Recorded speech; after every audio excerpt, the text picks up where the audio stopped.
there we are. We have some teams going into aerial combat on top, and it's a party! My goodness me, have you ever seen this before? I don't even know who should I start with right here. Well, it's like rainbows all over. And here we go. I can't even see, like, okay, I can see someone's like dropping over, and that's about it. But we have look here. Finally, we have visual onto RSG. He's gonna go and get some, well, some elimination points for himself, I guess. And it's just a party that's happening. I don't know when you're gonna call that platform. King of the platform, I guess. Well, King of the Skies, I would say, but right down low, we still have more action going on. It's PMPL from GENEXUS that will go in to punish the sole member of Bosskur, and he's just looking. Just punching him in there, and oh my word. That's a good way to start off the day. I guess that with more and more things happening, we have ALMGHTY just cycling around, trying to get something out of school. Okay, I can't, you know, I can't get enough of that. I gotta hear more of that. But talking about more, ALMGHTY definitely wants more, and then one day to rule them all. I mean, ALMGHTY. Yeah, just did that. Secret. But wait a second. Team Secret had all four still alive? I thought that they were down to the last man, or at least 2 team members left, but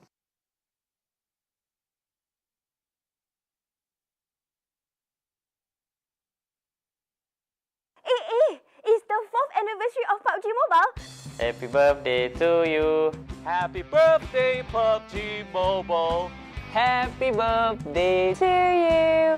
Hari jadi kepada PUBG Mobile. Saya ingin mengucapkan selamat hari jadi. Selamat ulang tahun. Selamat ulang tahun ke yang keempat untuk PUBG Mobile. Happy 4th anniversary. Selamat hari jadi. Ucapkan selamat hari lahir. Selamat hari jadi keempat. Selamat hari jadi. Selamat hari jadi yang keempat. For their 4th year anniversary. Happy birthday 4th anniversary. Happy birthday yang keempat untuk PUBG Mobile. Selamat hari jadi kepada PUBG Mobile yang keempat. Selamat ulang tahun untuk PUBG Mobile yang keempat. Happy 4th anniversary untuk PUBG Mobile. Kepada PUBG Mobile, kepada PUBG Mobile yang keempat.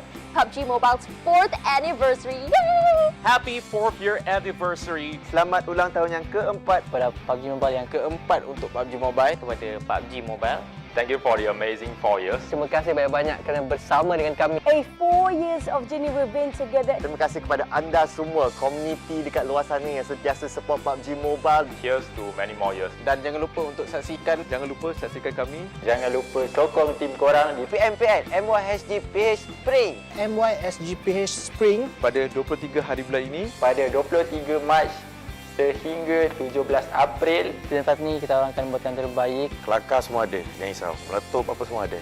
di Facebook dan YouTube. See you there. See you there. See you there. Bye-bye.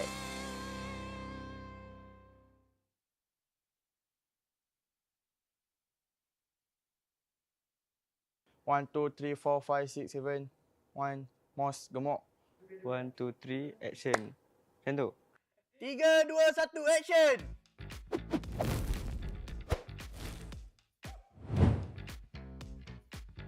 I think it's going to be competitive. Bukan agak lah, memang lebih mencabar. Pasti sengit. PMPL season ni lagi sengit daripada PMPL season 4. Confirm. Agak mencabar lah untuk format baru. Benda bagus yang patut ada lah kat Liga. Lagi seronok lah sebab tak ada orang yang boleh try and error. Diorang dah tak ada masa untuk main-main lah. Baguslah untuk tim yang konsisten. Kita orang akan perform lah untuk nak dapatkan extra 20 point tu. Memang for rival akan buat yang terbaik lah setiap game. Free point. Easy je. Memang easy. Free point je kot. Because they have player named Demigod, but I don't think he's God. Singapore tu easy. Philippines tu lagi easy. Buat je semua tu. We are prepared in this league, and we think that the Malaysian and the participating teams is fearing us since all teams are eyes on us. Malaysia mesti dominate weh. Kau tak payah nak cakap besar kau akan dominate liga kita orang. Bak datang. Kita tunggu. Almost the whole team of SMG to Homebois, because there's like 75% of the core members. Review? Kenapa tu? Tak kenal tu. Sorry tu. I think exist because of jumper. Actually, he replaced Voke punya tempat because we know Voke how he handle Team AZ before. They really barbar. Kita pun tahu how jumper punya gameplay. So I don't think they can commit well with jumper, but I'm not sure. Just wait and see. Dia sebenarnya terkejut Din lah. Dia keluar daripada secret masuk ke Aziz. Tapi ada udang di sebalik batu sebenarnya. Kalau korang nak tahu, boleh tengok saya punya. Saya rasa Voke lah. Saya pun tak jangka Voke pergi forever tu. Saya ingat Voke akan stay tapi dia pergi sana. Apalah. As I know, like Haiko went to THQ, so maybe because he didn't do anything in EVOS as well. Even he go THQ, he didn't give any impact. So I think that's the reason why Andrew kicked him there. Trash talk lah kan? Tim Bosskur. Saya tak nak main dia. Saya benci dengan Aboy. Jangan beria. Jangan beria sangat. Aboy tu. Dengar ni boy, jangan beria. Kita orang just nak warning kat Bosskur, berhati-hati di jalan raya, tengok kiri kanan. Kalau nampak Homebois punya kill feed, jangan kacau. Sebabnya kalau nampak, mungkin korang pula mati lepas tu. Break it on.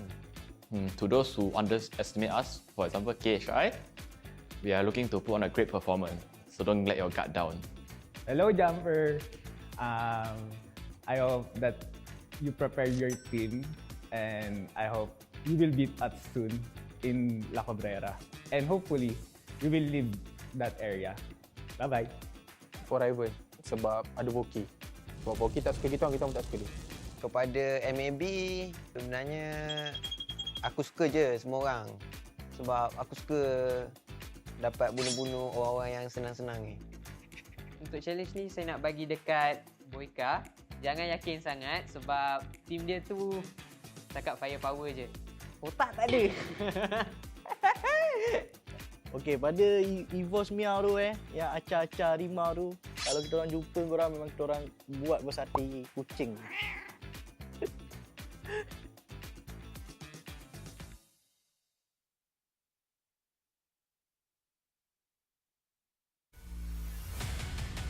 You can beat me down, but I will jump back up.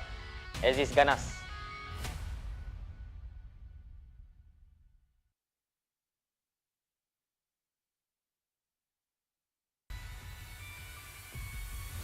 Di mana ada kemenangan, di situ ada Geek Fam.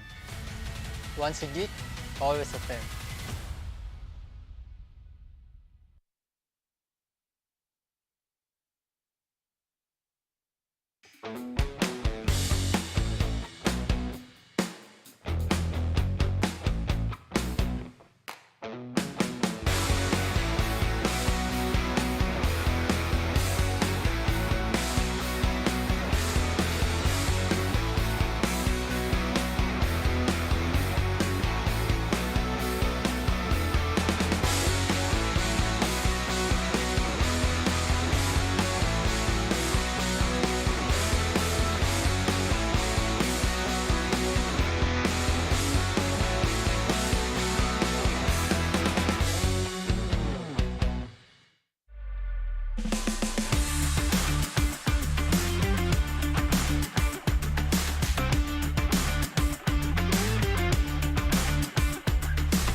The 2022 PUBG Mobile Pro League MYSGPH Spring will include 18 competition days from March 23rd to April 17th, with a total prize pool of $150,000. 20 teams will compete in the country league stage. This session, each team will earn weekly bonus points at the end of each week based on that week's tournament ranking. Additionally, after 3 weeks of competition, teams will be ranked according to their overall match ranking and elimination scores and awarded league bonus points. After the first 3 weeks, the 16 teams with highest total weekly bonus points and league bonus points combined will compete in the country grand finals, where their total bonus points will also serve as their initial scores. After the country grand finals, the top 3 teams from overall ranking points will automatically qualify for the PMPL Southeast Asia Championship. Top 4 to top 6 teams of overall ranking points will qualify to PMPL Southeast Asian Championship play-in, where they will compete for the last 3 slots to PMPL Southeast Asian Championship.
From ordinary to extraordinary, there's a long way to cross. Whenever we lose our way, there's always a light that keeps us going. The light sparks from every young heart. It leads us to capture inspiration in ordinary days. It encourages us to seize the colors of sunrises after the darkest hours and create something amazing with it. We brought the magical color-changing effect to life thanks to a dual-layer chromic bonding process. Place the back cover under the light for just a moment and you'll see it go from a calming blue to a passionate red, just like the color changing of the sky during sunrise. Presented by RealMe Design Studio. A tribute to those who dare to capture the light. RealMe 9 Pro Series. The flight to the 2022 PMPL Malaysia Singapore Philippines Spring Split to take off in 16 seconds. Hai, saya Kuza. Dalam PMPL MYSGPH Spring kali ini, kami akan buat yang terbaik untuk mendapatkan champion.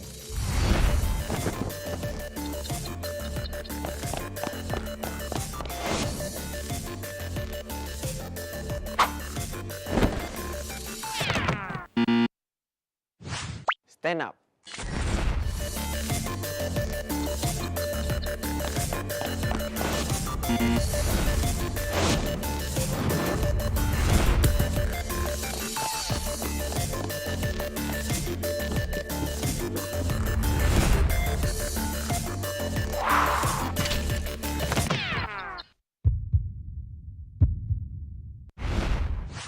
Stand up. Jangan pernah kita Stand up. Never give up on fight until you succeed. succeed. Stand up.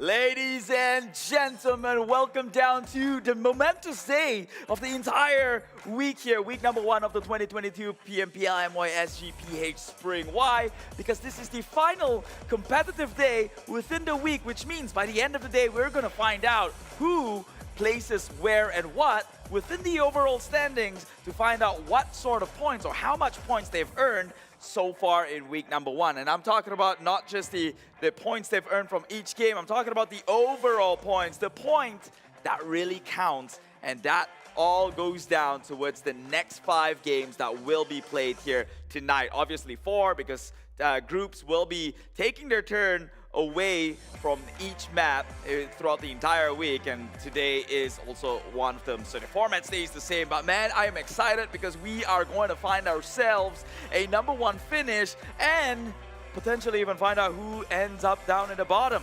Will it still be KHI Esports? Hopefully not.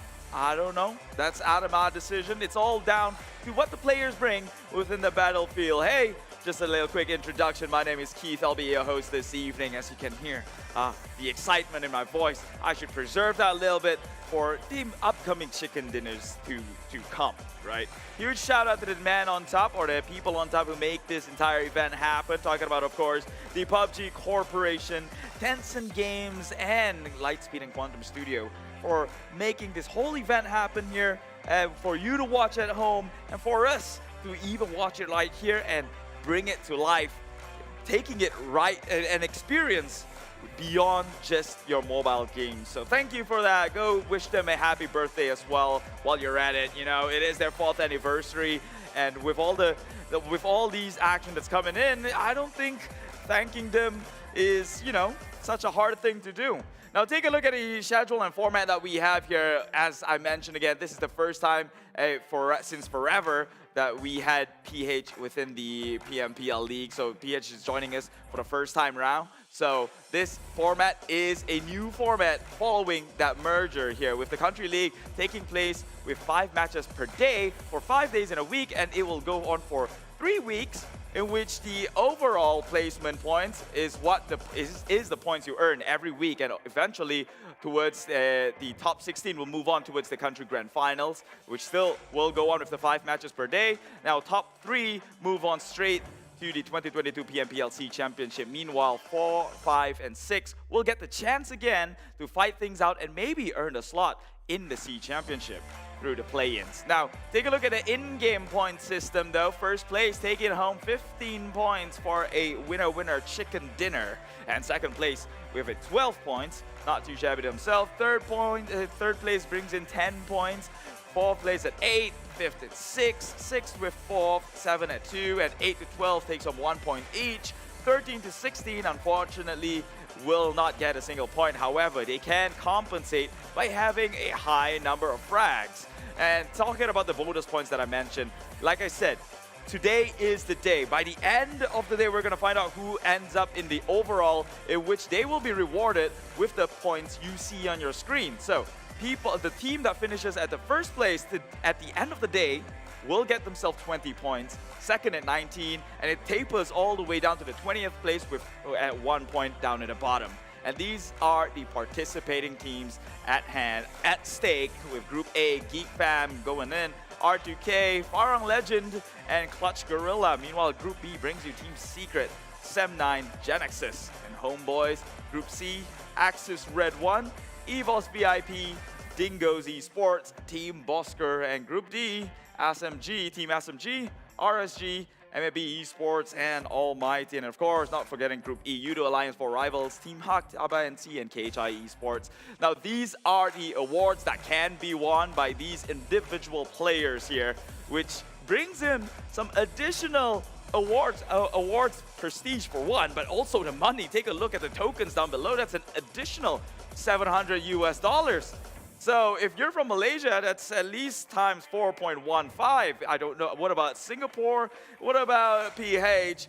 Well, the conversions are different. I'm not too familiar with the currency strength, but all I know is that it's extra money, and I don't really think you're gonna be complaining about anything getting this thing in. It's, at the end of the day, it's an addition, not a subtraction, and all teams, all members, all players should maybe start focusing to be a bit more selfish when it comes to playing these matches, to make sure that the stats goes your way and that $700 will be yours. Now, take a look at today's matchup. We have Sandhawk coming in first. As usual, the map rotation will maintain the same. Erangel next, Miramar, and then ending the day again with an Erangel. However, the teams that will be playing will be on a rotation, with the first one playing with ABCD.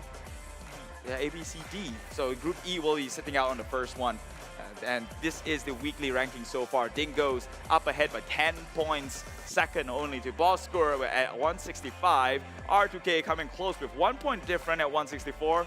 Homebois is at 157 and tying that one with TABAH NC, only spearheading across with the number of chicken dinners that they have. So maybe Homebois would want to think about getting that edge back in. You know, they've been holding up so far so good.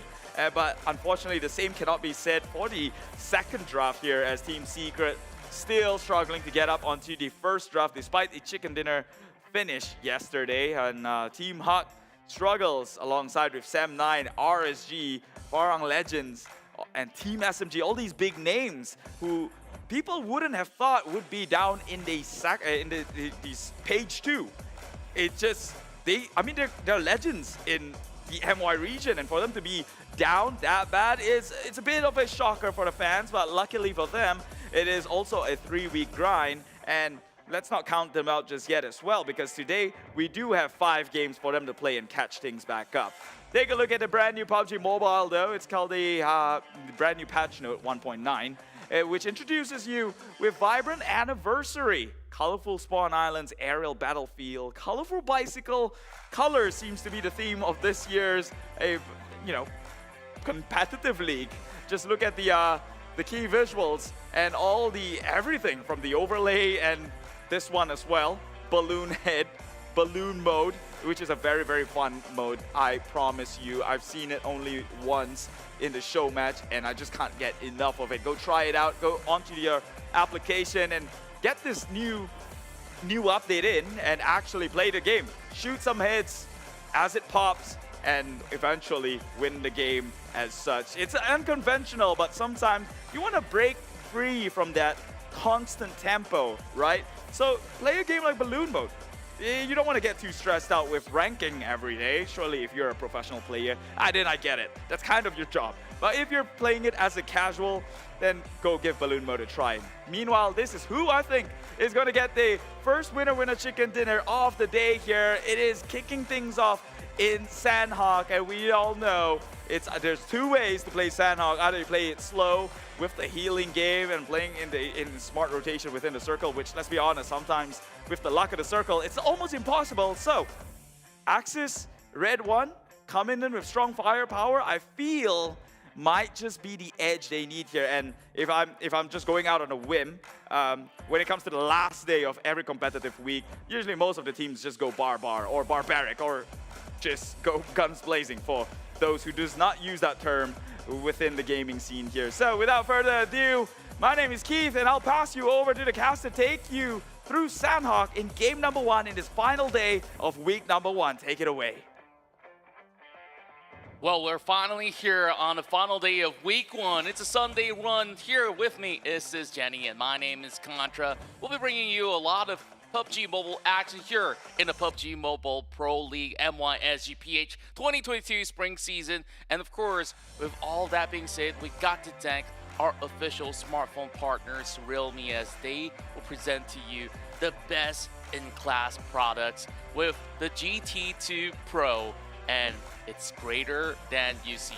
This year, Realme, as a tech trendsetter, they partner with PUBG Mobile to support all the young talents in esports with best in class products. So you got to make sure that you check it all out.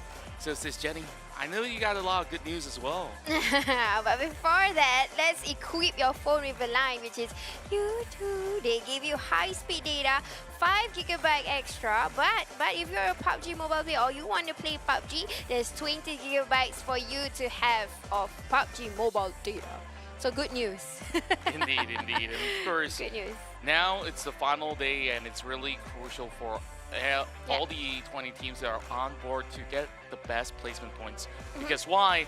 There is no more super weekend in this format. Teams are accumulating points to add up to the grand finals, where they can basically get a good head start, and we'll be seeing who will be the one to take home all the glory by the end of it all. Now, let's hop over on our very first matchup. As we always start things off in Sandhawk, you know, we saw a little bit of additional graphics while Keith was explaining. There's a lot of individual awards, and I saw that, you know, there's gunslingers, there's the best medic in the field, and I guess that we'll have to see who's the best medic in Sandhawk.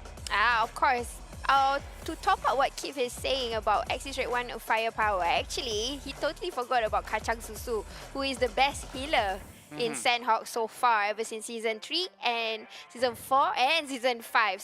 So far, consistency belongs to Kacang Susu. So maybe this time, Keith's prediction could come true. Well, I really do hope so. And I definitely would favor Axis redONE as well when it comes down to Sandhawk Cloud. So I do have a mutual agreement with that. Here we go. First game of the day. It's going to be inside of the island of Sandhawk. And we'll be taking this flight path all the way from the northern section all the way to the south. Well, actually the other way around, from the south side all the way to the north. Yep, it begins in Sami, where you can get the best first aids, including Moknai. Actually, the places that has the best first aids is nearby the shore. So I'm not sure. I don't think teams will change the drop spot, but it would be a good sign for teams who already kind of pick Sami, etc., etc. Because to what I know, Sami is usually like they would fight for it, and it's not because of, you know, the best loots are there, the first aids are there. Yeah. Well, I can see why. If you take a look at the mini map, you have Nakam, Sami, as well as if you want to extend it, you can go to the edge of Camp Charlie, and there's still a lot of mini compounds all around, so whoever takes control of that region will have ample amount of loot. While they may have as much, but it all goes down to how they play the rest of the matchup, because so far we haven't seen too much from Axis Rate 1 inside of Sanhok, but here we have both GENEXUS as well as MAB Esports clashing at minute 1, and it's Snappy that gets the turnaround from Maki. And MAB beyond with pursuit, View with the DBS, bring 1 pointer back. Tree versus tree is where we're at. While Maki, he gets picked up by Bosskur. Ooh, GENEXUS starting up with the fire, even though they are the ones who is looking into, you know, going down one by one. But I think View and Long got it in the hand right now. Suddenly MAB Iftar is only the one to survive, but EVOS having their own fight over with R2K on the vantage point of things. Well, this is all the way towards the far eastern side of Langkawi, and I'm not too sure what is Vix doing towards the compounds of EVOS VIP. They should have actually known better, but same could be said about both GENEXUS as well as MAB, right? They both share the same drop spot, and eventually they will have to settle the score. If there's all alone, who comes in with a shotgun, but he's only going to be able to do so much. Longsker will finish off the final member of MAB Esports. While we have another fight inside the Paradise Resort. Homebois comes in for the rush, takes down to Team SMG. They're battered and bruised. Well, they're still Onyx as well as Jenny that will try to last him out. Right now pushing forward, challenging Onyx Boy. He does have the shotgun, and he'll be able to land another blow. He's too low, and Team SMG, they will crash and burn way too early for a Sunday evening. RSG coming into knock on Paradise Resort. But what a steal, man. I mean, we did see RSG coming into the compound, but it was a bit later, right, Contra? But today, I think a few teams are starting out with fire, and this is why we need to watch every day, because we can see the growth. But of course, I think viewers would prefer to see it at the last or things like that. But I would advise you to watch every day, because you can see there is actually a difference in the way they play. Indeed, and like you saw so many switch-ups, especially on the mentality of playing South Sanhok. This is possibly the quickest round of frags that we've seen in South Sanhok, and now we're only left with 53 players, 2 teams in the span of like less than 3 minutes, right? So, whereas the other teams, they want to take it a little bit more consistent, so they just slowly loot all the gears and make a move. Okay, let's talk about Team Bosskur for a bit, right? Both Team Bosskur as well as R2K, they're on the rise and they're neck and neck. So let's talk about the edge of both ends of the team. So, of course, with the addition of Naoki this season, they've been looking a lot better than they used to. And he used to be from Homebois, and Homebois, they're also not too shabby themselves at placing themselves at number 4. I'm agreeable with you, Contra. Homebois have been showing, like what Keith also always have mentioned, they are under the shadow. So it's time when they want to rise, they will rise. But when it's time that they don't want to rise, it's not that they go down. Do they not want to rise? They are consistent. They will not. They will stay at the position. They will not do any improvements or even like a degrading themselves. They are still there. They are still there, but they have a good tacticality. And I don't know why, but something tells me it's Naoki, even though he's a scouter, because Homebois IGL is actually not Naoki, it's someone else. So I really think it's a teamwork effort, because I could see definitely information was being passed through, communications was A+, no problem for them, especially yesterday's game in Miramar, how Naoki moved up into the building when there was a whole lot of teams outside. That was really good leadership skills and communication skills. Indeed, and another team that has a great grade on that will be Axis Rate 1. But if you look at the play style of Axis Rate 1, they're basically a team that likes to loiter around the outskirts and they take the slow rotation into the fight. Whereas that gives them a lot of time to prepare and plan up. I think strategizing how you want to play every map is going to be important, and therefore it's something that players, whether you're a public solo squad guy or you're rushing your way to Conqueror, there's many different play styles than to just rush into whatever fights that you could possibly get, and you have that 50-50 chance to return to the lobby real quick. So it's about control, like taking over control, whichever team you're playing with, right? Like you just want to ensure that everything is well managed, and then you pick up only the fights that you could possibly win. Yep, totally agree with you, Contra. And as of now, it is San Hawk, so elimination points might be, I would say, not a priority for teams. Anyways, I want to correct myself. Yesterday, I think, it was the last match. I saw Trixinity, but I said he was Bart. So my bad on that. So that is the right guy. That was Trixinity, or now he's known as Trix, and Bart is the other guy. But anyways, to finish up what I want to say, Sandhawk, I don't think there's any teams would prioritize elimination. That is actually a bonus. More of it of survival and who gets into the circle. And it seems like today's circle is pretty much equal. It's in the middle of 3 archipelagos. Again, it's closing into the center. Not exactly sure whether it's going to go to the land or a little bit of the waters. Well, whether it's covered by water, most of the team will still plan themselves by land, as we can currently see on the top of the caves. Clutch Guerilla hopes to find a little bit of advantage here against R2K, who have just got by the docks. It's going to take a while, because we have Farang Legends, who's been able to at least get some significant points from yesterday's run. Massive improvement as compared to the weekdays that we've gone through. As they approach the weekend here with rising momentum, I want to see more out of Adik Luke.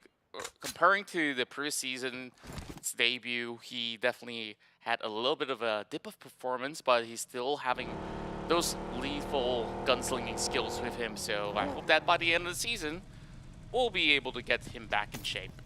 I like how Adik has always maintained the record of being the king of Sunte. So those of you who don't understand what is Sunte, Sunte is basically to penetrate the most and getting the lesser bullets but on point shooting, basically like a sharpshooter. That was his title, but we have yet to see it arise, at least this season. Right now, we're looking to Almighty, another team that has been improving so far. They have adapted well to MYSGPH, at least, knowing that Singapore teams, they always have scrimmages with Malaysian teams. So in a way, they are more adaptive this time. We did see a huge improvement for Almighty to be a challenge instead of, to be chased around or getting that third-party kills. I think, not kills, but elimination. But this time, we are seeing a whole lot of tacticality, and they are doing their homework in the sense of rotation. Almighty. Yeah, and the team could still use a little bit more work as well if you base it back on the standings they're currently sitting at. If you add it overall, I believe that they're just above Team SMG, which is plays around, the 16, 15s. Of course, you add it with the group that's not playing currently. So they're just 1 point apart from SMG. So it's not really the worst case scenario where all the other teams that are above them right now, other than the top 8, is still going to be very much within their grasp, so long as they could possibly end up in a top 3 scenario. That could easily bring them back another 10 points to chase up upon the rest. Now let's go to Sem9 real quick, where we're seeing them playing traditionally on the Alpha Island, while they will eventually need to make their way across if this update's going to be cutting possibly towards the quarry area. Majority of the teams, they're having some good spacing amongst themselves. And speaking of which, Sem9 does have to make a cross. And if they do drop by Put Camp, there's a little bit of special surprise. Well, not really a surprise, but a present for them. And AUG left right there, where I thought that GENEXUS could have actually gotten it for themselves.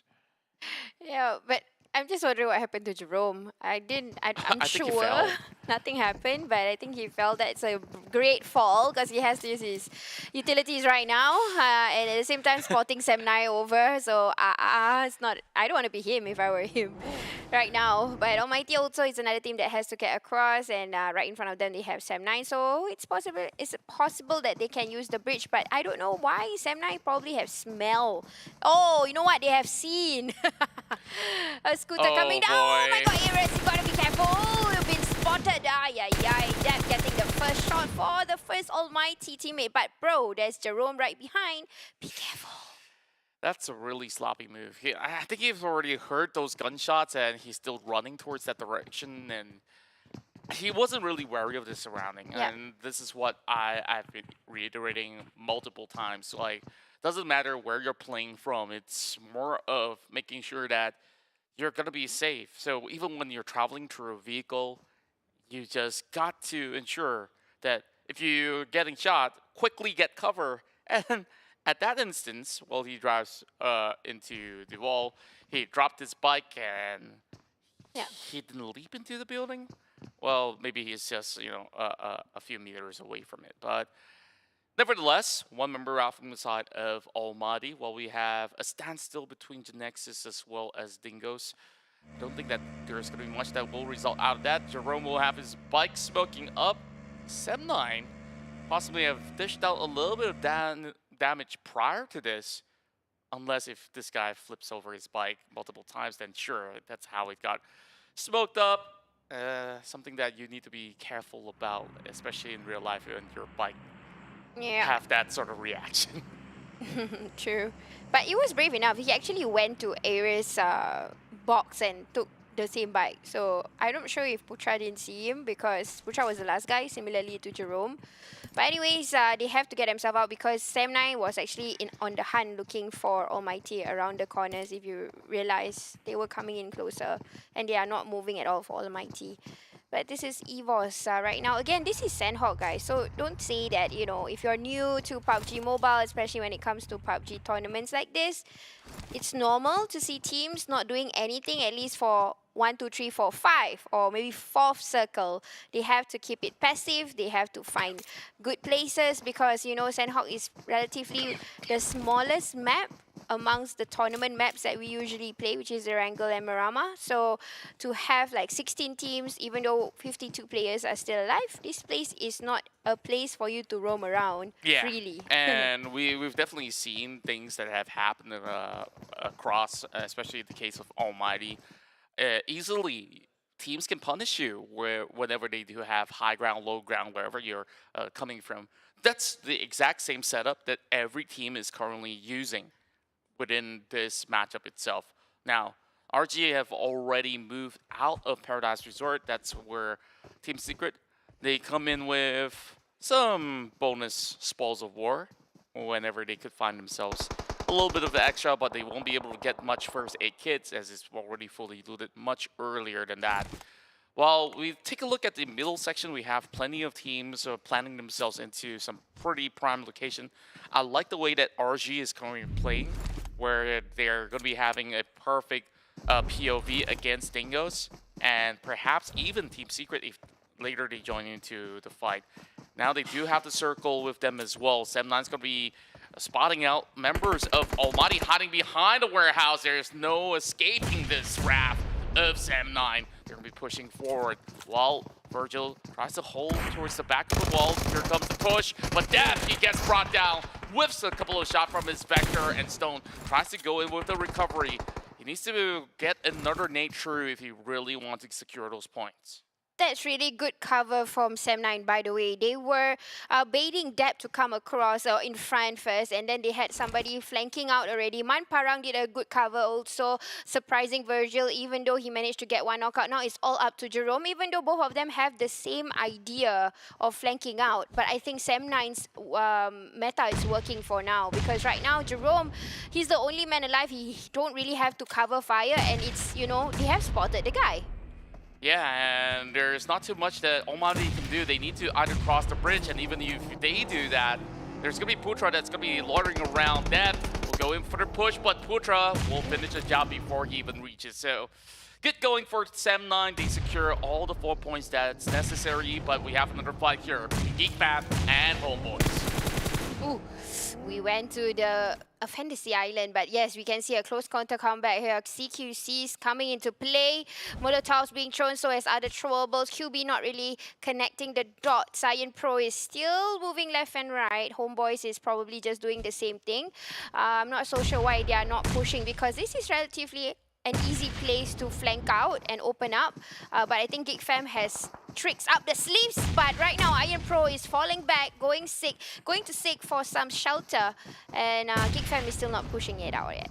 Yeah, it's a better move overall because that's where the circle is much closer within their grasp. While playing outside in the open, you could easily get to party as well. While Aboy, he gets tagged. Same goes to the other corner where we see Adips getting refragged by Psycho. Going for a quick recovery. A 2-2 split comes in for Bosskur. That has alerted Naoki on the other end. Clutch got to play this one slowly. They're just by the edge of the circle. And that's also the same place that they are being pinned down. Amika as well as Insomnus, they are getting flanked from above. Farang Legends launching an attack and they will secure that one-pointer.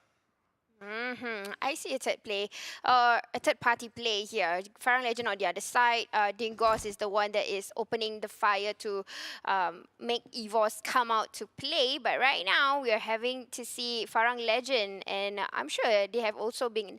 Dingoz have been alerted knowing that there is a third party somewhere. So overpicking, you shouldn't be doing it. Hopefully, Farang Legend knows better that, yeah, I mean, they heard the gunshots before this, so they know there's more than one team here.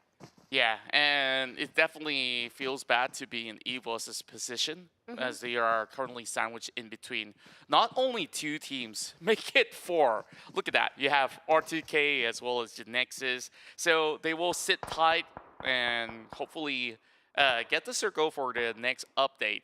And unfortunately, that's not going to be happening anytime soon because they will eventually need to move out of those shacks. Geek Fam now with a really good POV to take on Homebois, GENEXUS, as well as RSG. So all they have to do is to look at the back as Axis is slowly approaching.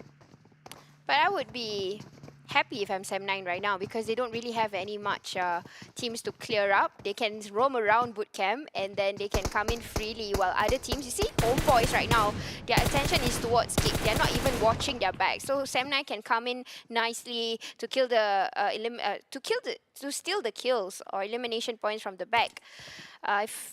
When Zainan comes in clean, you know. And right now, CLC, they have to return the fire.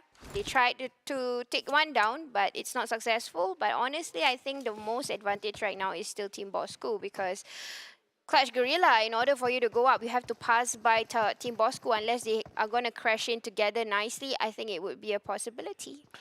Yeah, possibilities from all corners. While Clutch Guerilla, they could still sneak from the back though. This is going to be worrisome for Bosskur, as they have to watch from all corners, but they have already spotted those smokes much early on. The exchange will happen. Farang Legend, they really want to take the fight against EVOS VIP. Razor is already prepared with the DBS in hand. He unleashes one shot, and he's currently inside of the smallest room possible.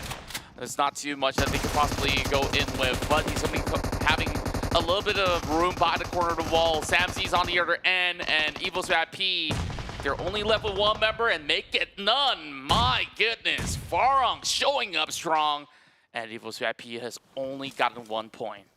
But Farang got to be very careful because Dingoz is keeping quiet, and that is their usual strats, and that's what usually they would do. They would probably have seen it all, and they're just keeping quiet and waiting to attack Farang Legend as they come up. But this particular fight, Clutch Guerilla struggling to go into the circle, similarly to Team Bosskur.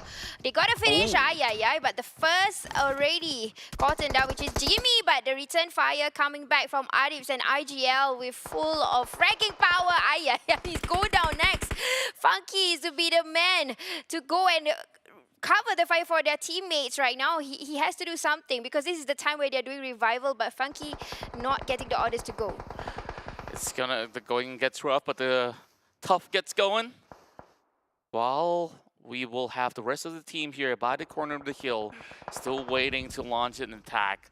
12 teams still left within the fields of Sadok, but we have Harm advancing into the other region, while we take a look at this. Team Secret, they're taking it slow. They're already tanking the blue zone. Some of these members, they don't really have first aid kits. Matto, you can see from his stash, he's only got gears with him, while Kid is also slowly bleeding out. That's not really the way that we really want to go, but Bosskur, they have made the attempt to flush out the rest of Clutch. I think that they took too long. Shinzi will have to play the healing game while Matoy gets taken out. Yep, like I said, Team Bosskur had the most advantage when it comes to the query bit that we see the positioning of the players. So Shinzi will be the last person, but now Farang Lejund getting backstabbed by Team Secret. The entire team goes down. Not yet. 3 people still alive. Adik Luke, the main fragger, it's out.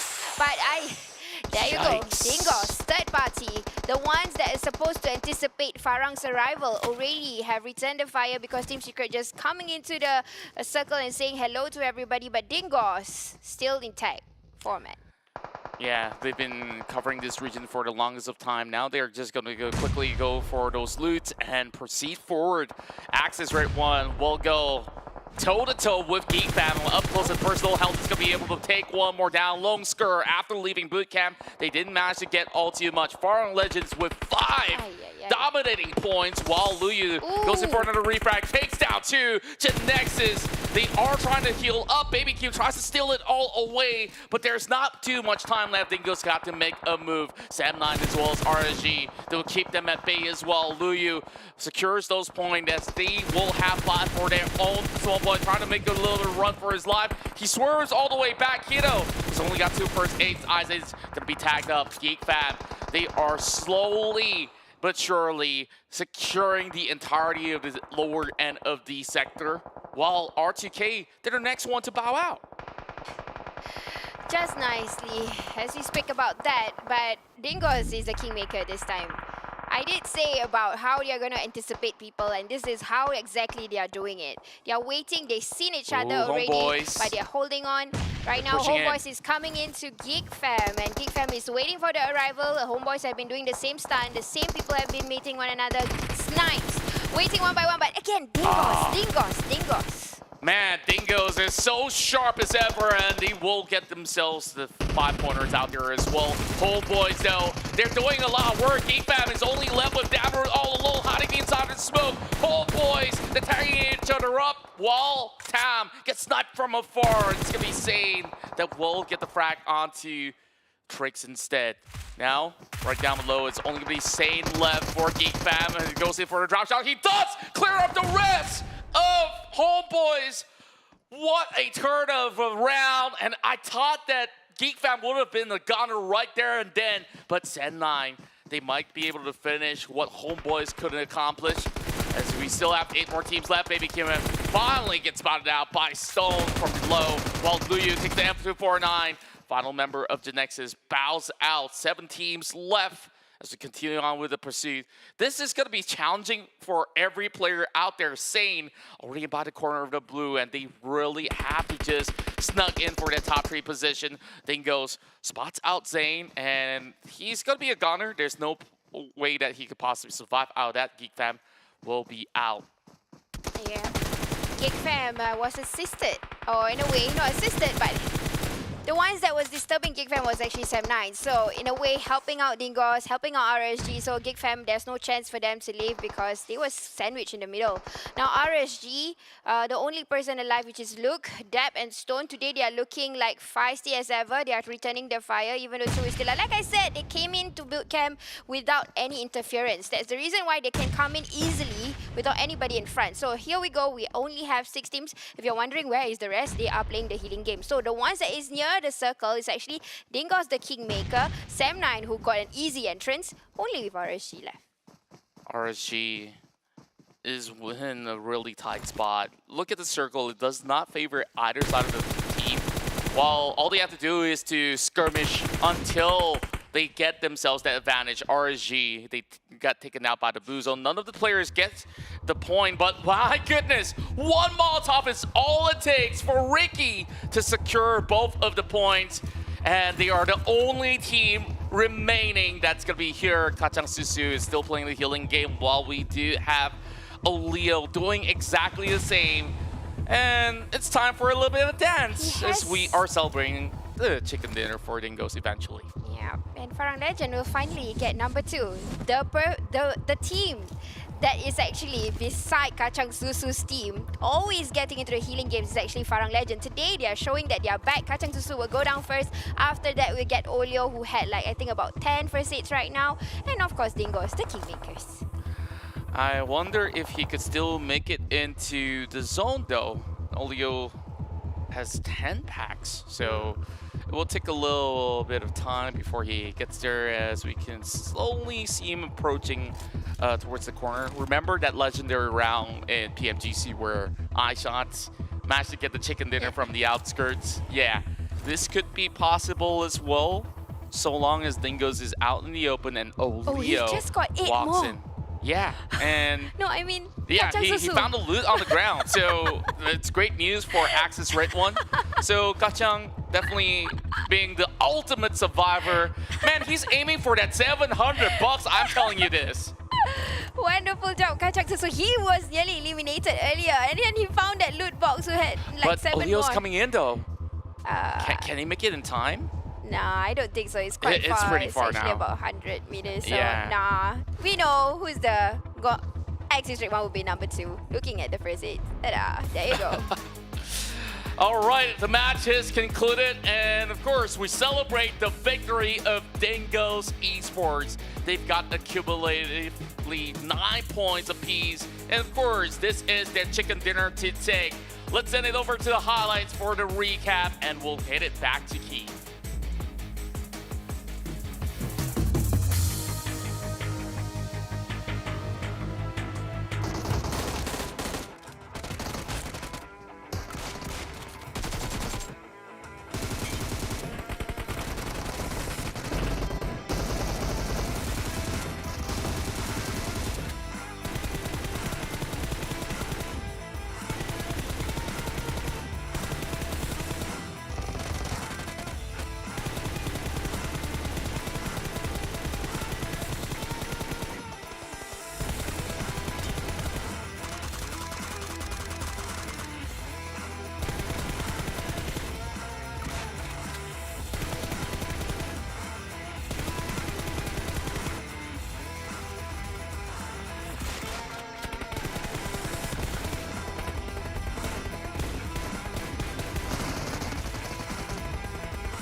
As I mentioned previously before this, there are 2 ways to take on Sandhawk.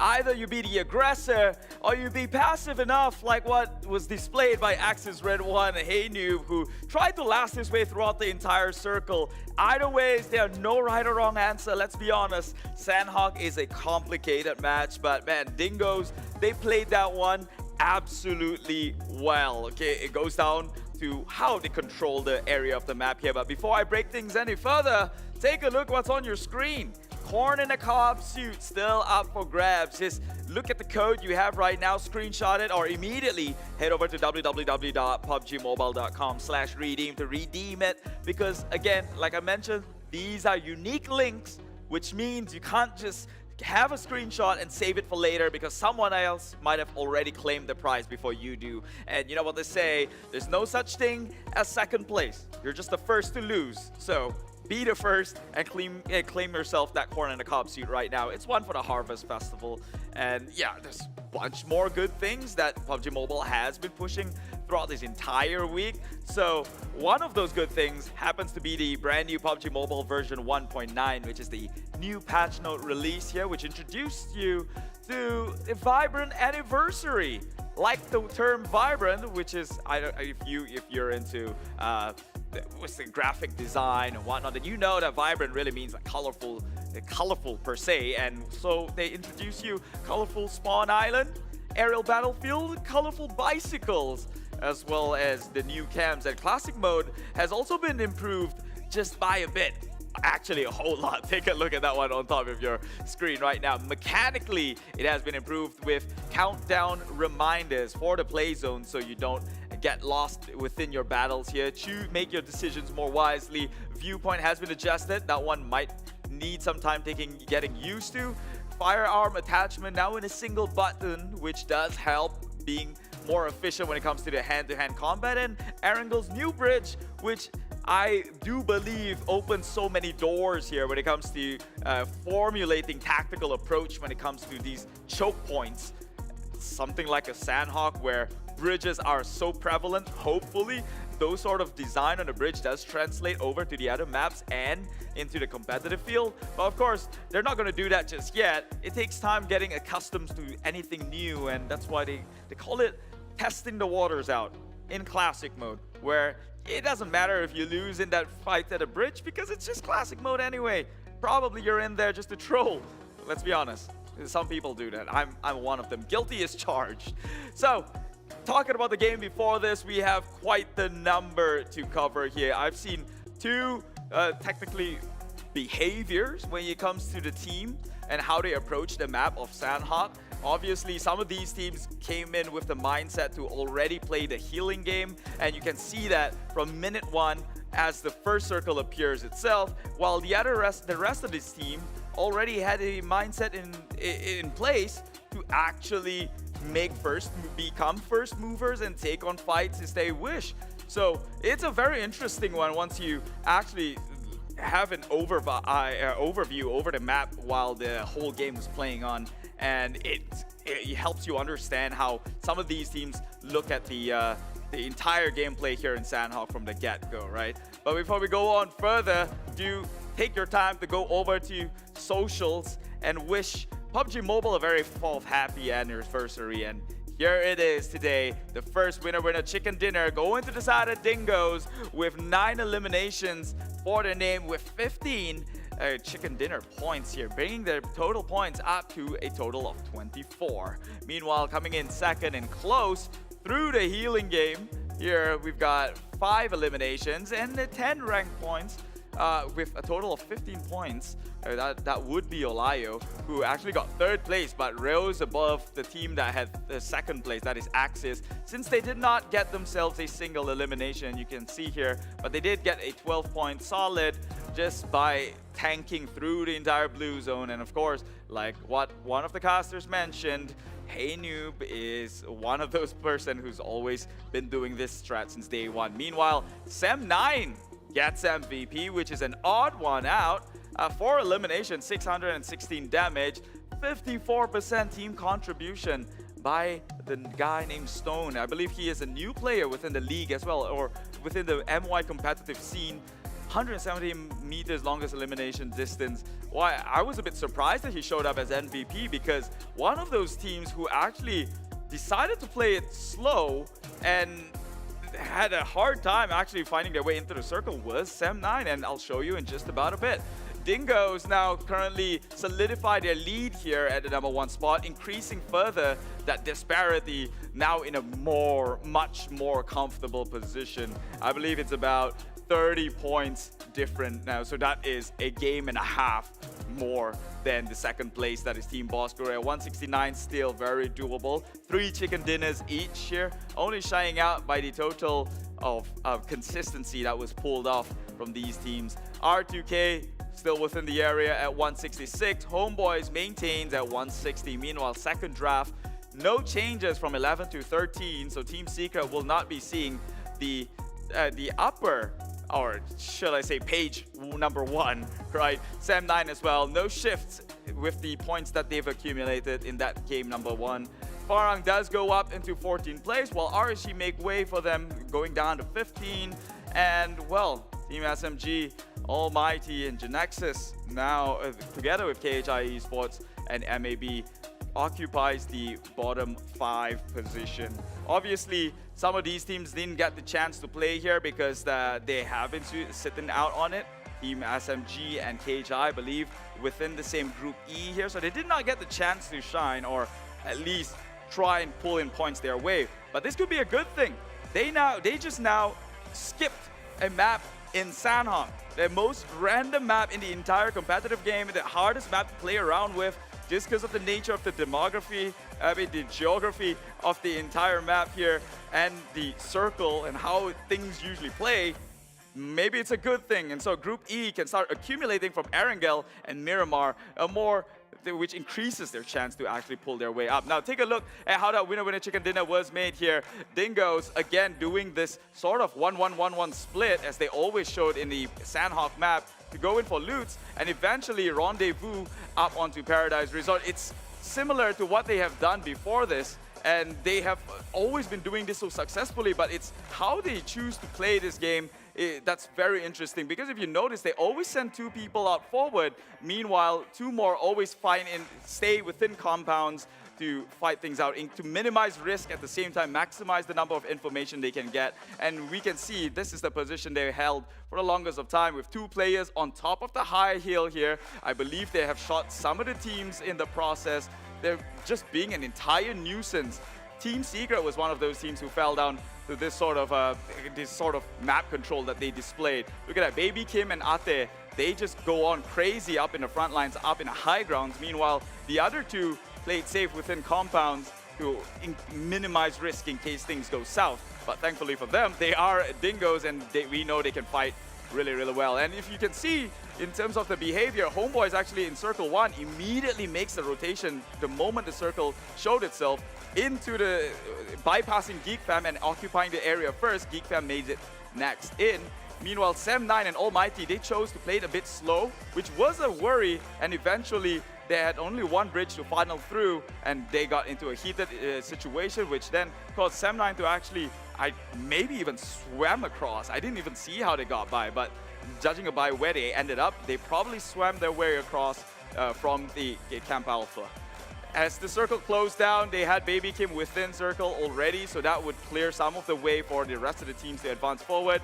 By here, this was Axis had a clear path in, because Geek Fam and Homebois got into a confrontation right next to each other. As we saw, their rotation was pretty much similar. I think I know why Homebois moved the moment the circle showed itself, because it already looked like the circle was going towards the island, towards on the right, the bigger island. And so they made a beeline, knowing that Geek Fam does spawn their way onto ruins and have a easier time to get by. So by moving faster, at the moment it showed itself, they get to go through with less risk possible, assuming that Geek Fam was still right at the back end trying to loot things up. So Homebois occupied the situation, which would have gone well. Unfortunately, they lost the one-to-one gunfights up on the hill itself, despite having the number advantage and even the high ground advantage. Eventually, with the map control that Dingoz has been occupying, again with the similar setup here with Ate and Baby Kim, who was fronting everything. Now with their rotation into the circle, they got, I'd say 50% of the map belongs to them, only split by some of the waters in between. So there's a less likelihood a team would try and sneak them from the flank side. GENEXUS will be busy healing. However, if he did make the way through, he could have been a thorn onto Dingo, seeing as though that he could be a third-party factor here. However, 8 circle isn't so kind. He would eventually go down, and with that, there he got some shots out. And Sam9 as well was there, but look at the placement of Dingoz up on the high ground behind rocks. There was no way Sam9 and RSG was going to push upward without actually getting away with it, right? So it was a hard game to play for the rest of the teams itself. So Dingoz, just by how they like to play these games here, minimizing risk and maximizing the offensive or even information within their formation here, is, I think, what has gotten them so far, and they are one of the more consistent teams within the league. So I think there's something to learn here when it comes to how Dingoz play their map. And maybe if you're a team up against Dingoz, which is, let's be honest, in the game you can't really tell who's who, but you could kind of assume that they usually deploy their members elsewhere for information, or if not, a wider control spectrum over the map. So that was how Dingoz got themselves the first chicken dinner of the day here in the final day of week number 1. Really good stuff, spectacular stuff. Like, although the circle was as fair as it got, anyone could have won that one. If I'm being honest, Team Secret could very well actually won the fight when they pushed towards Dingoz, but they didn't. So it still came down to a certain extent, raw skill. So We will move on from Sanhok. It is Sanhok after all. Moving on from the most random map out of the entire map rotation. Going into Erangel next, and then Miramar, and ending the day with Erangel. So we will move on from that one. We will get into more action just about a bit, but first a quick break from us here in the 2022 PMPL MYSGPH Spring. I'll see you in just about a bit.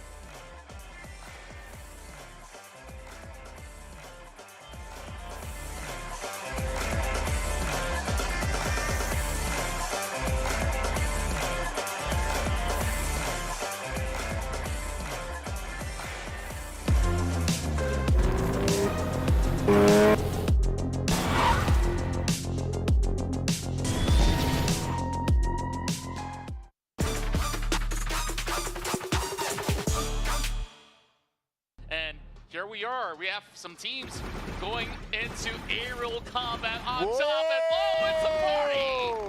My goodness me, have you ever seen this before? I don't even know who should I start with right here.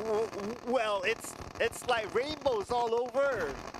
And here we go. I can't even see, like, okay, I can see someone's like dropping over, and that's about it. But we have look here. Finally, we have visual onto RSG. He's gonna go and get some, well, some elimination points for himself, I guess. And it's just a party that's happening. I don't know what you're gonna call that platform. King of the platform, I guess. Well, King of the Skies, I would say, but right down low, we still have more action going on. It's W1D5 from GENEXUS that will go in to punish the sole member of Bosskur, and he's just floating. Just punching him in there, and oh my word. That's a good way to start off the day.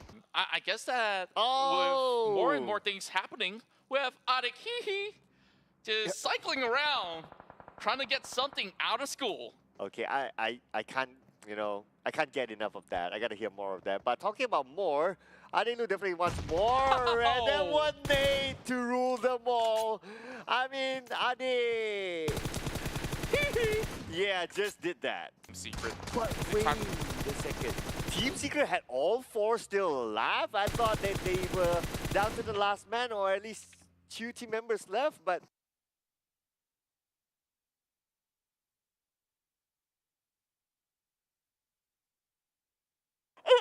It's the 4th anniversary of PUBG Mobile. Happy birthday to you. Happy birthday, PUBG Mobile. Happy birthday To you. hari jadi kepada PUBG Mobile. Saya ingin mengucapkan selamat hari jadi. Selamat ulang tahun. Selamat ulang tahun ke yang keempat untuk PUBG Mobile. Happy 4th anniversary. Selamat hari jadi. Ucapkan selamat hari lahir. Selamat hari jadi keempat. Selamat hari jadi. Selamat hari jadi yang keempat. For their 4th year anniversary. Happy birthday 4th anniversary. Happy birthday yang keempat untuk PUBG Mobile. Selamat hari jadi kepada PUBG Mobile yang keempat. Selamat ulang tahun untuk PUBG Mobile yang keempat. Happy 4th anniversary untuk PUBG Mobile. Kepada PUBG Mobile, kepada PUBG Mobile yang keempat.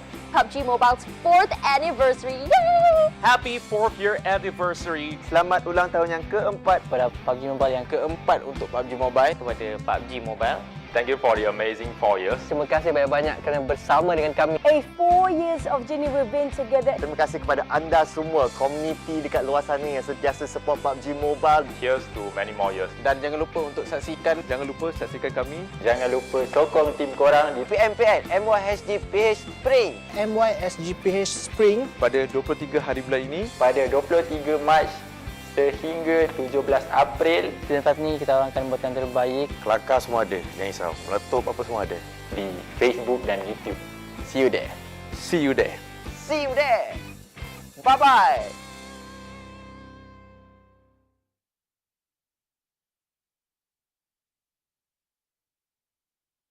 One, two, three, 4, 5, 6, 7. 1, Mos, gemuk. 1, 2, 3, action. Macam tu. 3, 2, 1, action!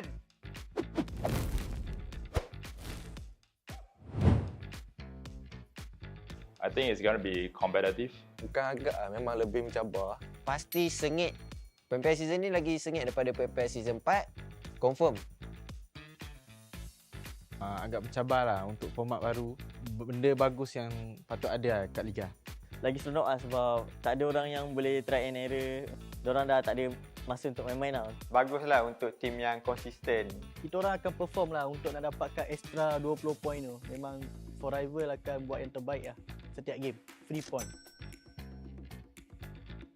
Easy je. Memang easy. Free point je kot. Because they have player named Demigod, but I don't think he's God. Singapore tu easy.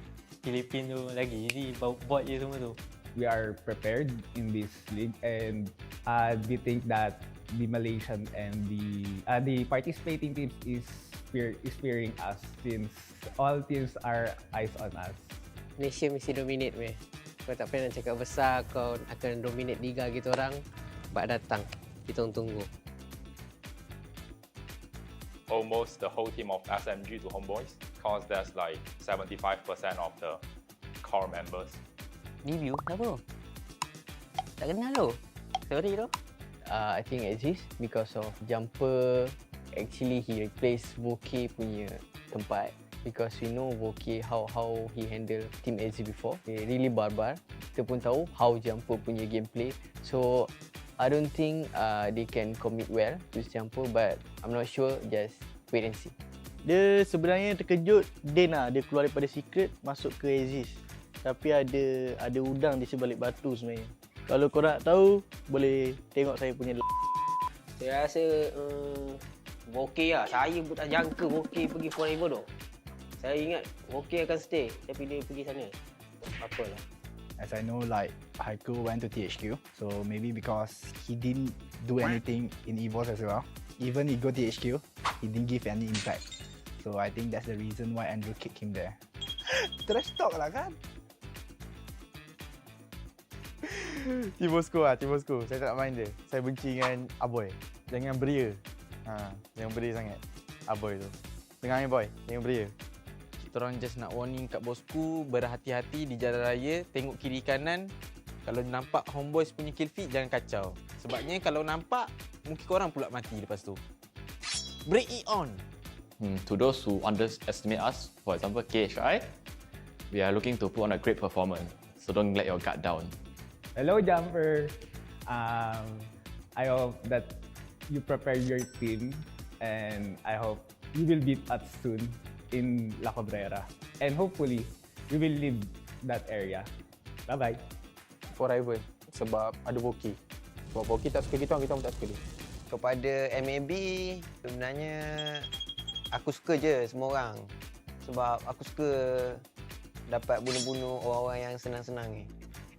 Untuk challenge ni saya nak bagi dekat Boyka. Jangan yakin sangat sebab team dia tu cakap firepower je. Otak tak ada. Okey, pada EVOS Miao tu yang acah-acah rimau tu, kalau kita orang jumpa korang, memang kita orang buat bersate kucing.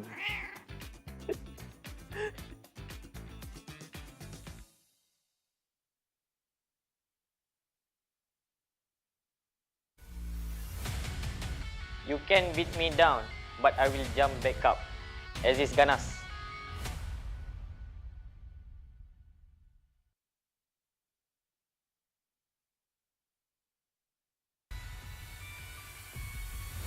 Di mana ada kemenangan, di situ ada Geek Fam. Once a Geek, always a fan.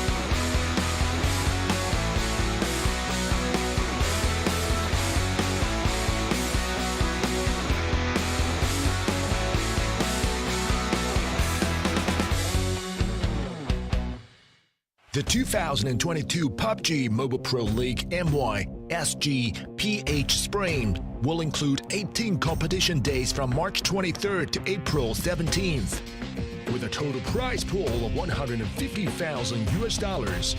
20 teams will compete in the country league stage.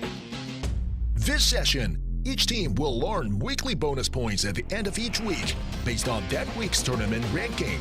Additionally, after 3 weeks of competition, teams will be ranked according to their overall match ranking and elimination scores and awarded league bonus points.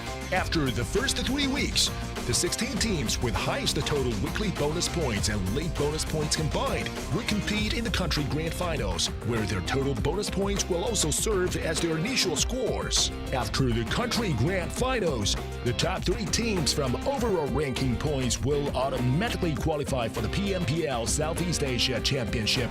Top 4 to top 6 teams of overall ranking points will qualify to PMPL Southeast Asian Championship play-in, where they will compete for the last 3 slots to PMPL Southeast Asian Championship.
From ordinary to extraordinary, there's a long way to cross. Whenever we lose our way, there's always a light that keeps us going. The light sparks from every young heart. It leads us to capture inspiration in ordinary days. It encourages us to seize the colors of sunrises after the darkest hours and create something amazing with it. We brought the magical color changing effect to life thanks to a dual layer chromic bonding process.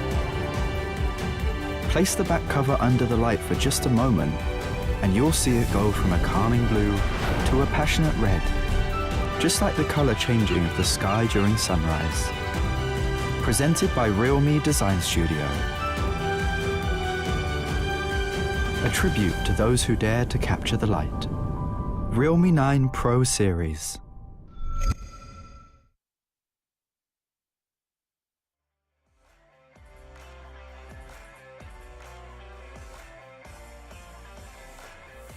And we are back in the heat of the moment here in the 2022 PMPL MYSGPH Spring with 4 more games to play, 4 more chances for all these teams to earn their respective own winner-winner chicken dinner. So far we've seen it taken on the side of the MY region. SG has tasted the platter themselves. Will PH ever get themselves a chicken dinner by the end of this week? I guess in this next 4 games we will find out, because now that Group E has come into play here, KHI Esports now has a chance to try and earn for their very first winner-winner chicken dinner. Hey, what's going on? My name is Keith. I'm your host for this evening, and just a huge shout out to the people on top. Talking about, of course, the PUBG Corporation, Tencent Games, Lightspeed, and Quantum Studios for making this whole momentous event happen. They're the reason why I'm right here. They're the reason why the casters are sitting by the desk. They're the reasons why you're watching this at home, okay? They're giving you a chicken, me a chicken, everyone gets a chicken one way or another. So go over to PUBG Mobile on your socials, be it on Instagram, Facebook, YouTube, TikTok. Go wish them a very happy birthday. I'm sure they appreciate it. In fact, if they don't, the algorithm will on their behalf, and then henceforth the growth of PUBG Mobile will be exacerbated from that point onwards. So doesn't take too much to do. Plus, we have time before the flight does take flight per se over the skies in Erangel. So before we move on further, let's just here's a quick recap on what happened previously, and it is the head-to-head right now with Sem9 stoned right next to Dingo's Kiddo. It's Kiddo who has 4 kills to the 3 of its kiddos, 616 damage for Stone, 525 for Kiddo. However, Stone brings it home with more than 50% of the team contribution on his shoulder. So a respectable guy that he is.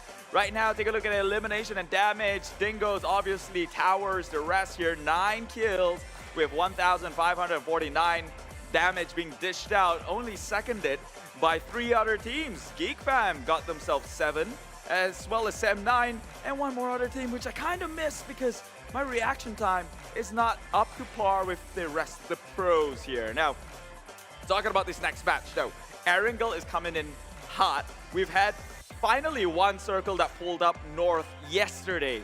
Besides that, everything has gone into one of the most difficult circles to play around with, pulling down south or somewhere in the middle or even on a western side. So where will this next circle be? That is where we kind of decide where does the advantage goes towards and how these teams have their game plan formulated around it. Of course, this is going to be game number 2, which means A, B, C, E will be playing. The one sitting out will be Group D. That includes Team SMG, RSG, MAB Esports, and ALMGHTY. So SG will be taking a break from this one.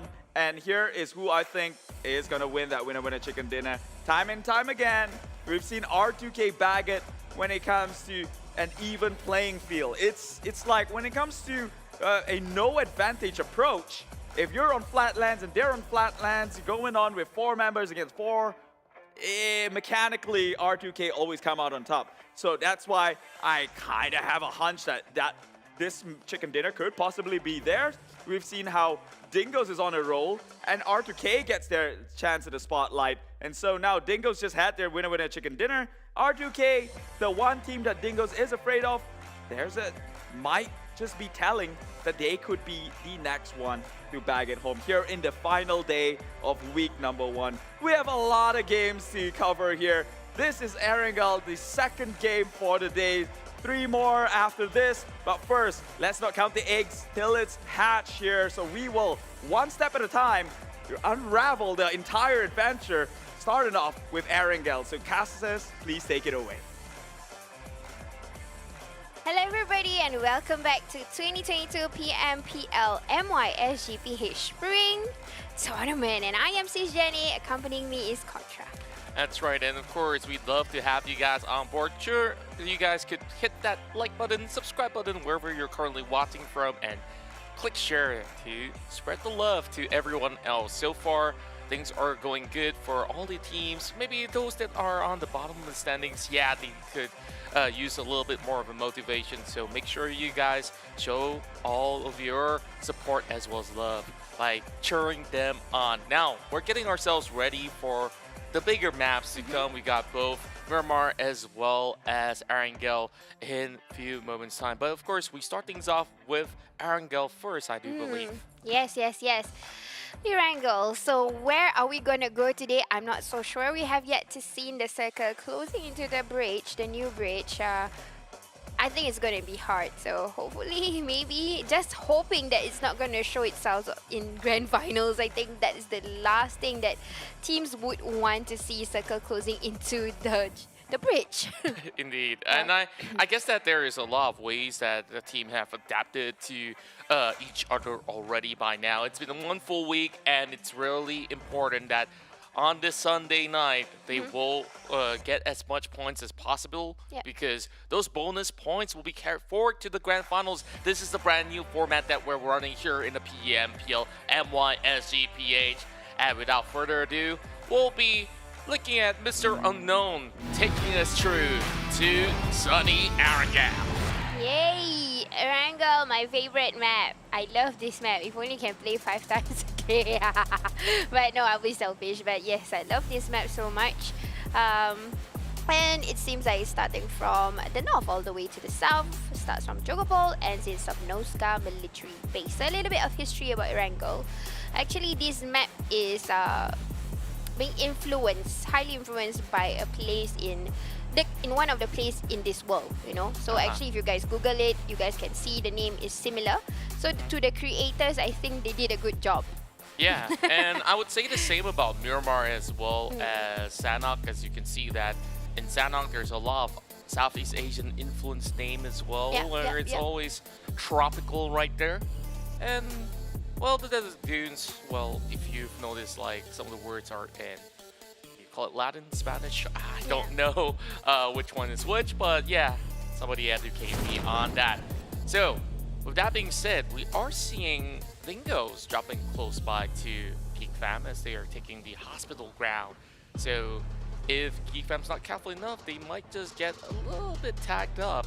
R2K pretty much having the whole sector of the southwestern end of Quarry. If they want to loot up to Primos as well as Very Pure, they have ample of loot to go by. And speaking of which, we have a stray member of Team Secret already getting picked off. It's Axis Red One with a head start, while Psycho will have a little bit of a run in, and then Oleo's going to be trying his best to save his teammate, but nothing they could possibly do. Oleo is too fast and too furious. If only he can actually get that in the bag, you know. He was trying to run back to get that confirmed elimination points, but I'm not sure. Team Secret right now, you're having a skirmish. I'm not sure why they are nearby where Axis Red 1 is, because one of the reasons possibly they are trying to head into Cerveny, and Axis Red 1, they are always around this area. So Axis is just coming in strong and hard to save for Kid. He has to be in the place where the entire Axis Red 1 is there. I'm not sure if that is a confirm. Oh, Farang apparently got that elimination point. So, unfortunately for Team Bosskur, they are stranded. Yeah, Oleo ran over the member right across, and nothing too much you could do. There's no time for resuscitation, and the only attempt that was brought forward by Bosskur was to try to park the buggy in an order where you won't be able to get it called up. Now, it's going to be Kachak Susu that will meet the wrap of Matoy. He does have the shotgun. He's trying to fend off against 3 members of Axis Red One. This could possibly be Team Secret having the roughest of run-ins. And ever since they changed this drop spot, it hasn't really worked out too much. Maybe Pachinki is a little bit of a stretch for them with that flight path, but it's still reachable. So I think that this is a huge punishment from the get-go. Axis Red One definitely took over control. And iShots, at least he does have a little bit of weapons to work with by the corner of shooting range. As we proceed forward with the bout of the match, we've already had, 5 players already taken out in the blink of an eye. Yeah, 3. Agreed to what Contra said. Like, they did not expect to clash into where they were, but they should know their surroundings better because these teams, it's not alien to them. They know that, Axis is around the area. Team Secret no longer in Pachinki. They have already shifted in Cerveny. Pachinki is currently taken by Clash Guerilla. So, things happen, and unfortunately, I don't know why something tells me Team Secret is going to go for a hunt after this match. They're going to find an Axis Red One at least, because it's too early to get 3 Team Secret players out of the match. It's only 4 minutes. They barely touched the phone, probably just about to cross their legs. When some players, they will follow their legs, and then they are about to just take the pillows, and then boom, died and eliminated. So really not unhappy situation, but at least they have a longer break time this time. Try to come back stronger. Meanwhile, they could each get their own dinner, except for iShot that has to work a little bit of overtime. Well, it's not really overtime. I mean, players, what I do know about their schedule is that since they have this league that's running in the evening, usually they will be able to get some good sleep till the late mornings, or some even to the afternoon if they had extra training over the midnight streams as well. So I guess that for the team, they just have to prepare themselves much better next time around. So I guess the reason of changing drop spots here is quite significant. Cerveny as an area by itself is secluded as compared to the rest of the town. So that could easily be a little bit of advantage, but speaking of advantages here, oh no, iShots, he tried to change his weaponry just to go in for the spray down. Now he's going to be facing off against Bosskur, where GENEXUS, they're far from the usual drop as well. So they're not too worried about this. Now that they do have more members coming in, GENEXUS is wrapping things around, and iShots all alone. This is possibly the hardest way that Team Secret fans will have to swallow the current situation. But the damage being done, grenades being lobbed in, iShots, he knows that 2 vs 1 is going to be hard, so maybe he will go for Bosskur instead. It's not good news at all for iShots because Axis is around the corner. They're going to come in for a fight, I'm sure. GENEXUS has already come in, and I don't think it's going to be a long ending. I mean, a long fight. It will be a short ending for this one. iShots, he's vulnerable. Loon can see him from the back. He's just lying down, proning, doing nothing right now. There you go. A fast ending for Team Secret. Back in the lobby for Team Secret, it's predictable that unfortunately they have been contested quite early. If you're wondering where Axis Red One is supposed to drop, they were supposed to be around TABAH. So probably that's the reason why the clashing is happened early. Axis probably just decided to divert a little bit, or they decided to go into one particular compound and then loot first. But unfortunately, Kid has to be there, so that's how it all started. But now we're seeing the chase from Yoodo, Alliance for Rebels, and EVOS. I don't think it's going to result to all too much between the two of them as they are cutting into the corners of Yatka.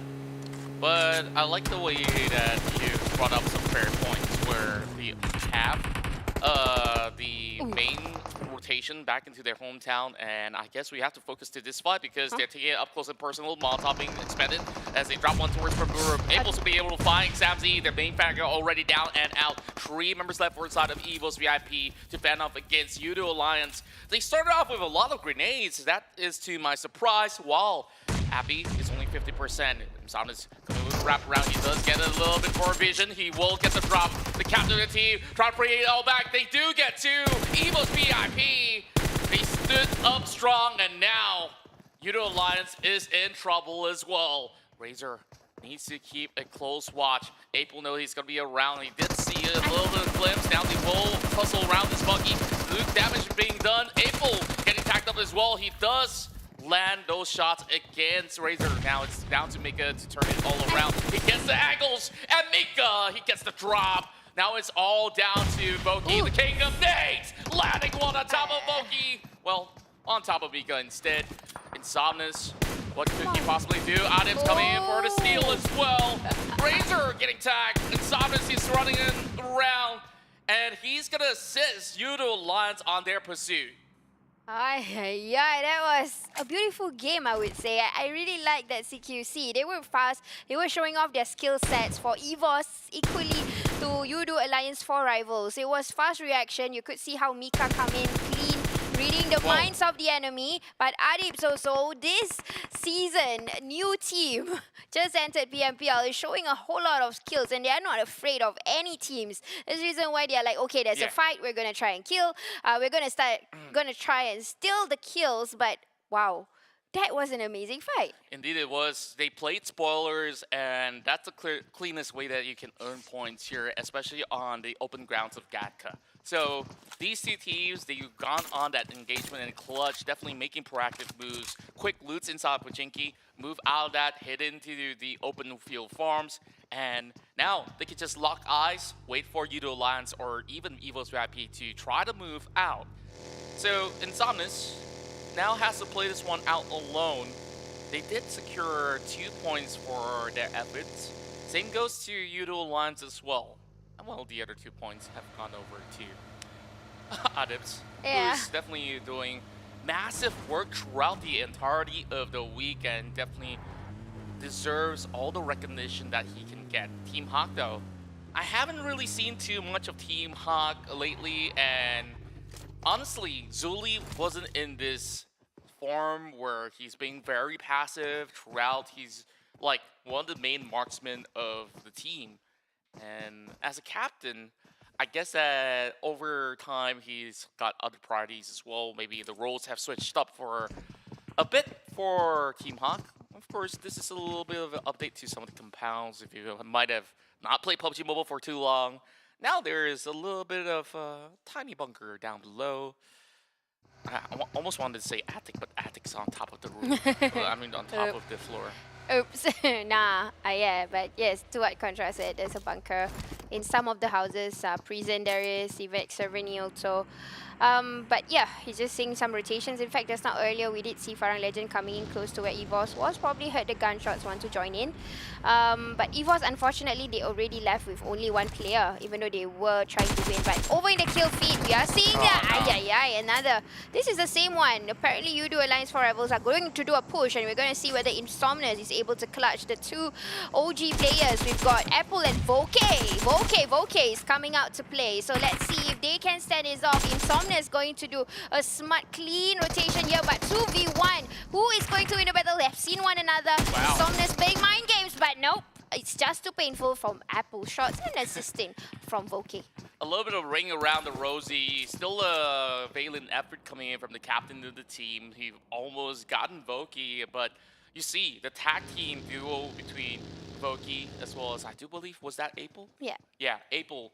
They took turns, basically. Okay, one guy covers the left and the right. They drop in some of all these expendables. And after that, once Voke gets tagged up, he immediately turns over to the door, and the recovery was fast. That's what you expect from a top-tier team. And as the battle continues, we're going to be seeing the rest of Clutch Guerilla. Do you play this one out slowly and smoothly? I really do wonder what's happening to Damaso. He has left every single item on the ground. Rankit, is he gonna come over to lend him some support? Yes, he would. He fell from the vehicle just now. And like, I think he's having some arguments with the teams, probably like, are you not gonna come and fetch me? Because he's actually, yep, there you go. He's going to try and revive, but he was almost disappointed, leaving everything behind, bro. You can see something happening in the comms here right now. Well, I think it's just for fun. He thinks that, it's over. You can't get me. But Rankit, I think that he's definitely the MVP here, coming with a pickup. Now it's just early blue zone, you know, like you can still easily heal back up. So that's not too much of a worry for the rest of KHI.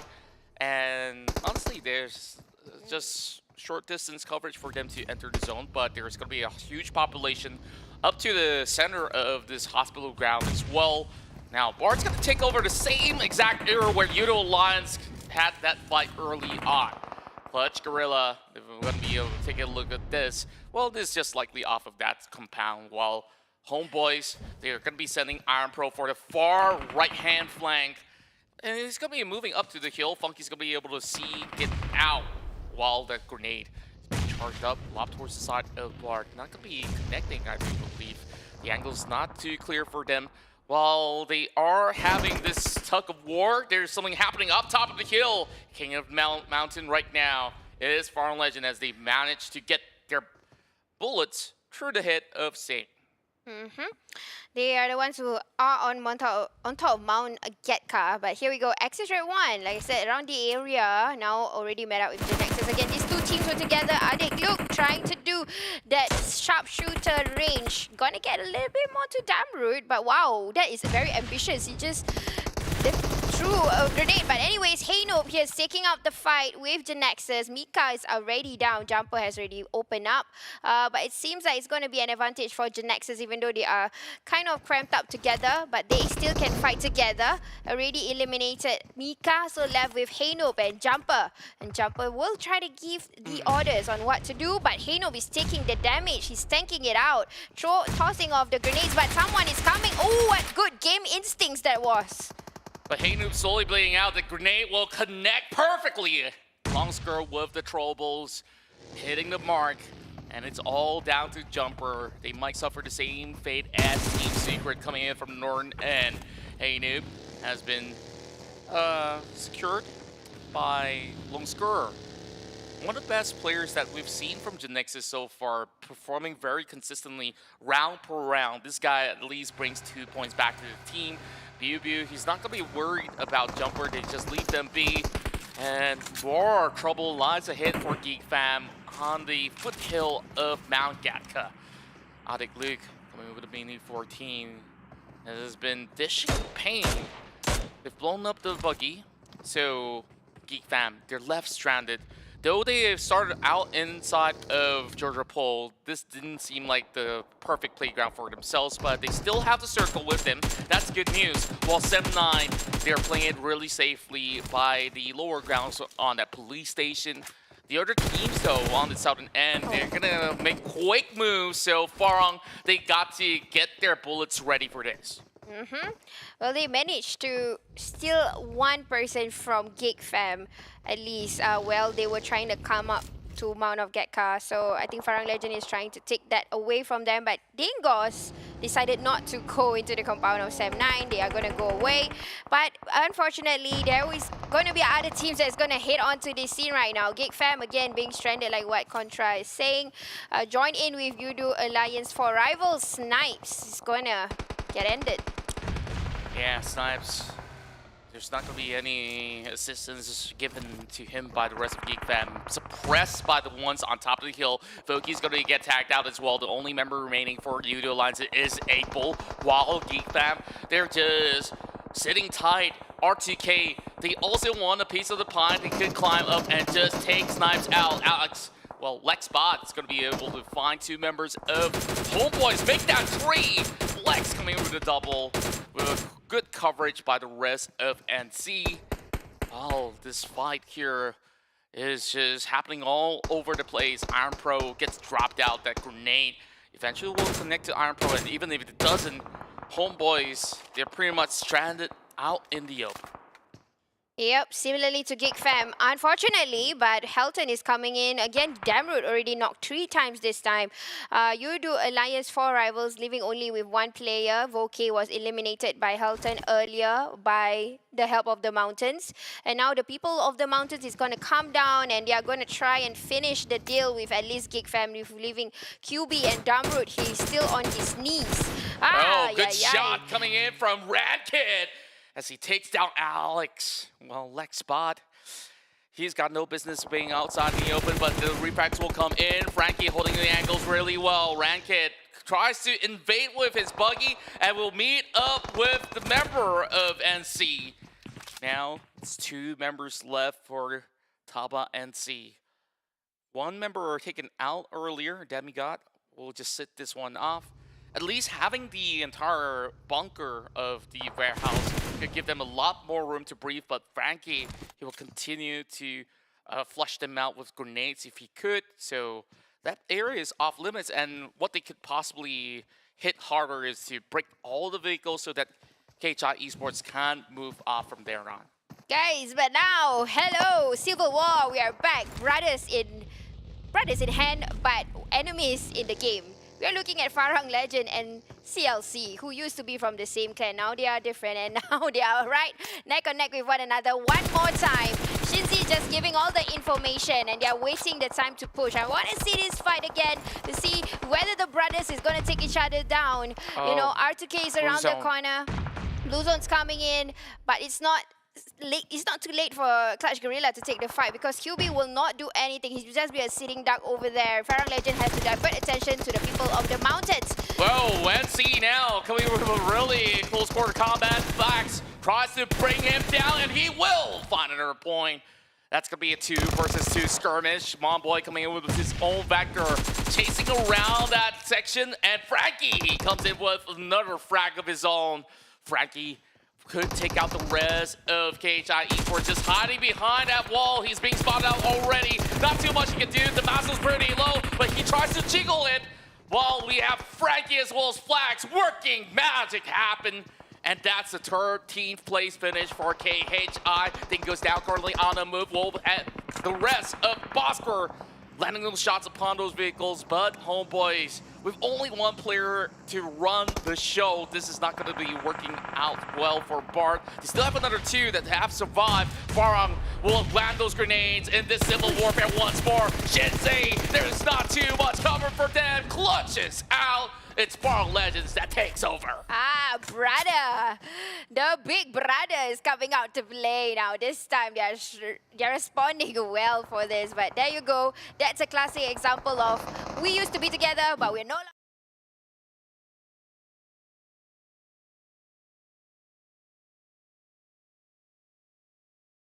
You know they are the mastermind. Team Bosskur again have perfect timing, perfect plays. I'm not sure if they're going to dominate this time, because we did see something happening in Wrangle back then when Psycho had a good point of advantage, point of view, and this time we might see another deja vu. Just have to wait it out. It is still unclear. We have 10 more teams. Zoli now getting picked off as well. Boy, he's still by the corner of the window pane, and that was a perfect shot coming in from Stone, bringing the car 98K here to fend off against the rest of Bosskur. But the thing is, I don't even see where Sem9 plans themselves at, so that's going to be a really long shot coming in from Stone, the latest member added into Sem9, while the rest of GENEXUS is going to be pretty close by. They're playing by the corner of the hill. 1 grenade being lobbed here by Luyu. And it's going to be hard for him to actually land that one on top of Deb. That's the same area where he landed that pan winner chicken dinner. While we have Boy still picking onto Team Hog. More and more revives will come true. Look at the crowd from south as well as north. The ones in the middle, Bosskur has the perfect chance. All they have to do is to hold out this compound while the rest of them are squirming their way for help. Boy gets the nade. Baby Kim's down. And Dingoz. They have Kiddo here that's still hanging by the corner of the broken NSEA. Helton's going to find one. Great work from Farang Legends thus far, while Stone gets another tap towards Dingoz Esports. Team Bosskur just showing a good gameplay here with the premium spot that I was talking about. 1 by 1 goes down. But Team Hawk has nowhere to go. Dingoz, similar effect, but they are still keeping quiet. Helton on the other side. If you're wondering where this fight is, it's actually a third-party affair. So right behind Sam9, there's GENEXUS, and then followed by Farang Lejund. But Aboy trying to connect the dots to all these players that is currently proning outside. But with the current view that he has, the circle has to be in his favor so that he can get those elimination points in the back. R2K trying to also, you know, at least target a few, but the shots are not stopping. Like I said, this is a deja vu effect for Team Bosskur over in Erangel earlier. Yeah, Sappy's gonna be able to find one. Wow, that's a huge grenade! And the GENEXUS will be taken out cold with the rest of Farang still holding on. The rest of THQ, they try to swerve into this sector with Dingoz battered and bruised much early on. Ricky tries to fend them all off with a big wraparound kiddo with 1 HP left. Can he handle it? The pressure is immense. Dingoz is out of the game while Team Hawk takes over the other corner of the map. Meanwhile, Sam9, they have Deb bleeding out in the open. No help given to him as well. Good chance for Bosskur. They still have the most members in play other than Farang Lejund. Now Asper to be able to find Farang Lejund the moment I speak. They try to crash in the same compound. Leo's knocking by their door, but he's all alone. Rapidboy is not joining in the fight just yet. He will drive his way towards the other corner of the map, while Rensky did get a pick onto Aboy. Now Asper with the M249 need to make every bullet count. Yep, they're holding on, waiting for the reset to happen. Team Hawk might get the advantage because of the timing that they decide to pick out. But Team Bosskur now, knowing that there's people knocking on the door, Rappo has been knocked and already been taken out from all the players that is currently outside, similarly to Olio, because, you know, they were waiting to do the reset. But Sam9, good timing to come out. Naoki trying to eliminate all the other Team Hawk players that is currently outside.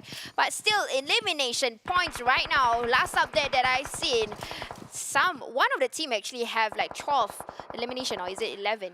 Yeah, and no matter what happens from here on, it's all about getting that chicken dinner.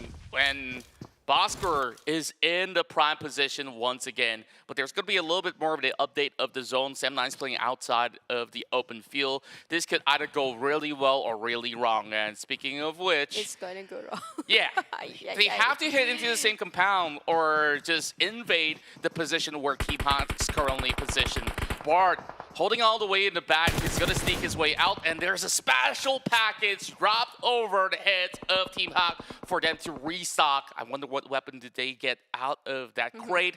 While Bosskur, they need to just go to the streets, and I think by now, a lot of all their utilities have been expended. They still show that they have a few grenades left. Now the smokes are being set up by Heiko, so that no matter how they try to run over, they will eventually be exposed. So great positioning this time around. Team Hawk, you know, I speak about this early on that they didn't show up. It's time for them to prove me wrong. Yep, I totally agree with you, Contra. But we totally forgotten about Yoodo Alliance for Rebels. Look at Apple. He is still alive. He has been alone since, just as I speak, he has been eliminated. I thought we were going to see like the match we saw previously yesterday, the last match where we did see Pemburu was a solo versus squad. But that is that. Naoki again trying to fish out Sam9 to come out from wherever they are. And now the blue is already painful. I don't know why. Team Bosskur might just get this in the bag. Well, it depends on how they play this one out. Still, they are trying to remove the rest of Sam9. Farang is the only healthy remaining member for the squad. Well, they will try to go in for a little bit of drive-through, but I don't think that they serve McDonald's there. If they really do want to get themselves a little bit of burger, what they will possibly find is Farang on the other corner. They remove Sam9 for play. Now this is the top 3 scenario. Bard could just sneakily take out players after players, but if he does land those shots, Team Hawk will also be hunting out for him, so he should hold on to the trigger. That grenade connects onto his ass bar. Now it's only 2 members left for Bosskur. This game is for Team Hawk, but Bard, he's trying to sneak in from the back. He could pull those numbers for the team if he wants to. He's just waiting for him to take out the rest of Bosskur and then make a move. Behind his UAZ. And I think they've already hurt him though. And now they're trying to check each other out. Shot being fired, Zully's first one to fall. Grenade being dropped in. Bart, final remaining member, when he will be taken out. Team Hawk's first chicken dinner has been secured on the final day of the weekend of week 1. This is the PMPL, and my oh my, some high quality plays from Team Hawk. We're gonna be looking at the highlights and we'll pass it over to Key.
You know what they say, there is a first time for everything, and today, on the final day of week number 1, Team Hawk, my god, they'll be licking their fingers as they've tasted the platter that is a chicken dinner here in the 2022 PMPL MYSGPH Spring. Things are turning for the best here for some of the teams in the second draft, and could we only expect more as the day goes by? But before we move on further, Corn in the Cob suit still up for grabs here with the code you see on the screen down below. Remember to be as quick as you can. Nimble is the word on your fingers here, as www.pubgmobile.com/redeem seems to be quite of a lengthy thing to type out. So if you can do so with the fastest without any sort of typo, hey, and also bear in mind to key in the code, this suit may be for you. And it's also a permanent suit, so don't worry about it disappearing the next day and thinking that, it's kind of a waste of my effort because it's gone.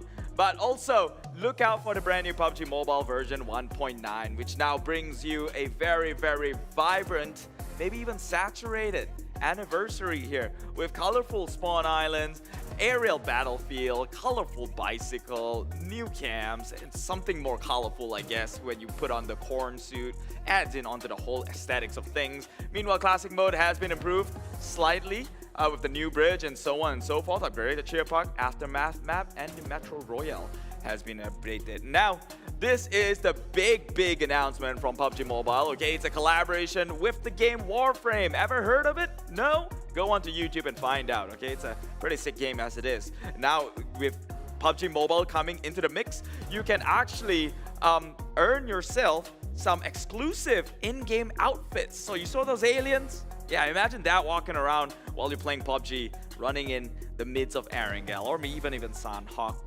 Technically, there's no Area 51 in any one of these maps, but if I would say the closest to it with Sosnovka military base, yeah, put on the alien suit, run around in the Sosnovka's military base. Now, that pass has been out since the 22nd of March, so you are kind of late. Go onto the application right now and, well, get yourself that Royal M9 pass. That is some of the offerings that I kind of have to let you know so you don't miss out and you come back down in the comments and blame me for not giving you the urgency to claim such offerings that is up on the wall. Like I said, I'm gonna be a walking billboard or an advert, or I guess a mascot for the time being, until you take action on these promotions. Now, the game before this, so many instances did the circle favor towards, but Team Hawk was not one of them.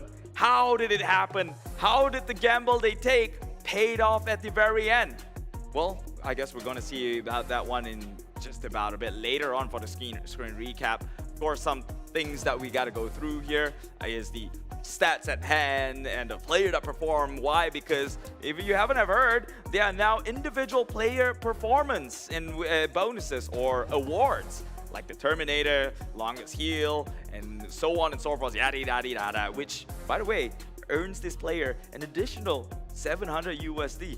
Obviously, it's going to be an overall thing or maybe even a weekly thing. Not too clarified on that, but I'll let you know.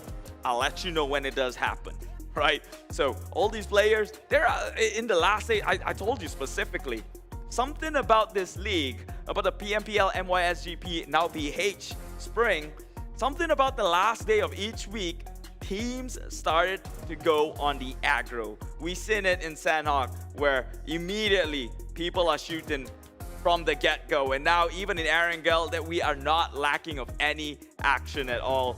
This time round we had a Western Circle and it played out the way it did, favoring this, we thought Bosskur, but Team Hawk, they were the one who came out on top. We have a total points of 23 here, 8 from the eliminations and 15 from the, well, chicken dinner themselves, finally tasting one on the final day. And you know what they say, if you're going to go out and end the week, you end it with the bang. Unfortunately for them, it's not the end of the day. We still have Miramar, 2 Miramars, and to end the day with another Erangel later on. Team Bosskur comes in second here with their attempt, or at least the points accumulated, because surely we saw it was Homebois who ended up in second in terms of placement, but not the total points. Meanwhile, Farang Legends gets a feature. Finally, the little brother or the bigger brother. I don't know who's older, but I guess Farang Legend has been around longer than Clutch Guerilla. So the bigger brother between the two gets a feature. For so long did Clutch get the spotlight, and now Farang gets one on their own. 3 elimination, 901 damage, 35% team contribution, fairly even between the teammates here. 98 meters, longest elimination distance.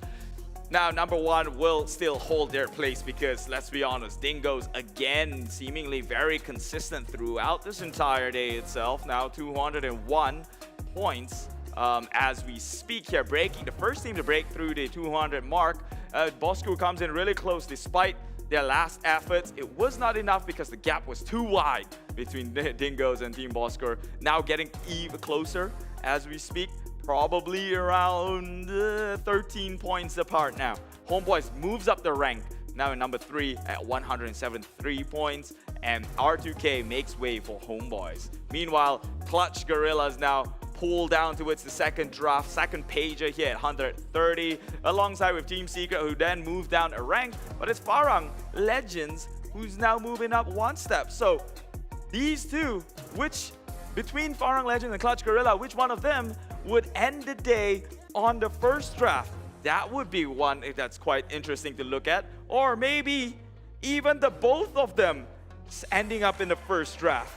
Team KHI Esports, unfortunately, maybe the slow play style, the rotation, or playing the late game strategies, maybe not panning out so well for them. But then you can also contribute that to the way the circle started.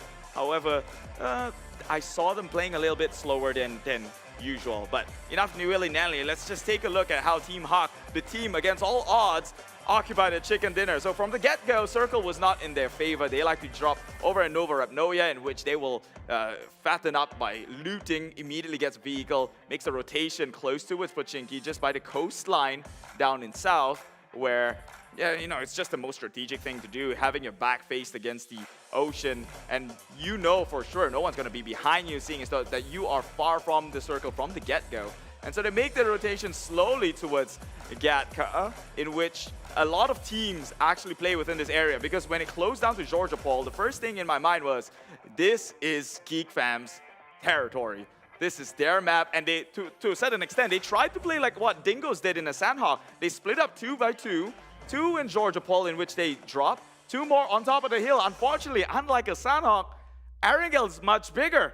So when Farang actually, and also if you want this strategy to work, you must make sure that your eye actually covers the area that you're intending to cover. Because for some weird reason, Farang, they made it up onto the foot of the hills and contested that spot against Geek Fam, who only had 2 members up there. So with the distance being much wider, Geek Fam cannot come in with a support, although they eventually did after they lose one member and it became a 3-man and eventually gets wiped out by the teams that are pushing. I believe it was R2K who also tried to crash onto the spot of Geek Fam by the foot of the Gatka Mountain and leaving QB for the rest of the game, being a potato or a corn in the cob, just sitting duck.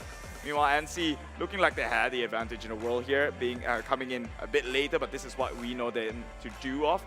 Now, this is where Farang Legends actually wipe off the younger brother, that is Clutch Guerillas. And although you don't see it right here, it's a slope down, and Farang actually occupies the high ground, giving them a little bit of an edge when it comes to this trade-off. And seeing as though, just the health itself, you know that Farang has got more health points to play around with, and the manpower is fairly even. And QB also had eyes on Clutch Guerilla to even come in and disrupt them if he even wants to, right? So it was a hard game to play on from the get-go. Look at that, Farang towards the end, still holding onto their high ground, but of course, it closed down towards this tiny little compound, reminiscing of another Erangel map here with Team Bosskur. Previously, it was Psycho in the same position, gunning everyone down. So it looked like it could have panned that way once again. But Team Hawk, they did one of the most unthinkable, crashing onto the spot where Dingoz currently resides, occupying the open field, which sounded like a bad idea. It's a small circle, you're smack dab in the middle, open field with smokes, which kind of gives enemy an idea where you're positioned at. I'm surprised it took this long, right? Yoodo Alliance, who was still in the area, Appy did not pose much of a threat. They took that one out pretty easily. Sam9 did get Bosskur pretty busy on that end. Bard could have been the thorn in Team Hawk's way, but he decided, hey, I'm going to play it safe. I'm a one-man army. There's no way I'm going to go up against the entire team. I'll let them fight things out, and he does have information towards where Bosskur is, and he has eyes on all 4 members of Team Hawk. So he decided to let him out, let them fight it all out, and eventually when Bosskur goes down, he was positioned by the car to even try and take the fight 1v all, which eventually turned out the way it did. So congratulations, Team Hawk. Most damage, unfortunately though, goes to the side of Farang Legends. I say unfortunately because usually when you're getting the chicken, you want to get some of the highlight stats. That didn't pan out for them with Farang taking top 2 place in this chart here. And they do get, though, most throwables used. I believe that one contributes towards all the smokes they have to play within that open area. Great thinking by them, recognizing the utilities they have, taking a risk to occupy a small dent in the ground. Team Hawk, they rise victorious. GENEXUS, Lung, yeah, they had quite of a moment there. They did go up against Team Secret. Although third party, they still get certain kills onto their end. It was a harder rotation. Haven't seen too much of them being popped off here, so maybe they're just warming up. I mean, that's the benefit of the doubt I give to all the teams that we're playing here today. And then we are going to a Game 3 in just a bit, like shortly, actually. Take a look at this map. It is going to be Miramar now as the 3rd map in rotation. Team A, B, D, and E will be the ones playing, which means Group C will be sitting out. That is Axis redONE, EVOS VIP, Dingoz Esports, and Team Bosskur will be taking a break, maybe recomposing before they go in onto the next Miramar map of the day. So this is match number 3, which only means, including this match, we only have 3 more games to play. Yes, 3 more games to play. 3 more chances for a chicken dinner. 3 more to change a fate of a team down in the 2nd draft.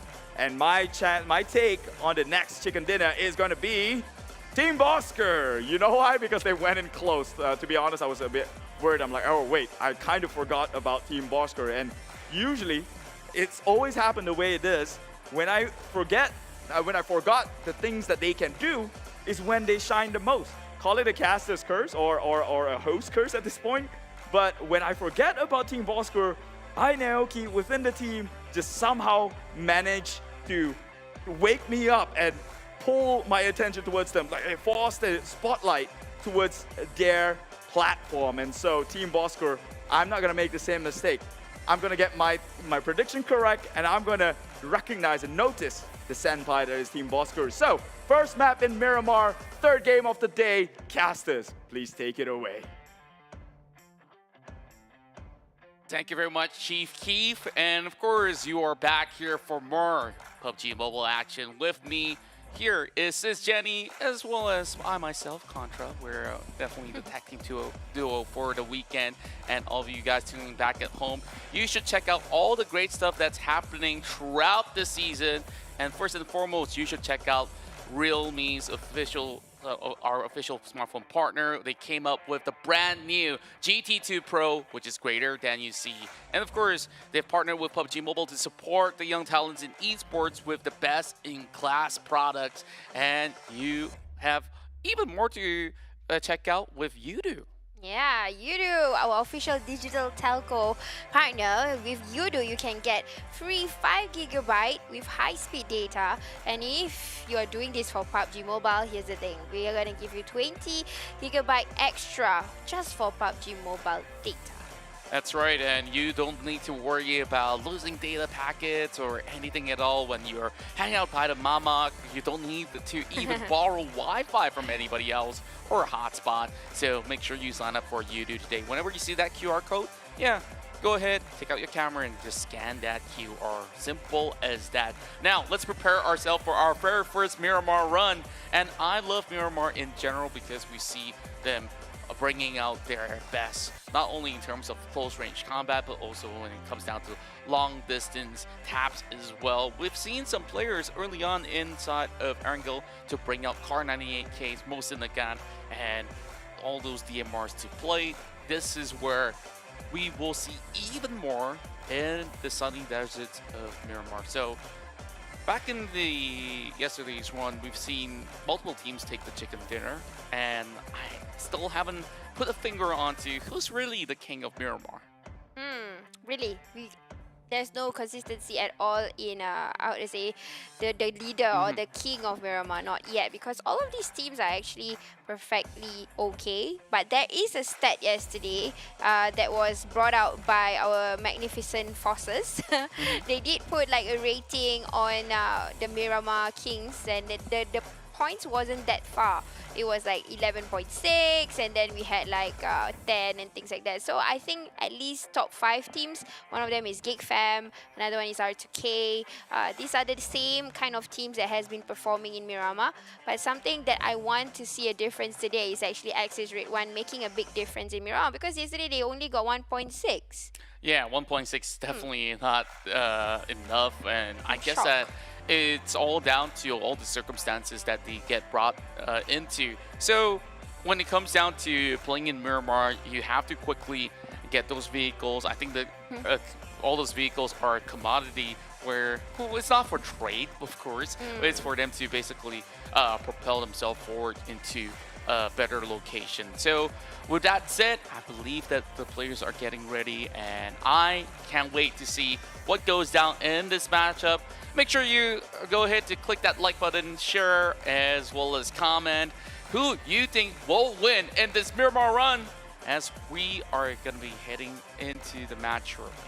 Yeah, but interestingly, for this match after this, we are going to see our 2 countries playing together that is invited to come over, which is Singapore and Philippines. So hopefully this is the time for them to shine. And you know, where else can you shine when it's the last day of the week? So even though you're not at number 1, this is the time where you can practice so that you can come back better next week, especially for teams that have suddenly awakened. Like for probably, I remembered very well in the second page, it's like a great distance. Distinct is actually Farang Lejund with top elimination points earlier. That's right. Without further ado, let's hop right in. And once again, we're going to be looking at the average score points that they've possibly accumulated throughout the week. And Yoodo Alliance 4 Rivals are the ones sitting at the top of the podium with a perfect 11.0. Not even 10. It's like they are having more than 10 points per round whenever they play this map out. So on second place, it's going to be Clutch Guerilla, while Homebois takes the 3rd spot. So a little bit of shift of dynamics as compared to what we've seen early on. That's also due to Group C currently not playing inside of this match. We do have teams like EVOS VIP that was somewhere around that top 3 the last time we've seen. So when we take a look at the rest of it, I guess that 7-9 hasn't been all too hot on their performance all too lately, other than the earlier game that we've seen inside of both Sanok as well as Erangel. I think they pulled back decent ranking points. That's definitely a good news for those supporters of them. But I want to see more from SMG particularly. SMG has been taking a lot of fights personally. This is to my point of view, okay? Because just now they were settling it out with RSG over in Paradise. Because if you remember at one of the games yesterday, one of the SMG members decided to take Small Boy, and then after that they came into Paradise, show that hey, stop messing with me, and then they immediately brought all of them back to the lobby. And then they had some personal issues with Almighty. They keep on clashing, you know, SMG again getting back to the lobby. So this time I think they have to focus on PMPL and to get better rather than, oh no, I'm not happy with this guy. But this is just my speculations based on what we are seeing here, how they are running the game. But here we go. I'm not so sure exactly where the circle will be. We have yet to see where the circle is. But yesterday I gave a huge sigh because the circle went to the south. So I'm not sure. It's somewhere towards the central north area, the last I saw it. So it's not too bad after all. Oh, it's better now? Yeah. Wow. It could have been better for those teams that are missing out on this match, particularly on EVOS VIP that's not in water treatment. So some teams can actually take over that sector. And I do believe that the reason that we're having multiple chicken dinner winner is that all the teams here are just great in terms of quality of play, that it's hard to have consistent results when everybody's that good. Like, almost every season since the second season of PMPL, we've always had representatives from MYSG that has got into not only Southeast Asia, but also to the PMGC. And those names were, you know, Yoodo Gank by the time, Team Secret, and there were moments where we've seen glory days of SMG. I think they have definitely fallen from grace. I believe that this season, we probably will see new names of either MYSGPH to appear not only in C, but in the global stage again. Totally agree with that, Contra.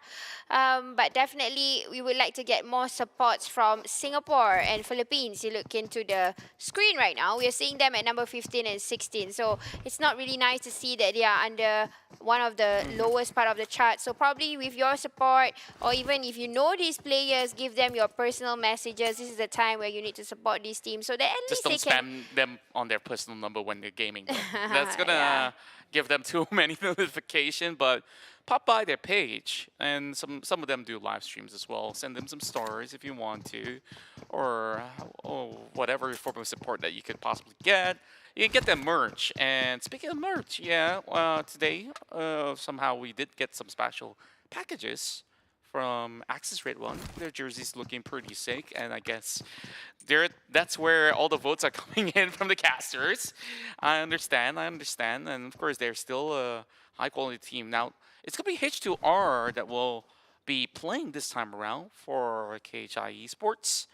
They do have, you know, a couple of switcheroos going on between teams, and perhaps this could be good going for them. Sometimes you do this because the other players specialize in certain maps. Like, say, for Sanok, you know Kacang Sisu is going to be that expertise of a medic that he always pulls back those points for Axis redONE. Well, is he still in Axis redONE? Yes, he is. Yeah. So, yeah. And continuing on with where we left off, I think GENEXUS, they've been pretty aggressive as well. I think that they're definitely onto something as they invade the territory where 7-9's at. Yep. I remembered about H2R. So I was doing the group draw. So I managed to talk to the manager of KHI. So she was saying that, okay, you know what? Let's just wait for that before I continue. We are seeing Putra getting engaged with GENEXUS. So he's the only one here. He might just get cordoned off because the rest of the 7-9 is not here yet. Loyu's coming in close. He is super brave, this guy. He's definitely the rusher, but from the back, not good enough. not good enough, and the entire Sem9 will hold back. They will not push. Looking at them, they will probably do long distance range. They will not push first, but Putra is definitely giving information that the team is here. So yeah. not Back yet. to your point where you were mentioning about, talking about doing the group draws and basically having some chat with the managers. What did you make out of it? Yeah. So the manager said about H2R, this guy is a miracle, and he's the best of the best in Philippines. So I was waiting for H2R to play in ever since day one. I've not really seen him, or maybe he did. He was playing in a few did. matches, Yeah, but I don't think that he get consistent matches Yeah, throughout the entirety of the day. And I still want to see more from him, indeed.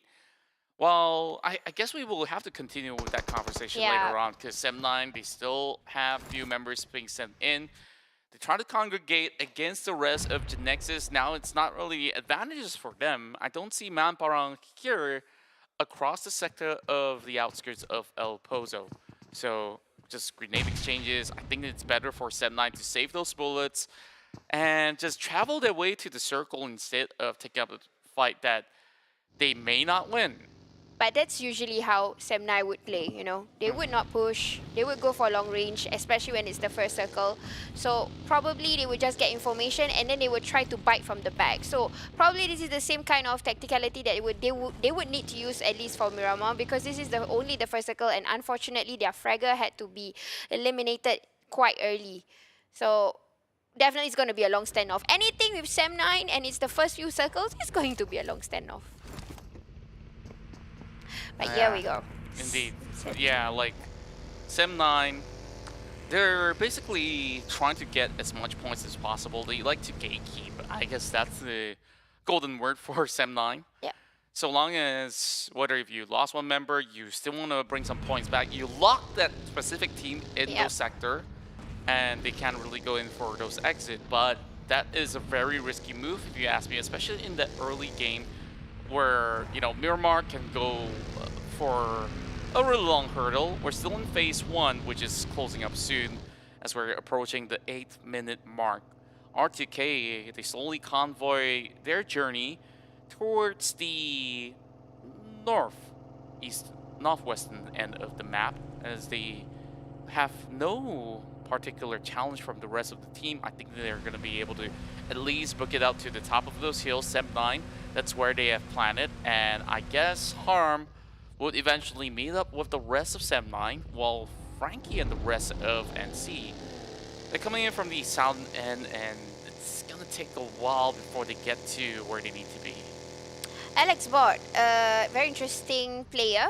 Although his name is a bot, he's not a bot. He's actually a support, but he has very good game sense. If you realize in NC, behind flags, usually it's behind flags, he will just come in to support. But here we go, R2K, again, like what Contra mentioned, they will be the ones that will bite behind Sem9. Farang is actually getting information on where to rotate, or at least to lock in the Nexus. But unfortunately, R2K decides to come into their game plan, and now they have to replan everything. At least Farang now just trying to go, do the best, because this guy, when it comes to trigger discipline, he has the best patience. So honestly, I've seen this guy when he's just sitting there, 2-3 players from different teams just pass by, he's not going to shoot at all, and he will survive. So right now, I'm just going to see how it's going to go down for Farang. Yeah, and he's just locked right in. I don't think the rest of Sem9 could send in support as well. They might have lose another member right here. While Izane finally scouted out the captain of the team. They tried to go in for the refrag. Wall, Deb doing a lot of work, but not bringing down Izane. So this is what I've mentioned earlier, right? Early fights like this in open ground is unideal. And Sem9 definitely had a little bit of blunder right here. And Deb might have actually got his vehicle blown up. Ooh. A little bit of attack coming in from Stone. Good cover fire in order to keep Deb safe, and they will continue on their journey. The last we saw the circle, it have moved across the regions of Water Treatment as well as St. Martin, while Fredo, he got a little bit of a freebie coming in with Geek Fam coming by with only one player. the scouting duty of Geek Fam didn't really result to all too much, so they have to play with 3. Reaching by the edges of wall treatment right now, they just got to find a safe place to call home. I really like the disciplinary display that we saw from Fredo. You realize that he just took out QB and nobody is around the area, but the disciplinary of him to immediately deploy the smoke was there. And this is coming from a player who has played since Season 1. And it's Team Secret's player. So, you know, whatever you do, wherever you go, data analysis is important still. Even though there's nobody around the area, he did show sense of being a professional player, because you cannot expect there is nobody there. So that was really a 100.100 if I were to give him an exam test. He has passed the test, definitely. But R2K is going to do a chase down now to Sam9. Sam9 is going to try and find a safe place, but R2K, the people who can play the best when it comes to the back, they can really fish. Indeed they would, while R2K, they don't really have to risk anything at all. Just take over the whole section of power grid and play this out slowly. And in Miramar, this is quite typical, as we definitely have a lot of room to banter with. So when you go into Miramar, what weaponry will you bring with you? Go to Miramar, bring, you mean like weapons? Yeah. What are the 2 primary weapons that you carry? I would go for M762 and M4. Oh, Cool cool options. Yeah. M762 is one of those weapons where not many of these players like to hold, because sure, it has high damage, but the recall's pretty high as well. I would replace that with an SLR, and also if I do get myself an M4. So that's my kind of ideal setup. I like to use a 5.56 as well as a combination of well, for 7.62 altogether. So with that being said, I guess we're slowly getting ourselves into action, Jenny. Yeah. So GENEXUS, I think that they started off well. They're slowly climbing the charts. The last we saw them, they were placed in 16 during the weekdays. And by weekend, yesterday, they have significant improvements. But no chicken dinners yet for BuBu and Co. I'm pretty sure that the fans are just waiting for that chicken dinner to fall into the plates of BuBu. Yeah. Well, BuBu, the way he plays, or at least GENEXUS, is more to, you know, you're together as a wolf pack. It hurts to be in front of them, but when it's about opening up, I think other teams are way ahead of them, at least because maybe it's been a while since BuBu was in competitive, but then again, GENEXUS is made out of 4 players. So as of now, we are only seeing them as a firepower team. But here we go. Most trolls used is again Aizen. Aizen has always been here. Olio, but interestingly now Pemburu come into play. So yeah, that guy came up clutch the other day, where he almost got that chicken dinner against his ex-teammate Iron Pro. That was also the first chicken dinner for Homebois particularly. So it's a sweet victory, and of course a close call for Pemburu. He did rack in like what, 7 frags of his own. Surviving solo squad all the way. I'm definitely not surprised about that. And for Aizen, this is the player that every team wanted to get when the transfer window was opened up. But he decided that, hey, it's best for me to stay with R2K, and I can see why, because they're feeling very confident, very comfortable, currently sitting at 2nd place as well. All they could possibly do is just, you know, get this team that's well developed, grown out together, to reach to the top and bring the glory home with those hard-earned time and effort that they've put in. And now the rest of Farang is going to meet up with their brethren yet again, and they're prepared to take on each other. And you know, the best enemies are the ones that you know best. come on. There's more other teams to play with. Stop fighting each other, guys. Come on. You guys eat the same food. But anyways, Clash Guerilla, here we go. They're probably trying to do a revenge at least. They have no idea that this is Farang Legend. They have no idea that this is them. But if once they found out, I think it's going to be a happy thought for them because you know what happened to Clash Guerilla in Erangel? They got tossed into the lobby by their big brothers. As of now, we are only seeing that they are still going to engage. We are hearing a whole lot of troubles being tossed in, and true enough, Adik going to do the first damage, and they are going to push. Olio right behind, 2 fraggers here. Shinzi is already down. Adips and Funky is going to re-strategize. Xerox is here. Funky is already down. Am I seeing another takeover? Holy crack-a-mole. I think it's over. Big brother says stop copying my tracks. Well, I don't think that they're copying in particular. Like, we take a look at their rotation. They have no other place to move, and it's like, if my little brother is on the way, I don't care. Like, this is how competitive it should be. Your siblings, they have the rivalry of their own, and yeah, they can meet for 100 times, and I will be still happy to take that match any time of the day. Now, R2K coming up close and personal against KHI Esports, and with only 2 members right there, it's not really the best possible fight that KHI would hope for. Therefore, they're falling back, hiding behind this warehouse. Almighty, they're not being proactive. If they were, they could have actually gotten a few pointers from the top of the hill. Meanwhile, inside of water treatment, we see 2 teams. They're luring right by, probably thirsty for water by now. A little bit more smokes being set up by the rest of R2K. Almighty went in to infiltrate the warehouse, and they want to take this fight head-on against KHI. It's them being sandwiched between 2. KHI, these are the only 2 members left, and this is going to be pretty rough. MYSGPH, all 3 smack dab together, and they're just going to have a little bit of brawl. It's going to take some time, though. A lot of smokes have been utilized by Almighty. I really do wonder, do they really not need that many? GENEXUS, they open things up against the rest of Team SMG, but there's also RSG on top of the hill. They cannot stay out wide out in the open. Adik Luke finds Stone as well. While the battle will continue inside of the water treatment, it's going to be GENEXUS here getting the flush. And Adik Boy all alone. Final member tries to go over wrap around. He gets the drop. The rest of GENEXUS bow out. I love it how Anik was so confident. He just knew exactly where the player was. But then again, here we go. Team Hug from the back. Farang Lejund is getting torn bit by bit, but it's not going to be the end. You're going to fight back. But with a jiggle, Helton goes down. Not enough firepower. Olio and Helton down. I don't think they can survive. Adik blue zone. Adik is also down from the other side. So only leaving with Boy. He has to leave up 3 players. But no, he's going to ditch them and going to go for survival. Book it.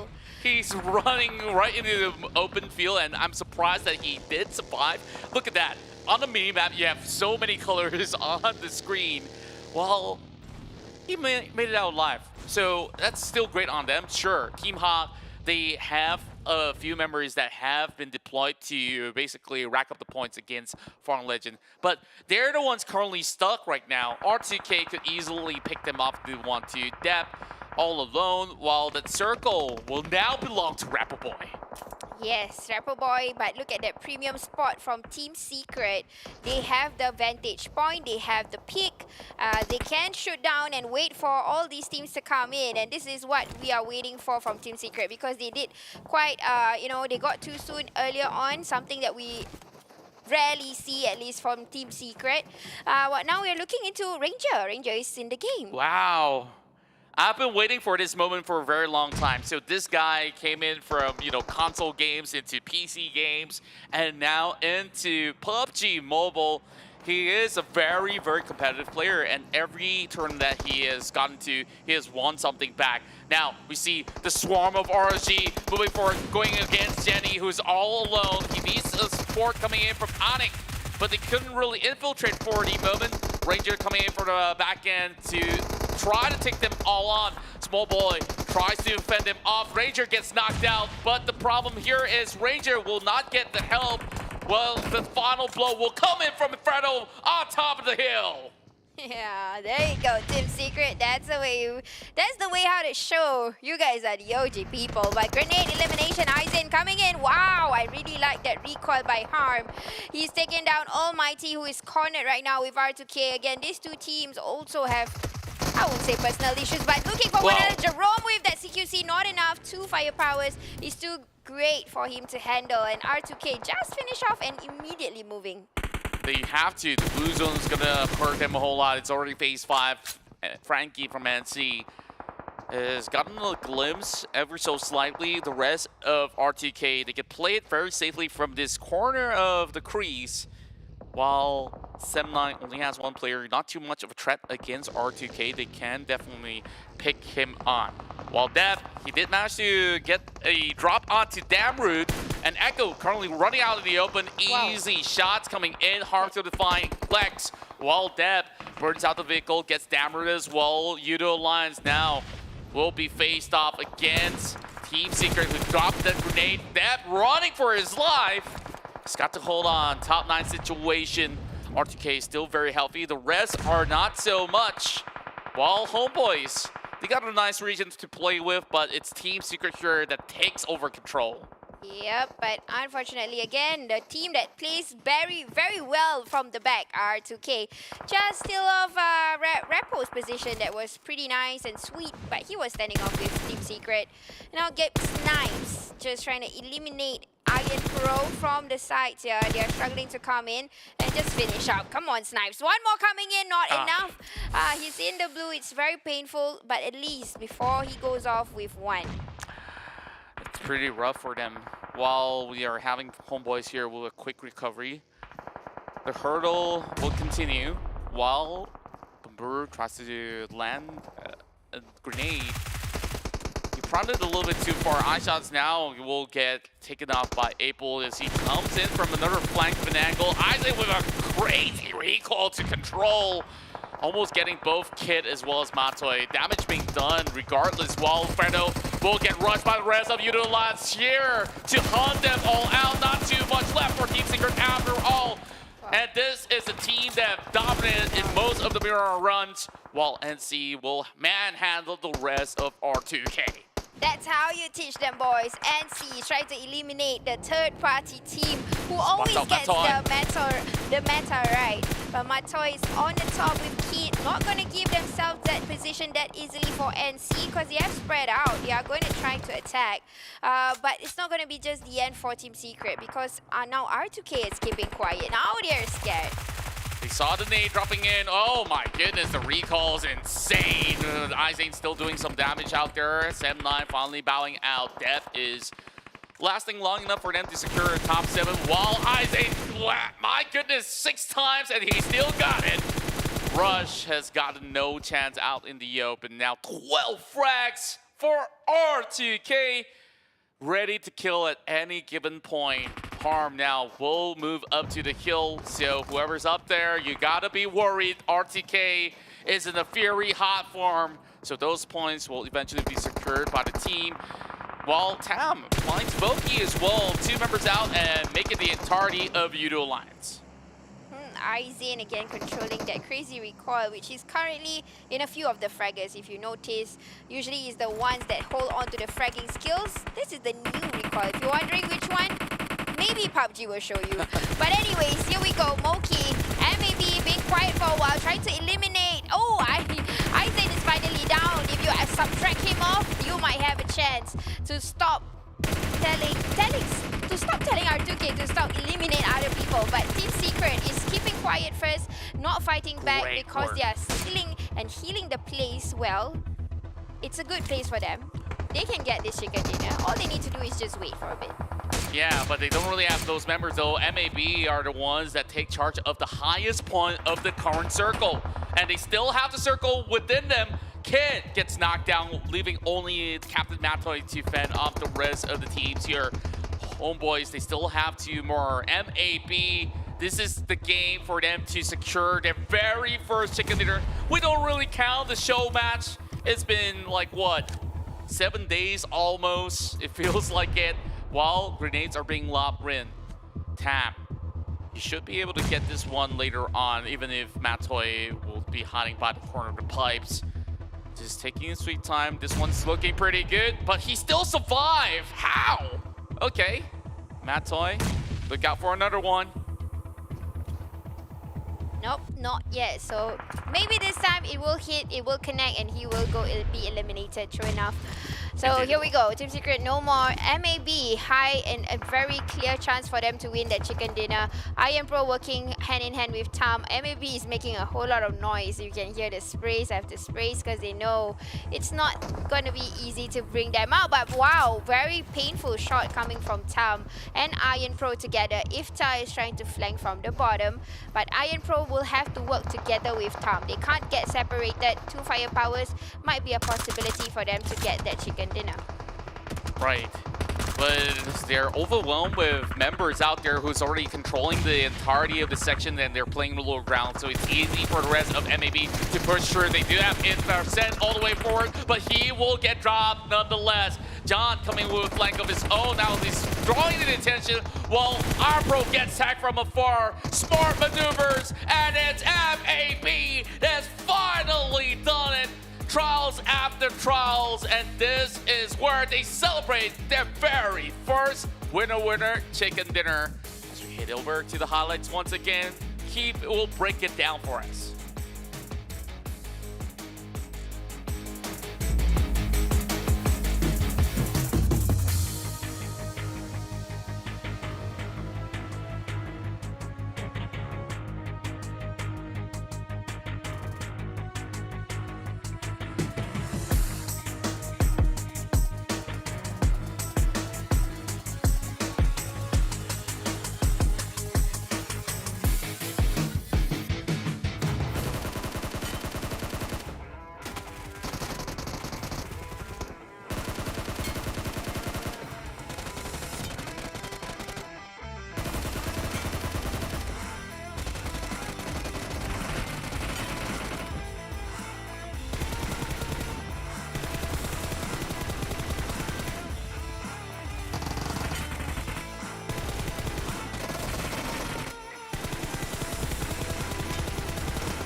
Yes, MAB Esports. They've come in close towards a chicken dinner twice, but this time they bring one home and seal it in the bag. Congratulations, MAB Esports. And like I mentioned previously in the match before this, there's a first time for everything. Team Huck has claimed their first chicken dinner. Now MAB Esports. Any more teams from the second draft here has the potential to do so, including our neighbors over in the Philippines. KHI Esports, all the weight is on your shoulder here to soldier on and wave the flag of the Filipino region and actually bring one for yourself. So that will happen, if possibly, or at least potential is there, or the chance is there, at least for this next two match that we have in store for today. Like I mentioned, today itself, a lot of the teams are stepping up. Unfortunately, only towards the final end of the week. However, this is a new beginning. Could also mean a breath of fresh air for them to start in strong when the next week comes. But today is not over just yet. And in fact, I've got some good news to tell you. Okay, check out the brand new Royal Pass here in collaboration with Warframe. It is, go get the latest Royal Pass that's already been out, if I'm being honest, on the 22nd of March. So, skedaddle onto your application while I see-die you, or as the Malaysian fans would say, buy you some time before the next match comes on to play. Go onto the app and actually look this one up, get yourself the pass, and start unlocking outfits for yourself. Look at that, the new collaboration with Warframe, where you can obtain various outfits and in-game items in the event. That is PUBG Mobile. Instead of wearing helmets, you'll be wearing helmets, but from Mars, I guess. I assume that's where all aliens come from. I remember the caster bantering about whether Pluto is a planet or not. Well, this is nowhere near Pluto, but it's a great segue into something else, I guess. Now that you've seen the promotion, please do get one for yourself. I mean, it's a 4th year anniversary special, so although it's PUBG Mobile's birthday, it feels like you're the one getting the prize. Now, I gotta be clean and honest. I didn't think any of you caught it on the chat here, but I voted for Team Bosskur. I voted Team Bosskur. However, they weren't playing. I knew about the casted curse, right? I've been wrong 100% of the time, so I voted a team that wasn't playing. So I can never be wrong, because you can't be wrong if the team didn't play in the first place. How about that? You thought Matoy had big brains. Take mine on for size here. However, I'll get back into serious prediction in just about a bit. Okay, fine. I'll let this one whiff. You got me. You got me. I tried to maintain at least something good onto my own sheet, my score sheet here, which is just red in wrong predictions so far. But I'll hop back onto the bandwagon after that performance, especially. And now I'm starting to see some of these teams stepping up. Maybe I don't go for the team that are really hot and heavy right now. Maybe I should make predictions on teams from the second draft. That's a good angle. So far, this seems to be the day of the underdog. So I guess it is a really good approach to try and consider. So without further ado, let's take a look at what happened in the previous match, or the match ranking so far. We have MAB Esports with the 8 kills, 15 winner chicken dinner points here.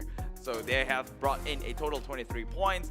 Surely they are down in the second draft pretty low, so I don't think it's going to leapfrog them all the way to the first draft. However, it is going to give them a great start. Once again, they have 2 more games to play today, so it's not over till it's over. R2K come in really strong this time around with 13 kills of their own, taking in the second place of the points accumulated. And R2K Zane, look at that. This man, he is the one to look out for seemingly when it comes to revenge to kill, because he's got both that thing, well, spread around his neck. I want to say tattoo, but I don't think that's appropriate. 7 elimination, 1,088 damage, 35% nearly, at least when you round them off, 35% team contribution.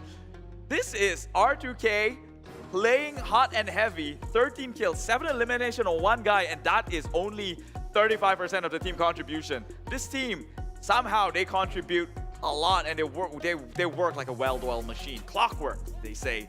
Dingoz still holds #1 based on their performance they had today. Very consistent stuff. Homebois leapfrogs up onto #2 with 192 points. R2K as well, taking up the top 3 position here at 190. Bosskur unfortunately will have to bow out from the second spot they were previously on, down onto the 4th now at 188.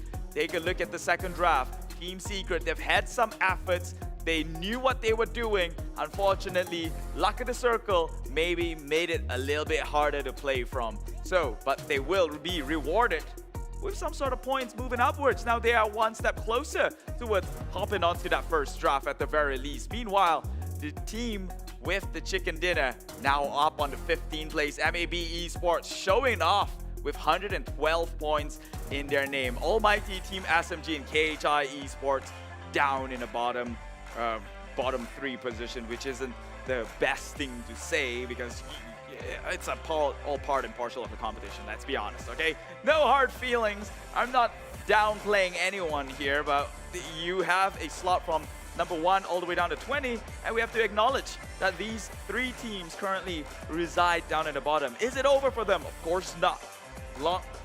Right? But nevertheless, let's just take a look at how the chicken dinner was won from MAB Esports here. Starting things off all the way in ruins nearby on the northwestern side of the map, which is finally a circle that we don't see very often, making that rotation all the way to La Cabrera. So I would say they, in a sense, got off in a good start here, having circle really next to each other. They make micro adjustment in the rotation, just taking high points after high points, and eventually arriving at the hill just by water treatment, where Team Secret also held out a bunch of the teams for the longest part. So this is where I think MAB Esports kind of got the better of the advantage, right? They were spread out onto this high ground, as you can see. perched up there, bird's eye views on the entire plane, the entire horizon here, having eyes onto everyone. Yoodo Alliance 4 rivals. You have TABAH NC nearby as well. KHI, who got shot by TABAH NC, I believe. And yeah, Team Secret, they were in the area.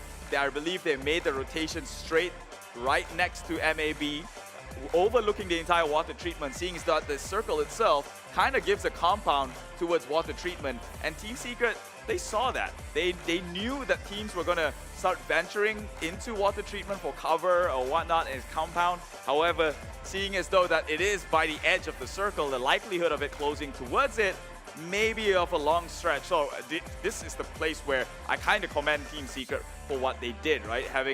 Moving towards the center of the circle, perching up north, having eyes, look at that, over the entire valley here with Homebois down bottom, Geek fam, and RSG, all within water treatment, because it just seems like the most obvious thing to do, being the only compound per se to play around with. However, it was still pretty much an open plain per se. Let's be honest, there's not much houses towards the water treatment itself. A lot of obstacles, but not really safe houses. And that kind of puts them in a sticky situation here, as they are just surrounded by a lot of teams, and one of the teams perching out from the hillside, staring down at them, was MAB Esports, who has the easier path on the back end. Nobody within their area, and they are the high ground. So the hills are theirs to play. Everyone else will just have to kind of slaughter each other within the process as they were nearby. And maybe Esports patience is a virtue, and they got out just fine here, securing themselves their first ever winner chicken dinner with a hefty amount of kills, really giving them that boost up to number 15. And maybe with the remaining 2 games left to play, they can just very well work their way into first draft.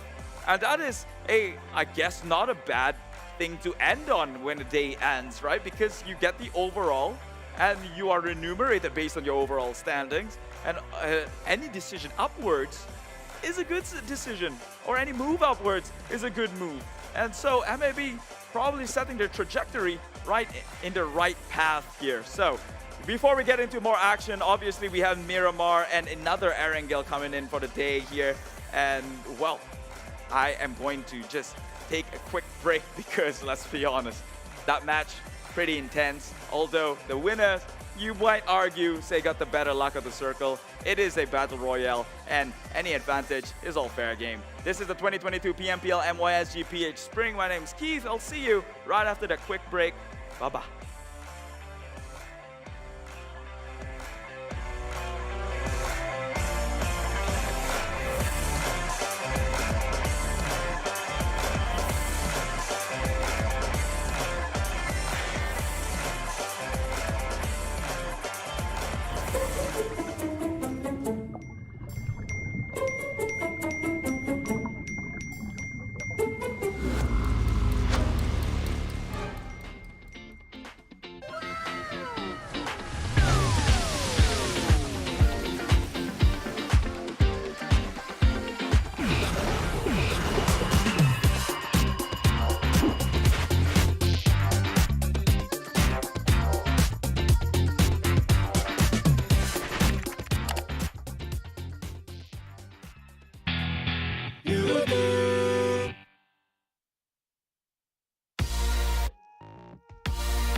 You can beat me down, but I will jump back up.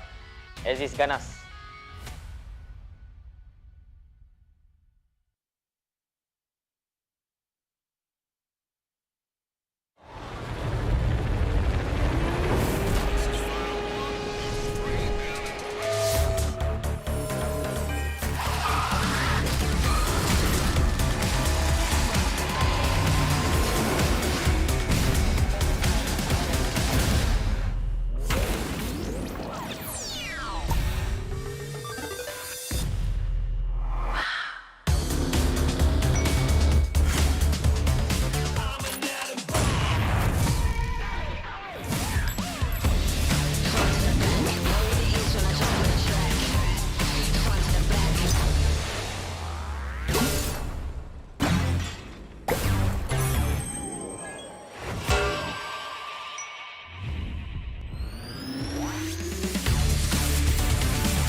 From ordinary to extraordinary, there's a long way to cross. Whenever we lose our way, there's always a light that keeps us going. The light sparks from every young heart. It leads us to capture inspiration in ordinary days. It encourages us to seize the colors of sunrises after the darkest hours and create something amazing with it. We brought the magical color changing effect to life thanks to a dual layer chromic bonding process. Place the back cover under the light for just a moment and you'll see it go from a calming blue to a passionate red, just like the color changing of the sky during sunrise. Presented by RealMe Design Studio. A tribute to those who dare to capture the light. Realme 9 Pro Series.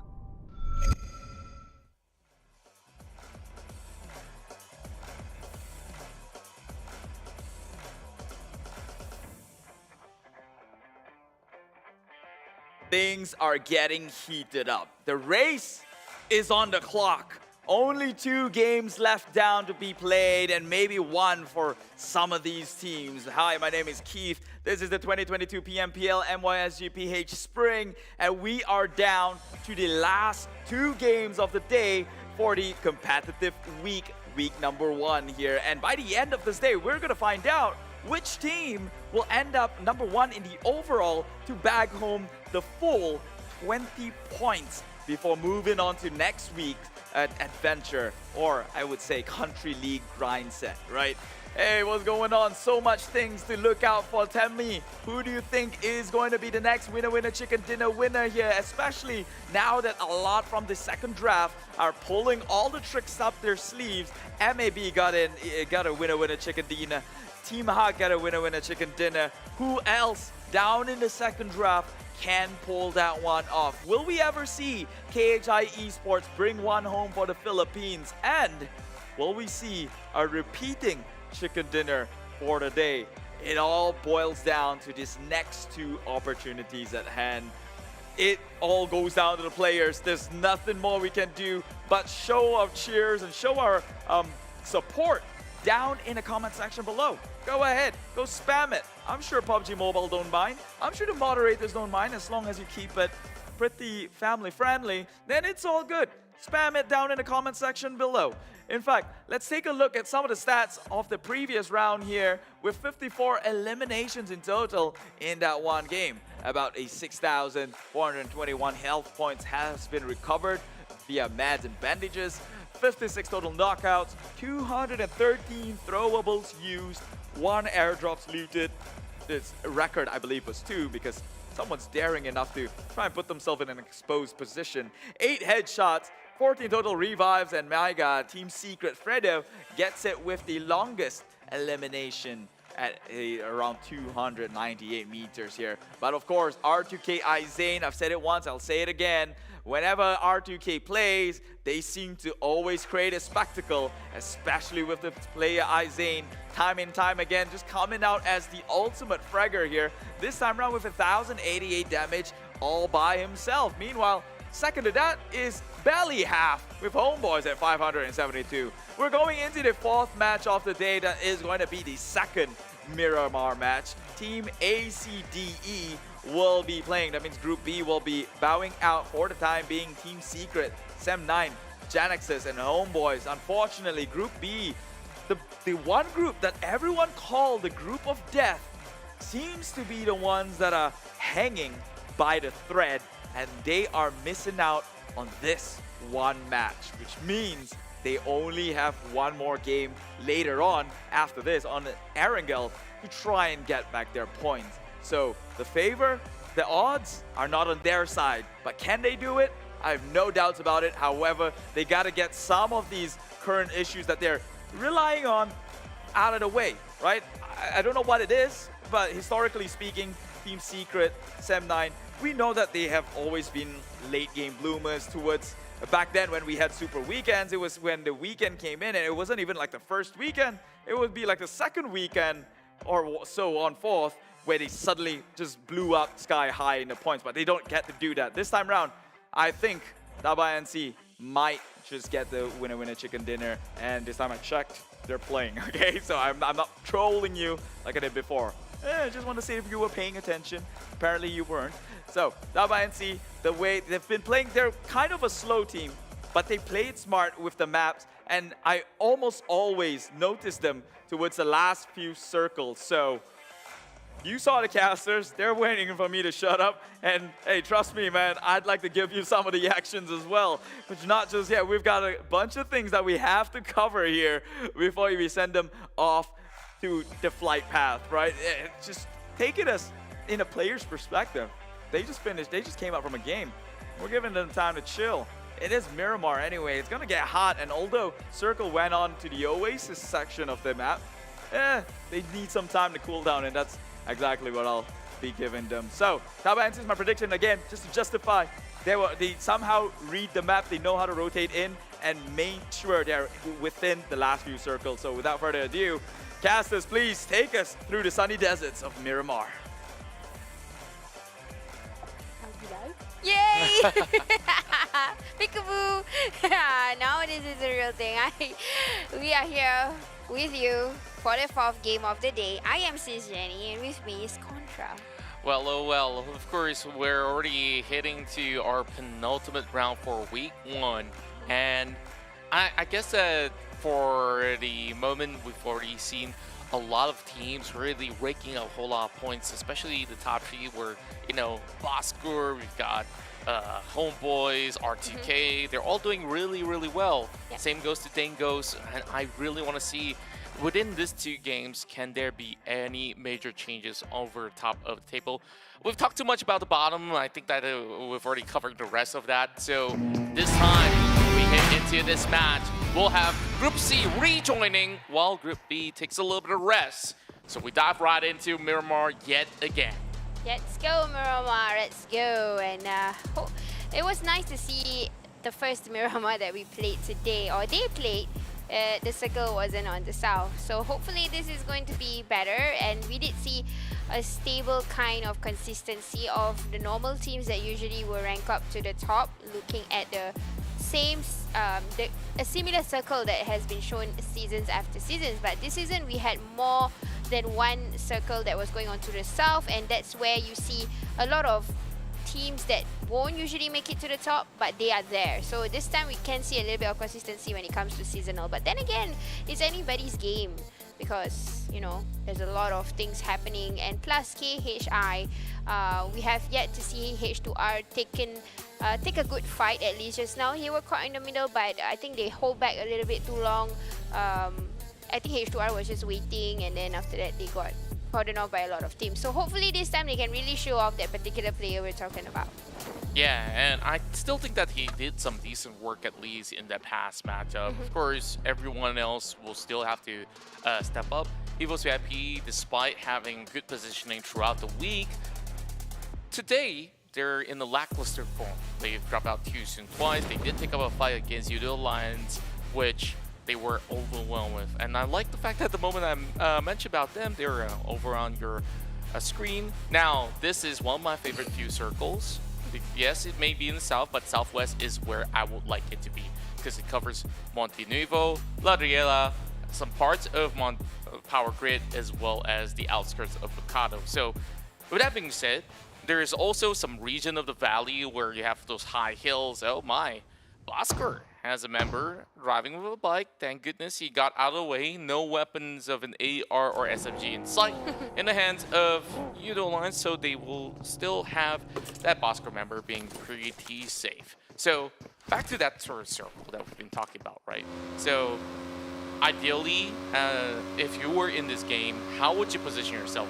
Do you want to be in Monte Nuevo? Do you want to be like up in those hills? It's always difficult to make that decision. I would go for Monte Nuevo, the hillside, because one thing about Miramar that especially players who play PUBG, you should know that when you are on the north, it is more of just high hills and there's no coverage at all. That means it's a high hill and then it's a drop down and then it's an open land again when you're up in north. But when you are like on the southwest, Monte Nuevo, that particular hillside, there won't be a drop off at the back, so it's just totally cordoned off. So it will be a good hill if it does goes into that corner. But here we go, we are seeing a healing, and I think this is talking about Sandhawk because most of the time we are seeing a whole lot of Sandhawks going on. But I was surprised to see Razor there. Yeah, I'm surprised to see it myself. Like, he did 7,000 total points of healing. I guess that majority of the time we see them play the healing game is definitely the map that you just mentioned, but it also accumulates throughout the rest of the maps as well. So it could either mean two things, right? Like either you survive long in those team fights that drawn out way too long and you just keep using a lot of all these resources. Whether it's a good thing or a bad thing, it doesn't really matter too much. Now we have the rest of Rush as well as JPNC. Well, I keep saying JPNC because like past season they were known as that. So now they're known as TABAH NC. They're blundering around the corners of Valdemar. I feel like this is one of the underrated cities where, you know, it gives you a lot of loot. But the problem is there's a lot of hilly areas which teams could basically snipe you off from. So he's got a lot of options on the ground to switch over to the SKS. One of the first SKS that I've seen wielded by any player in particular in the PMPL. Yeah, you're right. I've been seeing a whole lot of SLRs and minis.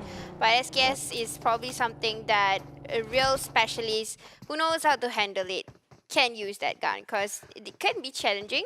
I would prefer SLR because of the higher damage that it is going to contribute. But here, ooh, gyro sensitivity from Volk.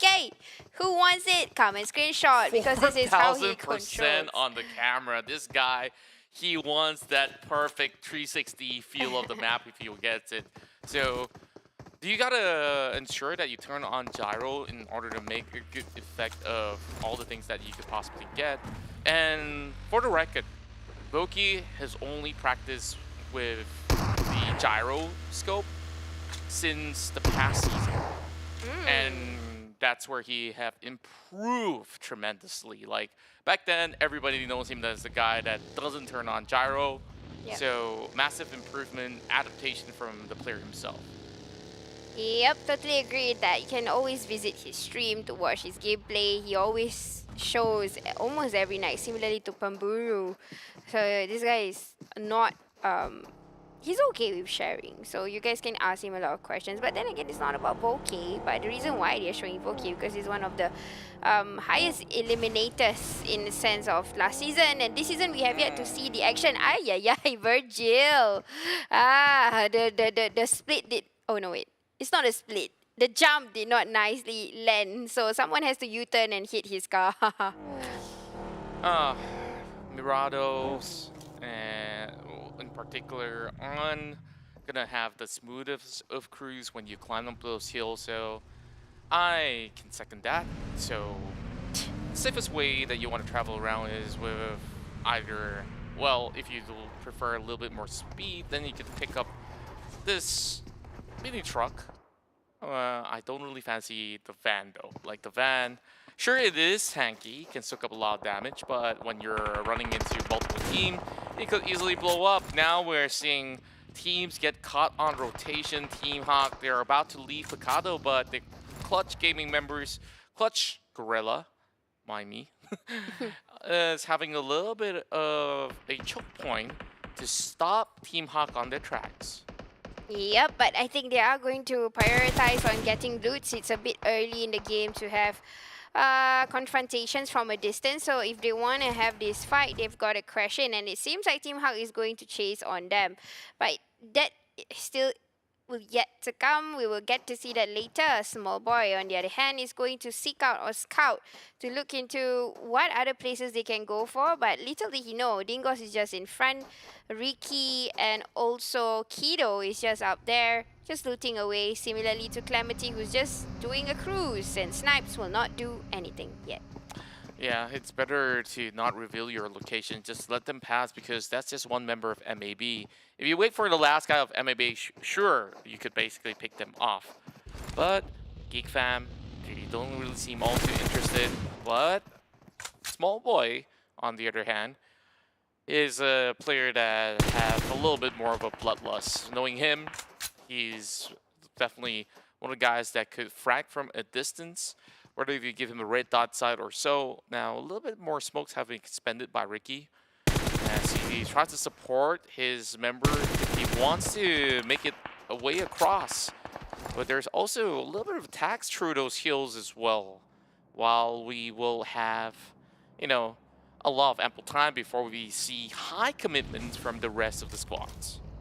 Yep, Geek fam will probably try to get the highest vantage point at this point of time. We can see that from wherever they go, they are going to go by cliffs, by the ridges. They're trying to go up and up and up. Similarly to MAB, who won the chicken dinner by getting a vantage point earlier. So probably they're going to try and do a remake. Snipes is just giving pressure fire towards MAB. MAB definitely knows that somebody is looking at them. So it might be a good spot, it might not be a good spot, but this is what a good spot looks like, where the circle will be. And exactly what I was trying to say earlier, if you can see exactly where Geek Fam is and MAB, that's the spot that I'm talking about, Contra, that I would want to be there. But if it does shift towards more of the central zone, then they will have to travel by. The good news is they're still going to be planted right there. EVOS VIP directly in the center, where there's going to be a lot of other teams that they will eventually meet up with. NSEA, they've already left Valdemar. They're on their way towards those Valley of the Hills. I like to call that the Valley of Death since it doesn't really have much of its own name. But you want to call it Ladriela? Sure, go by your own gut will. Here comes the rest of Clutch, who have rotated with all 4 members, moved into the warehouse. They're not too far from where they need to be. They can still pick up this fight against Team Hawk if they want to. Rensky, this is his debut season, and I think that he's definitely got a whole lot to prove. While we've seen Heiko, after transitioning from EVOS VIP to the team, he has gelled in very well, getting most of the frags for the team. Yep, agreed with that. Definitely whenever, especially when they get the last few circles, we can really see Team Hawk rising. But when it's still the first few circles, they usually will not engage. That's what I noticed about Team Hawk. We're hearing a little bit of this praise here by EVOS VIP, probably trying to, oh, it's not them, it's Axis Red One who is trying to pressure on towards Geek Fam, who is again on a vantage point into the areas right now. Yeah, and on the top of the hill, as much as you can see everything, everyone can also see you. So saying he's playing with precaution. Nothing too much has happened since then, but we will expect more and more teams to move into the city of Montenegro eventually. Now, somehow, that vehicle exploded. I don't see Haynoob destroying it. That's surprising to me. Mika. This is a player that a lot of teams have been talking about, where he's got high potential to be the next big thing.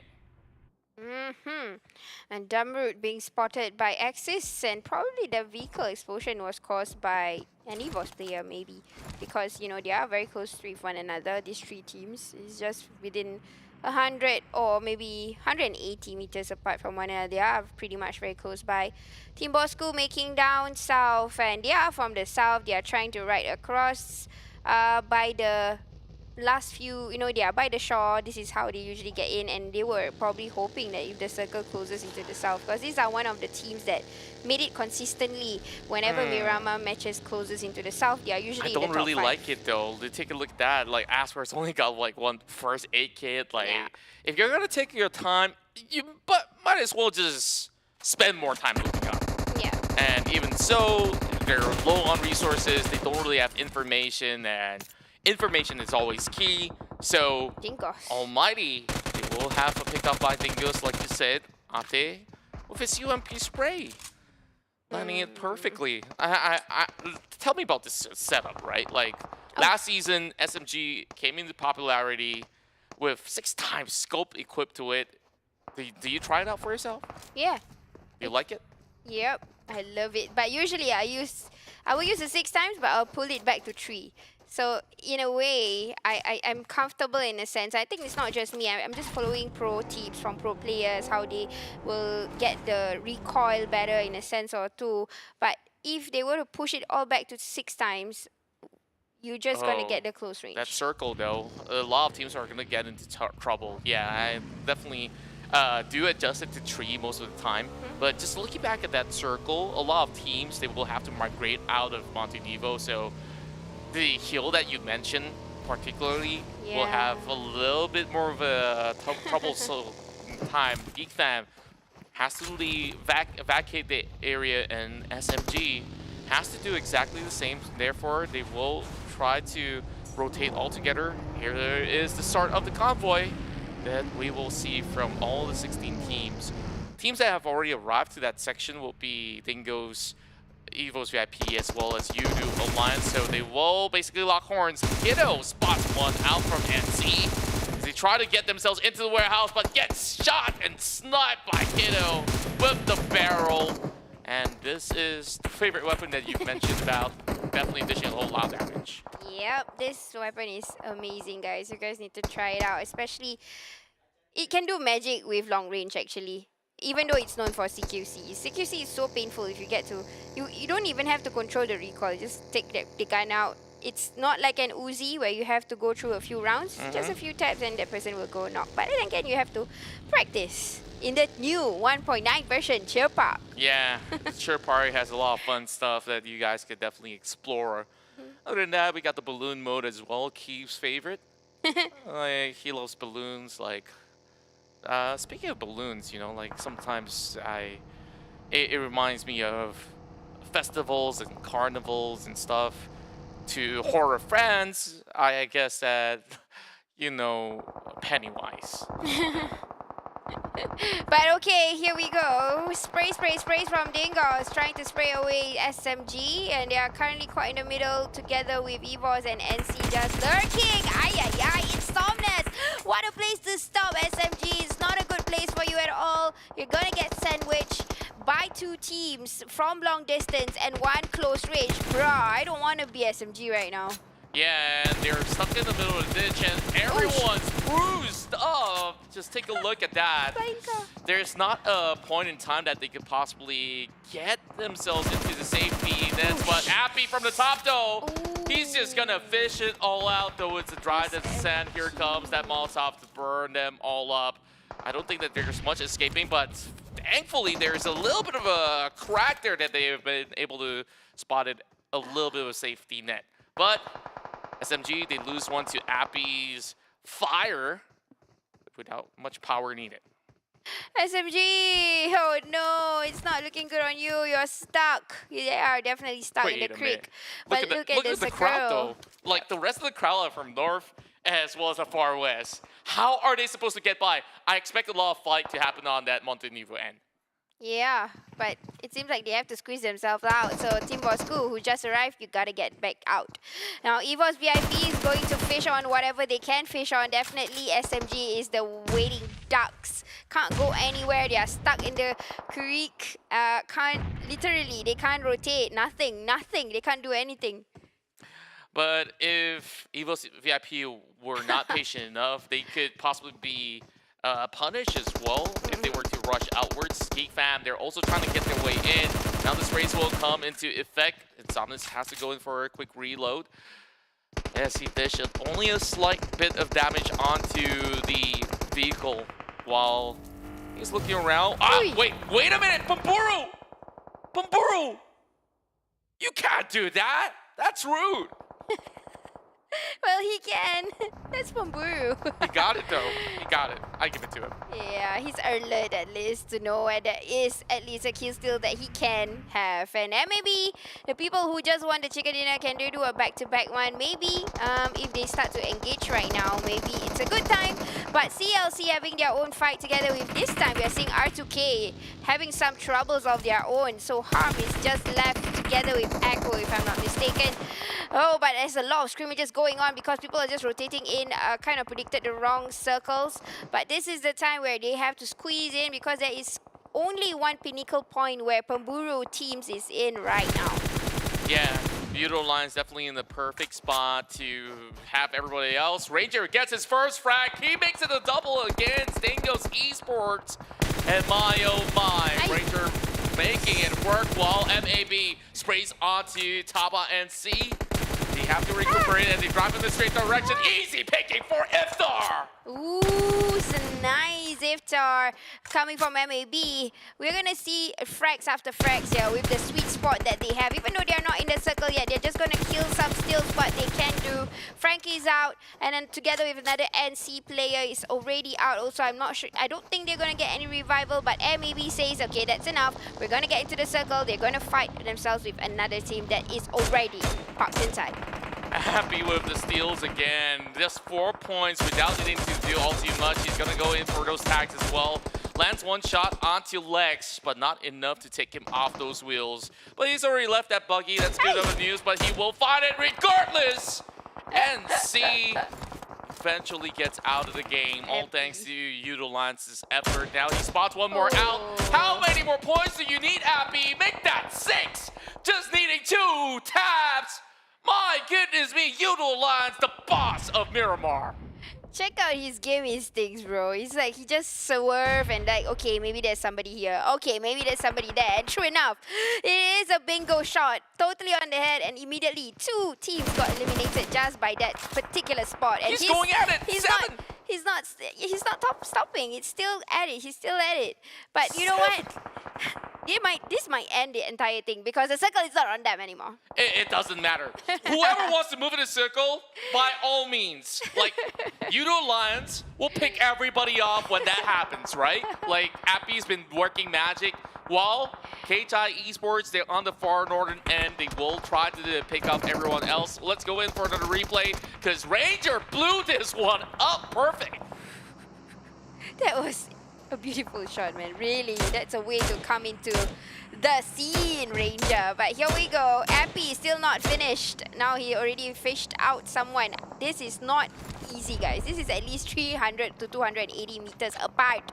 And knowing he's on the top peak, bruh, that takes a whole lot of effort and a whole lot of expertise, at least from where he is. Yeah, and things are really tough for a lot of all these other players, but somehow SMG survived the onslaught, and the rest of EVOS VIP, they push in into the fire and flames. My God, somehow they made it work at least. GENEXUS, they're also getting fracked while they go in for a rotation. Demigod tries to survive. Sam as well as Razor, they're dropping those grenades. Sandy's coming in for the push, and he spots out Sam C. Samsy's going to be able to get that easy frag. Spots the head. Samsy's going to go down as well. 1 versus 1 between Razor as well. Now it's down to Addict Boy. Addict dishes a little bit more damage. The Blue Zone's coming in. None of these teams can make it out alive, but they will try EVOS VIP. They get those few pointers in, but can they survive? Oh no, it's not gonna be easy. 5th circle, Razor won't have the time to heal, will he? But Epi again, not finished already.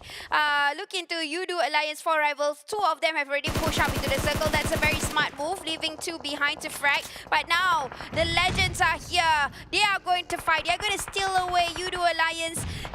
Terrific streaks right now. They're going to take it away. Now, even though they're parked on top, I think Luke is up there to look into them. Yeah, they have the better heal for the moment, so they could basically do exactly the same as what Yoodo Alliance pulled up. But hey, Yoodo Alliance, they still got more business from behind, and maybe he's looking around the corner. Well, they've already secured 10 points. They don't need that chicken dinner, do they? Like, they could just basically rely on all these frags. This could be a record-breaking number for Yoodo Alliance if they do close out with that chicken dinner. But Helton, he's trying to pick up his truck. Ironically, this is where Kachao Susu will have the rest of MAB rushing in. He's on the open. Haynoom still survive. Haynoom, he's going to pull everybody to the ground. And that's going to be John. He's going to be low. And Dumbar comes in swinging. But it will be the shot from Onyx Luke from the back. It's Helter Skelter here at Miramar. Wow! Look at how Haynoom was so confident. He was like as though he's carrying a machine gun, but it was just an M4. He managed to do it, but it was a back-to-back action. Again, timing is perfect. Everybody starts to push. But what was MAB doing? Everyone was in the open. Nobody saw him. Appy finally brought down to the ground. Yoodo Alliance is still having 2. While Rensky, he's lurking right by. He's like, okay, nobody else is with me, so I'm cleared up. Razor survives, though, making it to the top 8 somehow. While Funky will go ahead to pick up 8 bull. Now there's only 1 more member left for side of Yoodo Alliance, and that's going to be Voki taking on Jerome. Advantage given to Almighty right here. He could just push forward. He's got a mini 14. Exactly. Are you sure? Mini? Bro, just change to an AR. Come on, Jerome. What? Why? What's going on? Why? Does he ran out of bullet? I don't know. Think so. It might just be the case. Like, he could have all the time to reload. Yes. But RSG, they will start to dominate this matchup. They've got that 5 points for themselves. Aaliyah's going to be able to find out where Rensky was situated on top of the hill. RG Kim goes in for those tags. While he will not hit those bullets, it gives a little bit more room for Farang Legend. Yeah, he managed to get in, like, swerve in. Nothing's happening to me. Too many random things are going on in this matchup, and I'm liking it. Yeah. But anyways, here we go. We're just gonna try and finish this game. RSG Kim not ending everything, but Olio's getting tapped from the bottom. But good cover fire from Olio. Sorry, Helton reflected from Olio. So here we go, looking into how Farang Legend is gonna park themselves comfortably into the current circle. But I just can't. Yeah, I mean, we're just gonna wrap this one up real quickly. There's still Clutch Guerilla here in this matchup. They got 5 frags of their own RSG. They're slowly getting picked off as well, leaving only Kim behind. So the bigger fish to fry is between these 2 brotherhood teams that will have to take each other out to claim that chicken dinner. And I guess that it all comes down to this. Blood is thicker than water. And Kim, he's about to get out of the game real soon, so long as Helton does land those shots. But thankfully, RSG, they survived long enough, and you know, they pulled off a lot of frags of their own. I think they've done well enough. Now, the rest of Clutch, they don't really have the zone to their advantage, while Farang, they've already taken over. This could easily be their game. Yeah, bro, I can't stop laughing right now. It's again Civil War. Stop fighting one another. But they then have again, to. They have to for the chicken dinner. They came from the same parents, so that's why they are acting out the same kind of fragging skills. Now, it's again, who is going to be the big winner here? Is it the big brothers, which is Farang Legend? I've been keeping track so far for today's record when they met up with each other. Yeah. It's Farang all the way so far. So this is that perfect avenue that space created for Clutch to prove themselves Yeah. that they finally can be stronger than their brothers here. Adik Luke already got a knock as well. That opens up room. Shinzi coming with a push as well. Held it from the back, from the flank as well. Well, Rebel Boy has to find those angles in. He does have a grenade cooked up. He will lob it towards Shinzi as he tries to reposition, but straight to the net. Helden will get that point. And he will get them all crushed up. Helden now will get refragged as well. Now, it's a 50-50 chance. Can Guerilla make it through? I feel like watching a TDM right now. This is between two brothers, but Farang Lejund breaks it in the bag. Nail it. Winner, winner. Chicken dinner to the bigger brother. A perfect weekend completed for the Farang Lejund side, and they will walk away with this win, and we'll send it over to the recap segment later on. Meanwhile, take a look at this highlight.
Now, it may seem like a 50-50 chance for these two teams that ended up in the top 2 position. However, experience has give Farang Legends a little bit of an edge, and they came out on top in that one. Farang Legends, they claim their first ever winner chicken dinner in the final day of week number 1. And I've got a good feeling that we're only seeing the tip of the iceberg before they do step off and pop off with more here. Now, before we move on further, we've got some things to give off to you guys. Like, hey, Farang's got something in the tricks in the sleeve. Well, we've got something for you guys as well. It's no longer a corn in a cob. It's a brand new outfit. Specifically, if you're rocking the female character, because girl power, go over to www.pubgmobile.com/redeem and get yourself this, I don't know what to call it, Scottish kilt? What even is this? It is a very attractive outfit, almost kind of like a Japanese schoolgirl uniform, you know, but I don't know, it's most likely Harvest. Or at least I can only assume just by the looks of things here. Or even a Scottish kilt looks similar like it with the checkered skirt. Meanwhile, another big promotion from PUBG Mobile is this Warframe collaboration here, where you can obtain various outfits as well throughout the in-game events. Obviously, this is a seasonal event, so you might want to catch it while it's out. It has been out since the 22nd of March, so you're still within the time frame to claim one for yourself, to start grinding out the mission and start taking home some of the sweet, sweet alien outfits, which I do hope is going to look similar to that, because come on, running in Sosnovka military base as an alien just fits to a lore to a certain extent. So this is also something that's new being introduced. That is the revamped classic mode here, version 1.0, in which mechanically you get an upgrade. Now you have a constant reminder of the play zone before it closes in, which means now you don't have to keep it at the back of your head on whether or not to take a single fight or to overcommit and die in the blue zone. And it's all your choice anyway, depending on the kind of risk you like to take here in PUBG Mobile. So a lot of cool stuff to check out. Obviously, some things are more towards the control aspect of things to make things more optimized, make it more playable, pliable, and I guess easier for some of the new players who are interested within PUBG Mobile and just want to hop on.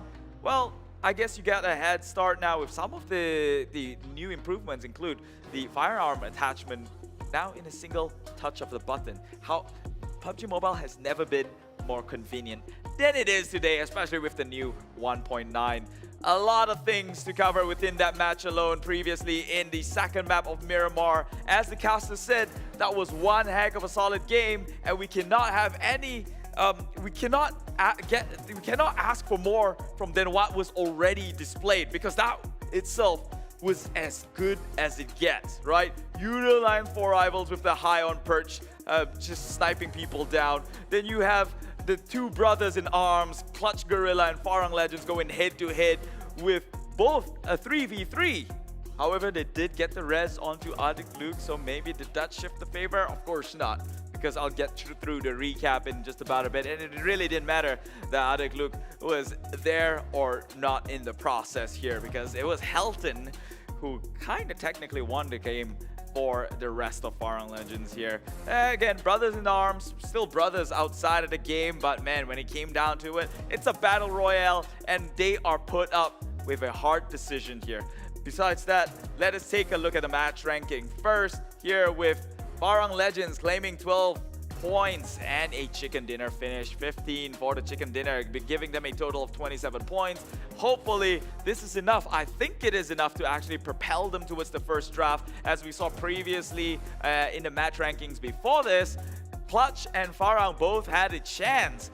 They're really close, I think within the top 5 position towards the second draft here. So this might just be enough to shoot them up to the top. I could be wrong. Again, I've been wrong on a prediction, I've been wrong on my math, and that's why I'm running my mouth and not actually behind a calculator. So take it with a grain of salt if you may. Clutch Guerilla is coming in second, but of course, it's this man who stood out on top, quite literally.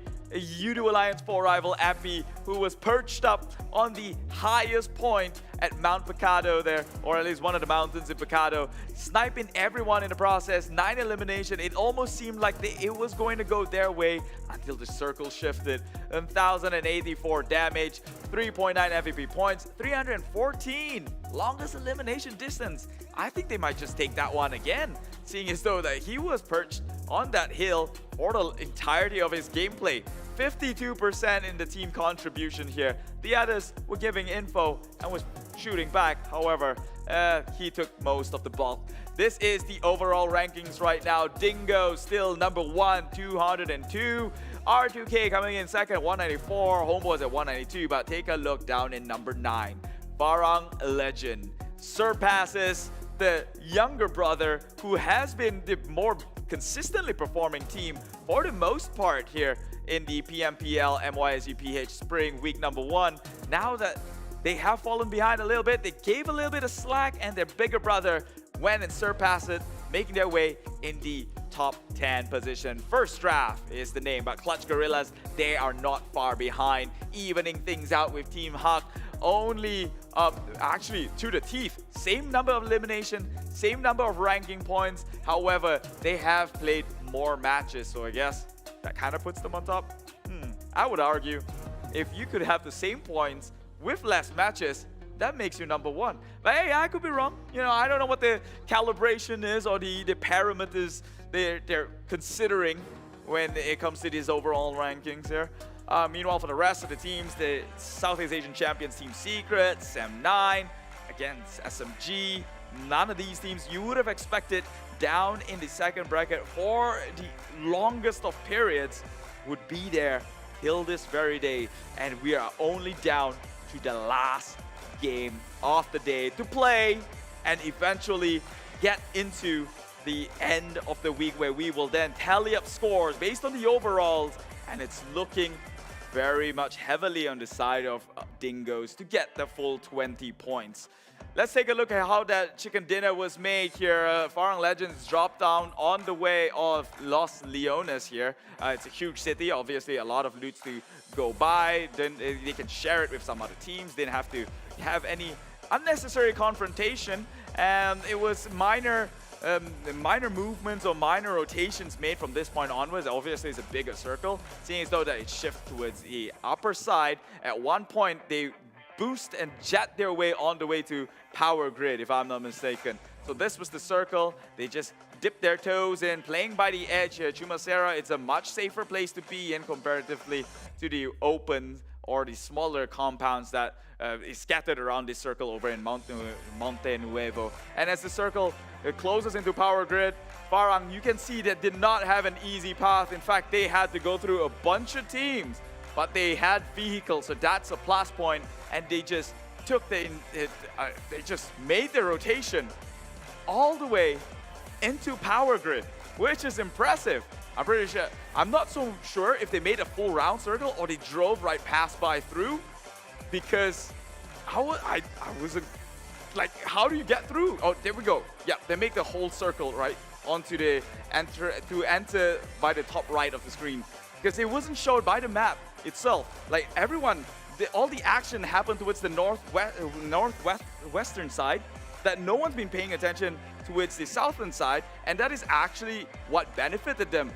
Even one of the casters said, my God, look at how the teams are scattered, northern and western side, and it just leaves a huge opening towards the south, in which Farang actually took advantage of. They occupied the heels of Bagado, spread out 1-1-1-1-1-2 actually, get a huge control, which then eventually circle falls into their favor. But man, Yoodo Alliance for Rivals again, showing off here, stealing the spotlight, I would argue, from winner chicken dinner teams, right? We've seen how yesterday we had Yoodo Alliance for Rivals go up single-handedly, took in points for the entire team, and nearly even won the 1v4 or the 1v3 towards the last, towards the end of the game against Homebois. And now again, doing something as eye-catchy as they did, perched up towards the hill here with Appy shooting down, raining Hellstorm onto everyone who was playing within the vicinity. Unfortunately for them,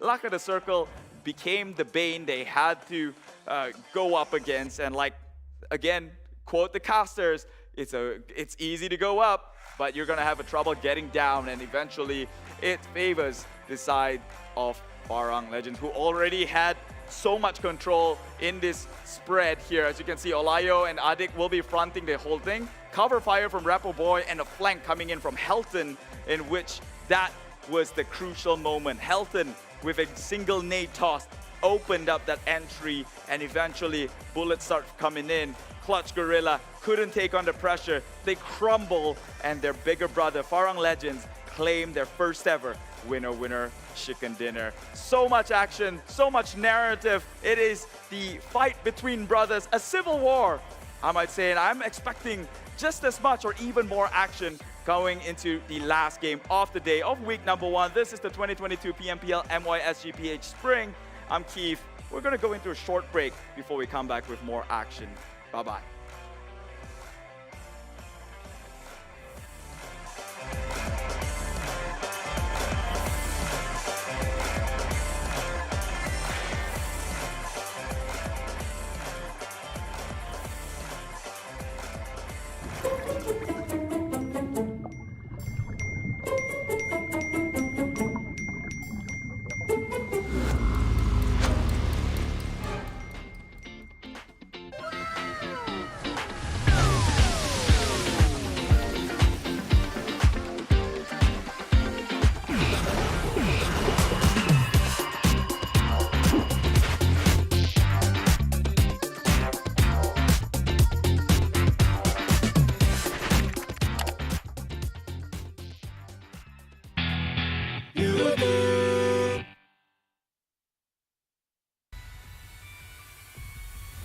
Di mana ada kemenangan, di situ ada Geek.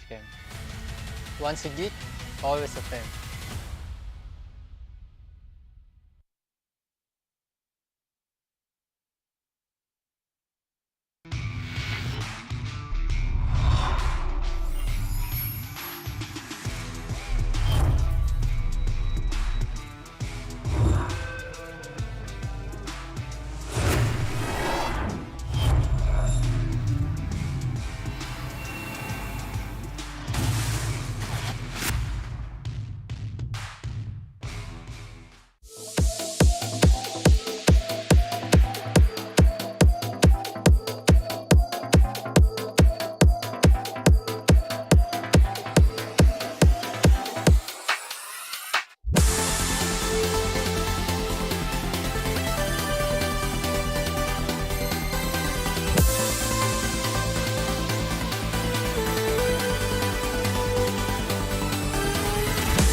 From ordinary to extraordinary, there's a long way to cross.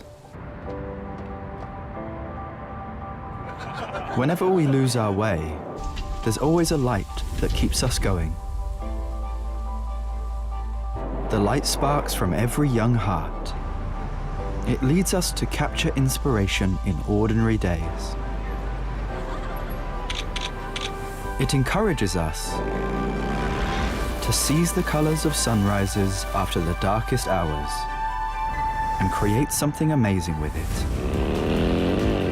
We brought the magical color changing effect to life thanks to a dual layer chromic bonding process. Place the back cover under the light for just a moment and you'll see it go from a calming blue to a passionate red, just like the color changing of the sky during sunrise. Presented by RealMe Design Studio. A tribute to those who dare to capture the light. Realme 9 Pro Series.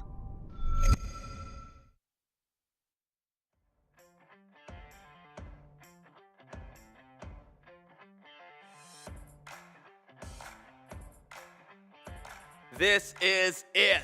One game away from determining the overall standings for the entire team, the 20 teams who have played throughout the 5 days event here for the 2022 PMPL MYSGPH Spring. My name is Keith, and I know that was a mouthful, but hey, you have to be excited when you hear that long of an event, because you know that more countries are coming onto our league, and that's going to make things even more the better, the more competitive, and we can see how the standards have definitely gone up from previous leagues here, and even some of the best are struggling to dance with the rest of the newcomers who are coming into the league.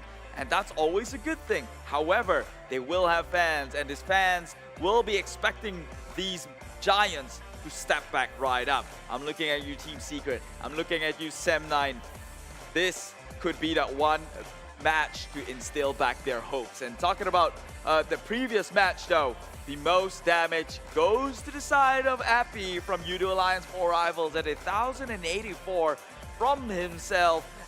Perched up there, free hit onto everyone down on the ground here. And also, naturally, with that much damage, that many damage being dished out, he takes home the most eliminations. 9 towards the 5 of number 2, and well, RSG and number 3 with Ranger coming in. It's a first time appearance here on the, well, eliminator board per se. We're going into the last and final match for the day and for the week, which will be taking place over in Erangel with Group B, C, D, and E. So unfortunately for Group A, that will be Geek Fam, R2K, Farang Legends, and Clutch Guerilla. What a way to end it in a previous match, because that would be their last match to play. And so this match, Clutch Guerilla and Farang Legends won't have that siblings rivalry, and it's about seeing where they end towards the end of the day here. Can Farang Legends maintain their number 9 spot over in first draft, or will they be pushed down even further? It all boils down in this one game here for the day. I am excited, I am stoked. It's been a long time coming. I'm pretty sure you're excited too. Who do you think? Why don't you give me a prediction down on the comments while I give you my prediction, which is going to be Yoodo Alliance 4 Rivals. Obviously, after that stunning performance they put up in a previous match and all the points that they've gotten, I think that's going to drive them to be more hungry. And this being the last match of the day, it's a usually do or die situation. Some of these teams will just go berserk and go out there farming up some points. And we've seen that more commonly in Yoodo Alliance 4 Rivals, or back then, just known as 4 Rivals. So will that old version of themselves step up under the leadership of Voki?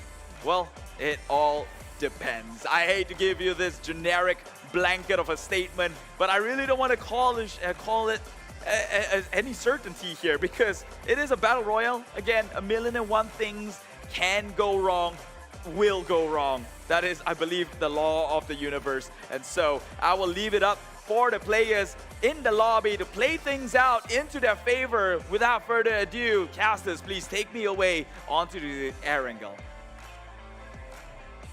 And we're going to be taking you through the final matchup here in the PMPL MYSGPH 2022 Spring Split Week 1's final game. And we've already seen huge victors and successes. Now it's all drawing down to this final chance for them to rake in as much points. I'm here with Sis Jenny, my name's Contra, and of course we gotta thank you guys for tuning in so far, and we also have to thank RealMe for presenting to us the GT2 Pro. It's greater than you see, and you know why this is perfect for gaming? You can have 120 Hz and you will have such great smoothness when you play PUBG Mobile, and you can get an edge against the res. They shoot 5 bullets, you've already shot 15 of your own. Whoa!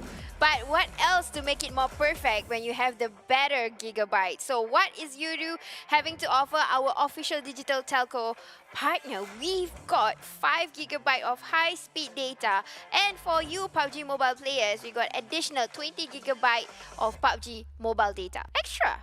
That's right, a lot of extra for you guys, so make sure you scan that QR code right down below. Yep, it might have disappeared from the screen, but throughout the match, you'll be able to see it, so make sure you get your phones prepared for that. So, Sis Jenny, last match, Farang Legend finally get themselves that chicken dinner. Let's see if they can do it again, or maybe it might just be Clutch Guerilla, but then again, from what I heard from Keith, they're the ones that are sitting it out. Yeah. So I think it's been a good day for them, so it's about the rest of the squads to duke it all out. So in 5 seconds from here on, we're counting it down for our final map of Week 1. And here we go into Erangel, and we'll be getting ourselves perhaps the perfect flight path for the teams to play it out from. Without further ado, let's make this jump. Erangel, here we go. Ooh, but flight route apparently starts a little bit tricky this time because it starts nearby where Hospital and Getka is and ends in Sovnoska. Apparently, it still ends near Sovnoska. This is going towards near southwest, so it's going to be quite tricky for teams like Hexes to reach to Stalber and even Team Secret actually. Yeah, and I don't know, do they want to reclaim their old territory of Pachinki? Maybe that might just be a little bit of an option because Clutch is not playing right now. Therefore, that ground is being opened up, whereas there are other teams that are looking to do the same as well. So It's going to be pretty good for teams that want to go into the island. It's a direct access for Team Hawk to move into redONE, while anybody else like RSG who intends to move to Milta, they got to find those vehicles. So there might just be slight contests that will be happening. But take a look. Bosskur so far have an average 10 point throughout the course of those angle battles, and it's kind of crazy because you got to ×2 on the amount of days. There's like 10 maps of angle, and each time that they go in, they bring in 10 points. True enough. But then I did remember. Oh. It's the best way to end our night. Oh, is this going to happen? A bridge circle? But I don't know yet, because sometimes it can go hard shift, it can go just to Pochinki or even the farm area, so I can't be too hopeful. But although I was very happy to see the circle. But anyways, I was about to say, probably the shining ones right now can bring the 20 bonus points. Home is actually Dingoz. Homebois, these two probably can do a catch up. And then they are playing this round, so it is possible for them to catch up to that 20 bonus points. Yeah, using a trike to chase onto the buggy. Bosskur coming with the barrel, does get the shot. Beautiful work. Now Naoki is going to be down. They found themselves a buggy as well, so they're going to switch vehicles and secure themselves the first blood for GENEXUS. Yep, GENEXUS will get that with a feisty chase, and I told you M762 got its powers. Although, yes, in the long run, if you get to switch around, especially when you have other choices of gun, M762 has a hard recoil to control. But when it comes to damage, you've seen what it does It's to probably Naoki. possibly the best in class when it comes down to the AR category in terms of damage. The only ones to match up to the damage numbers are the rest of the ones that are on the 762 category. It could be the Mutant, it could be the AK, but most often than not, players are very used to the AK, so they usually stick to that. Whereas for the rest of them, they'll go for the M4. KHI Esports, they've managed to get themselves some good vehicles. They'll be moving into Milta Power. So it shouldn't be too hard for them to book the bridge and eventually keep the rest of the team if they want to. The Masa was already getting a little bit of attention from Bart, but he's not having any scopes on his UMP. Couldn't really make it work. Therefore, instead of moving directly to Milta Power, they're going to be taking a little bit of pit stop over onto farm where Homebois is currently at. Homebois is just going to settle down by the shorelines. KHI is probably trying to get to where Axis Red 1 is, because initially they were there. I can't really say they have a fixed drop spot. Most of the time they would just go on to the scraping areas for them to continue looting. Usually I've seen they are nearby Team Secret or even Sam9 around the areas. But right now we're looking into GENEXUS, who just come into Yasenaya together with Team Bosskur. They can share this place, no problem, because you can see they were on the opposite of one another. Wow, I like this DBS skin. Wait, it's not the skin. It's just the blue thing. I thought it was a skin. Kind of looked like it for a little bit. Speaking of blue, Bosskur's new colors definitely look pretty sick, and I think, like, you know, for those who believe in feng shui, I guess that they have brought themselves better luck to this new season. Yeah. If they do door believe. open. So scary. Oh, I don't know how did that happen. Oh dear. Oh dear. Very pure. Very mystic town. Maybe it's just the strong winds that come in from the corner of the river and a little bit of tagging from both ends.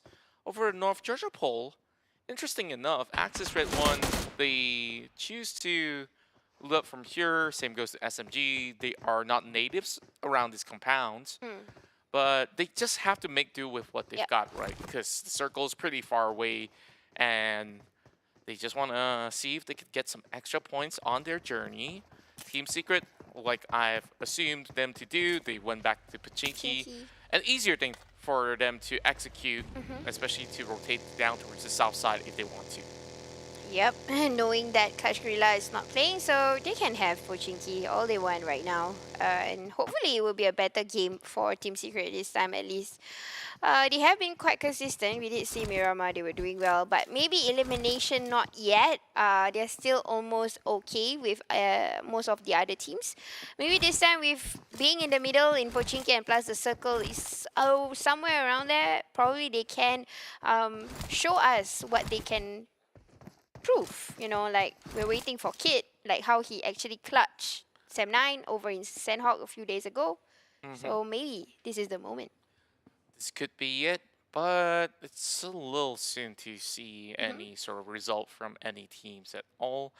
Now, Smallboy's going to be parking himself very close by to members of Homebois. Smallboy, you just would like to go across the bridge, but it's not going to be a clear-cut answer. Kim's going to be soaking a little bit of pot shot coming in from Tricks on that AKM. So Ranger and Co, they're just gonna sit and wait until they find a different sort of opening. Instead of lying in wait, they choose to dock by the other compounds, while MAB takes the first ever cruise that we've ever had here in this season. Yay! But it's only one boat. I prefer two in the case if other teams are gonna be camping out on the corners, but thankfully for them, there's not going to be any pressure on the south side, so they will be pretty safe for now. Yeah.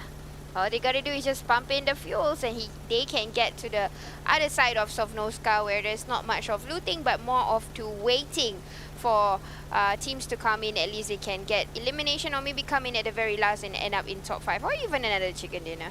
But right now, I'm starting to see a concentration or focal point in the map. I think we're about to see this bridge. The bridge closing. It will happen, but okay, this is the thing, Contra, the new update. The bridge has extended. Yeah, it has widened up. You have the pedestrian area where you could basically have fights to happen right there. You can have... It's going to be hard to do a roadblock. Yeah, it definitely is difficult, but I think that so long as you block off 2 out of 3 and you force teams to tunnel into that one section, it's very doable. Yep. You need definitely more than one cheap co-op or even Dacia. At least about, if I'm not mistaken, you need 5. Even a buggy you can protrude in. So that's the tricky thing about this new update. So it really tests the skills of IGLs on how they're going to close it off. And it seems like Team Secret will be the first ambassadors to be at the bridge near to the west side of Sovnovska. So over on the east, we already have 2 teams from 2 points, Homebois which is Homebois and Team Hawk. So I don't know what's going to happen, but one thing's for sure, MAB did a right decision this time. Yeah, I want to focus on this circle shift because it could still go back to the mainland for some of these teams and do a reversal, you know, like with the efforts of MAB on the boat, like all that might be laid to waste, but it's still going to be a 50-50. So certain teams could still remain on the mainland. And I'm taking a look at MAB like, here we go again. We're going to go on foot this time around. Hopefully there's going to be a few cars parked by the highway. I don't really like to call it a highway because like it's in an island anyways. Like it's just one long stretch of road. But call it what you want. A lot of all these teams, they just have to struggle for a little bit longer. Well, you don't have to struggle. You just have to claim yourself free gigs of data from Yoodo, powered by Cellcom. Yay! So do that switch now if you already have a line. Obviously, if those of you are watching from your phone, you can get this extra gigabyte. Then 20 is a lot. At least you can stream, you know. Indeed, and here we go. A little bit more of a long-range affair between Yoodo Lions as well as GENEXUS. View preparing a little bit of smoke for himself, but he's drawn attention though. He's ditching the buggy. It does take a little bit of time before the engines get warmed up for them to rapidly make a move. But GENEXUS comes in for the pickup. View's getting tagged regardless. And those bullets from Appy not really connecting perfectly until then. View's gonna be alive. He's got full boosters. He's gonna use all the bandages that he has as he saved the first aid kit for last. Yes, definitely. Having to use the first aid kit. I think for Erangel at least, they don't really want to heal, more of like after a combat, and they would use the first aid. But here we go, looking into SMG, who is going to drop by a little bit on the airdrop. Not sure what's inside. What's inside Mail and Anik? Let's take a little peekaboo. Like, are you going to show us? Oh, he got an AUG. AUG. Ah, nice. Pretty sick. And of all people is Anik. By the way, Anik, let me give you more information about him. He is another player that a few teams wanted from the transfer window. So there's Adik Luke, there's Aizen, and there is Anik. Why? Because when you actually see the way they shoot, the recoil that is crazy coming from this tree actually, and also Voke. So these are like basically fragger material, hard to control recoils. Apparently they can land the shots. Yeah, and speaking of which, we've got some average limbs as well. We take a look at Voke. He will get at least close to a point on every single match, and his average damage is 100, so that's at least one good takedown if you disregard the armor by itself. So we're going to look at more player stats later on when we switch scenes. KHI Esports is around this sector.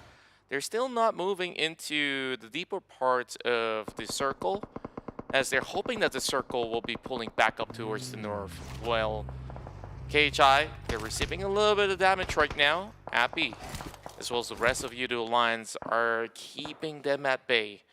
And where's the other two KHI members? I didn't manage to spot them out. Oh, by Milta. Yeah, and I think this is something about KHI. Pretty far. They like to sit around. Yeah, I guess like that's not really wrong for them to do, but the circle closes back to the mainland, and you did ask for a bridge circle. Yay. Hey, there's a possibility.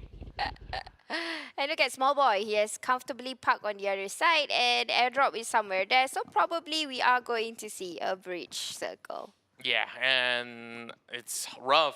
Whether if you're from the north or from the south, you see ample amount of teams are trying to get themselves prepared for what's to come. Like, for those that are not inside, they're just going to be going back into the fifth gear, just hit that gas and hopefully hope for the best. And Insomnus, he finds the angle. Why is he not shooting? Okay. I think... I don't know. I'm not sure. Maybe he's like, oh, okay, it's about to begin. Maybe he's going to call for backup, and we'll try to do some sprays. Maybe getting a little bit of damage towards SMG. They're going to try and do a bunker, maybe looking at things, but I think it's a bit too early to park themselves there. The utilities might not be enough, but here we go. Standoff happening for KHI. This is where the other two members is. Currently being contested with Yoodo and Appy. Tossing off that beautiful grenade, getting on it, Moon Boy by Demigod, not really connecting the dots of the grenade that was being tossed. Another one is coming in from He did get one though, so it's a 1-for-1. KHI loses one, but in exchange, they still get themselves 2 points so far. While the other side, you can still see another fight is still breaking loose against both ends of the 2v2. Voke tries to run off, and he tries to support Appia while he's at it. Micah was also crashing right in. Axis Rate 1 will take on Almighty, so MYSGPH is here to rumble once more. Ares sets up the smoke, but he's also getting surrounded by the rest of Axis as well, so I'm not too sure about this, where he could not be any sort of clear winner, because there's still KHI that could play the difference maker here between all of these teams. I don't know what to say or what to think. H2R is about to launch, but here we go. Team Secret with MAB. Fredo getting two of them down. Wait, one of them down.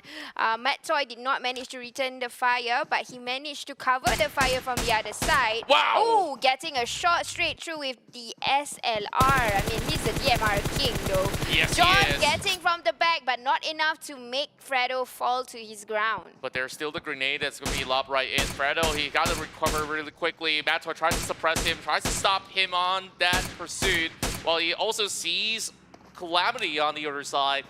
here comes iShot finally joining in. So there will be a little bit of push. The grenades are dropping in towards MAB. Circle closing in towards the northern side of the island, but there's going to be a further update. So many teams that are inside of the circle, and my, oh my. I wanted to focus back onto this fight between Team Secret. They've managed to actually clear one out. They still have 4 more intact. One is running around the corner, and I assume that John's going to be left all alone to fight the Dust.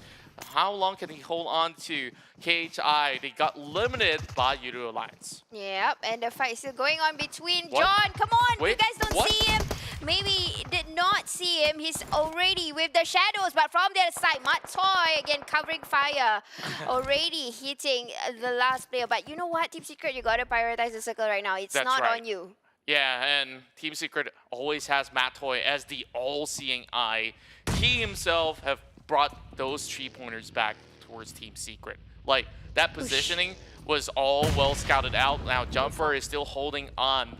These players have been resilient, while Almighty, they're definitely taking really close contact against many of these members of Accident 1, but they're already moving off here. They don't want to hang any longer because the circle, this is just by the edge. It's going to update to further territories. While Appy, he's clearing out the rest of Axis that just crashed in. And then Almighty were busy doing that, but with the 1v1 fight, Hado again, the Rambo who's coming in. Is he going to do another Rambo action? He's going to do a little bit of reset, but not enough time to lift up the members. Bokeh's down below. This is what we're calling the previous IGL, but IGL teaching him a lesson. Goes down, Hado. My, that was a really close call. Still, damage being done by Axis Red 1. I think that they've definitely had too much to draw in as well. So I guess that Jumper is still gonna be lying in wait. KHI, they were the first ones to bow out inside of that farm sector as well. So this is still not gonna be over while we still have Almighty having Ares getting tagged up. Yoodo Alliance, they got in 6 points just by this section alone. That is very impressive coming out from the team where they also eliminated members of KHI early on. Bubu finds Ares, so he will third party into the section. But take a close look at the beach though. Team Hark got Rensky just hanging by, and our pro says, I'ma snack that point up, thank you very much. But just a slight damage being done, while Homeboys need to help Trix back on his feet. Team Hawk always uses the shore, I realize, and also Bosskur. Maybe because they want to stall a little bit more to get a bit of survivals, and plus they can come in a bit later. So hopefully it works for them. Heiko is the last person to come in for assistance. They got to do a huge bunker, a barrier, in order for them to sustain even longer. Because yes, there are fights coming out, going outside the shorelines instead.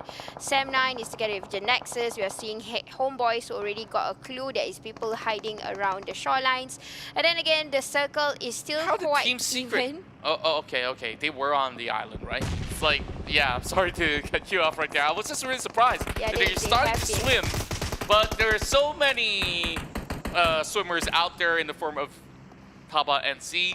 Circle will pull towards SMG as well as EVOS VIP. Dingoz over in northern end. I think Dingoz can have some really good control of the game if they want to. RSG, they should hold back Team Hawk as well as Sam9.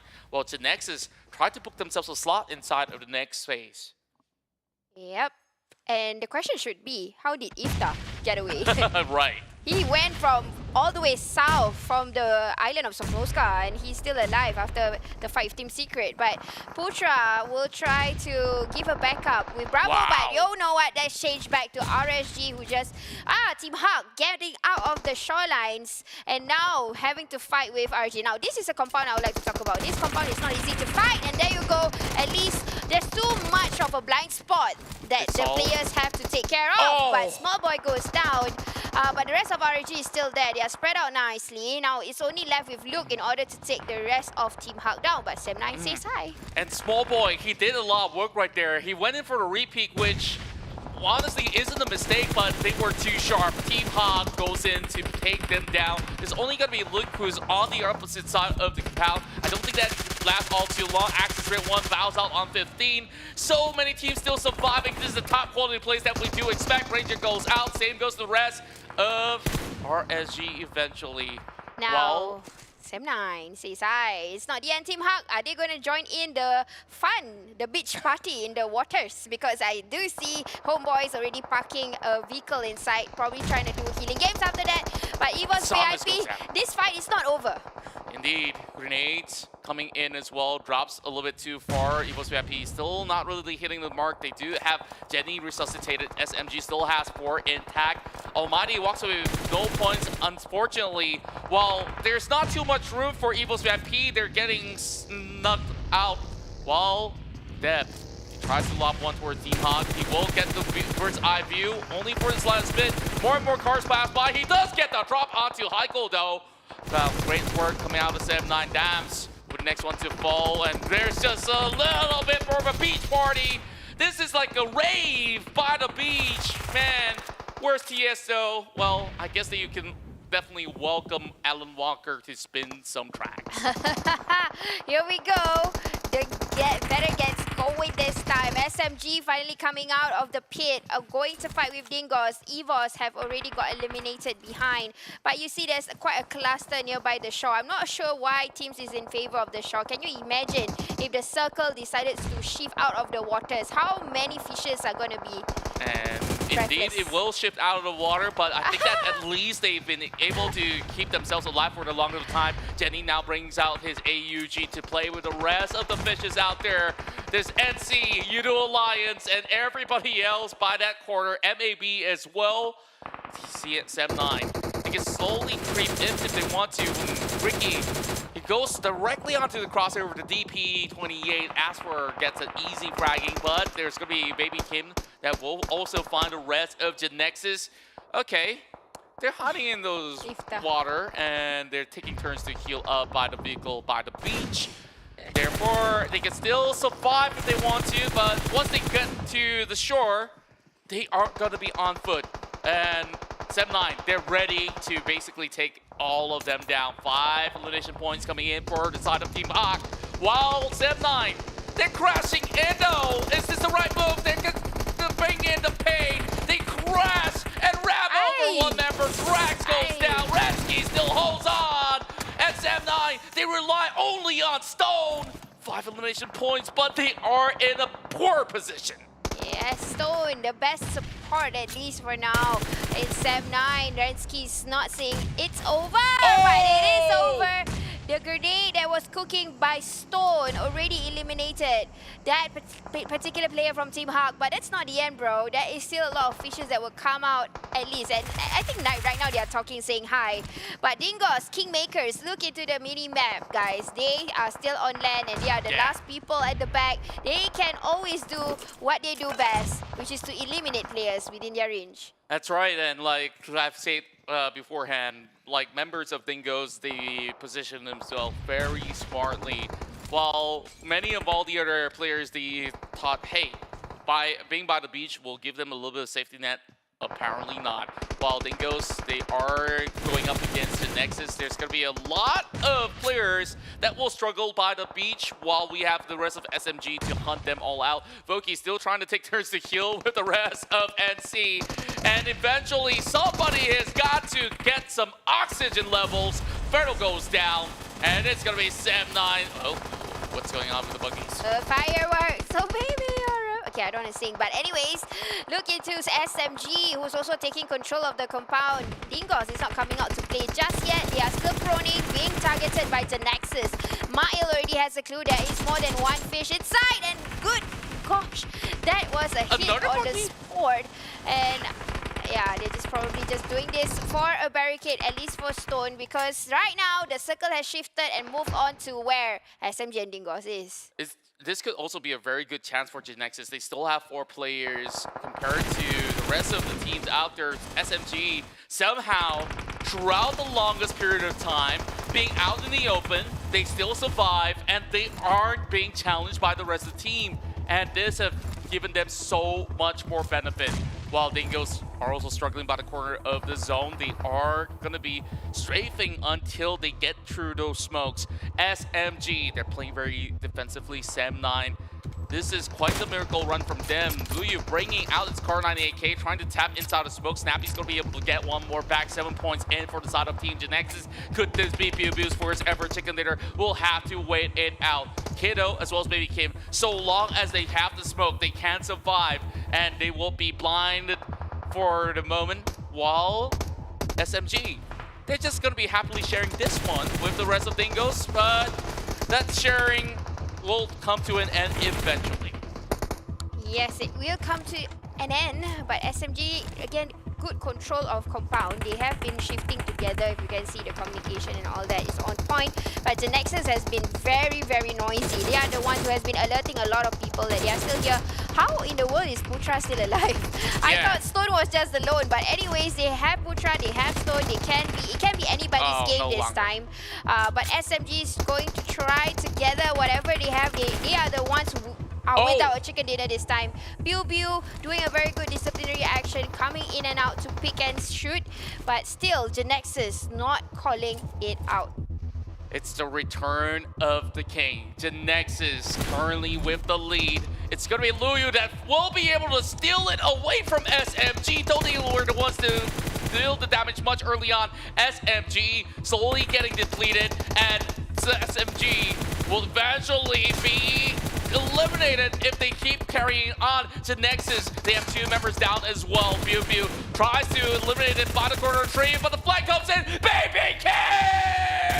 I told you, Dingoz, very sneaky, right? I think as of now, you guys know how they are playing the game. They are usually keep it quiet and they try to utilize whatever they can first after the party ended. But this time, I think GENEXUS will do a push, just like how we see in the PL. This is where we see 4 Chinese boys going to trash to Baby Kim. Show them hell. Yeah. Now the Molotov's going to be lobbed right in front of him. Thankfully, it didn't really burn him true. He's hiding right in the corner, and finally, GENEXUS will find a chicken dinner, but of course, this will go down with a fight. GENEXUS have finally done it at the final game of week 1, as we will have Pew himself snagging 7 kills with this chicken dinner. Man, we got a lot to talk to with Keith that will be analyzing this. But check out this highlights.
What can I say? But this evening happens to be the night 1 for the underdogs here, as numerous, multiple teams down in the second draft claims their very first winner chicken dinner, all in this single evening. And it just so happens to be the last competitive day within week number 1.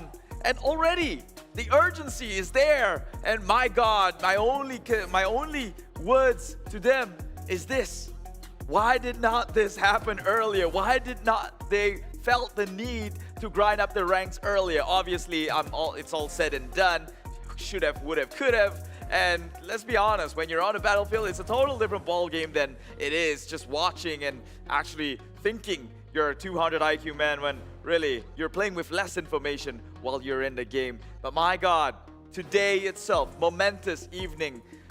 Farang Legends getting there first, Team Huck getting there first, as well as GENEXUS, the team from Malaysia, in which a lot of people were curious about, especially with the return of BuBu into the scene, and they showed up big time to close things off with a bang here in the 2022 PMPL MYSGPH Spring Week number 1. My name is Keith, and we will see how their team, how GENEXUS claimed their winner chicken dinner in just about a bit. But again, a quick reminder to you that it is PUBG Mobile's 4th year anniversary, so do take the time out of your way to wish them a happy birthday. It's not that hard to do, and you know, a little act of kindness goes a long way. Who knows? Just by an overwhelming response of people wishing them happy birthday, they might even release new permanent suits for their birthday besides the ones that's already been given out at limited quota. Maybe they just give you one for free, right? So go over to their pages on their socials, Facebook, Insta, TikTok, whatever platforms the younger generation are using nowadays. Maybe I'm a little bit too old to scuff for it, but hey, get on it, wish them a happy birthday, and do check out all the offerings that they have to give you for this season, okay? The first time PH joining us within this league, and KHI, unfortunately, down to the teeth. Their last game of the day, they came out too soon on number 16. So don't be too down. I know the Filipino fans who are watching, surely I know it's a bit hard to get behind a team that hasn't been performing so much, but you kind of have to have faith, right? This is a brand new season with a new format. Surely you're playing with new teams as well, teams that you're not accustomed with. It only takes time for it only makes sense for KHI to actually takes time to actually learn the meta and go up against the rest. So take a look at GENEXUS right here with 13 eliminations and 15 points for the winner chicken dinner. Impressive to say the least here. 28 total points going to their side. Meanwhile, SMG brings home 17 of their own. Sem9, despite going out in 3rd, brings home a 17 total points as well because of the elimination score. Meanwhile, take a look at the MVP. We have Sem9 Stone, definitely the new kid on the block who is pulling it through for the rest of Sem9. 6 eliminations, 907 damage, 47.5 team contribution. Nearly half of the entire game was on his shoulder. 63 meters longest elimination distance, 3.2 MVP points. If only Sem9 did not go down to the hands of Rensky from Team Huck, who was within that crash, within the area of the crash they decided to push in, and well, he just shot out 2 members and the rest continued to fall on whiff. Luckily for Sem9 Stone, he was up and about to finish the job and eventually give a res on Putra, giving them a fighting chance towards the last circle here. Look at GENEXUS. This is the best performance coming out from them thus far. 13 eliminations, 2,631 damage.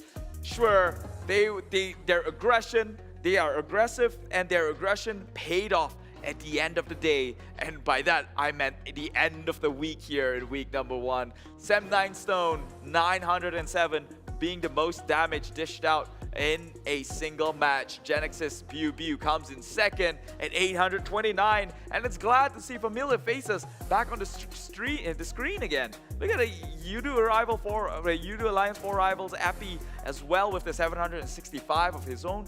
This is seemingly like the performance that we know that they are capable of. If only the consistency was dialed in, all these teams are only going to get more competitive from here on out.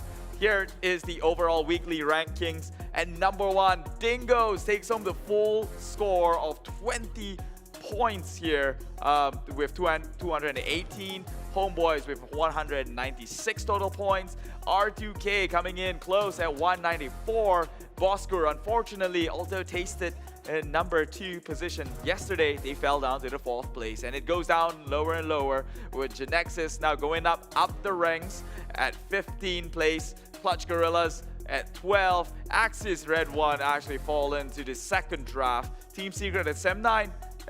Not sure. 2nd draft as well, but we all know that the top 5 position in the 2nd draft is kind of close by, and it's just a matter of a game or two between for them to actually leapfrog all the way up to the top. So a lot of the fans are counting on that. They're banking on the comeback kings here for Sam9 and Team Secret being the legendary teams who has represented on an international stage here. Surely this is not the way to go. And so I believe that the MY fans will have their hopes and dreams lit and alive, waiting for that comeback from Team Secret and Sam9 coming into week 2. And as well as Singapore with Almighty, they have managed to get themselves a winner-winner chicken dinner today.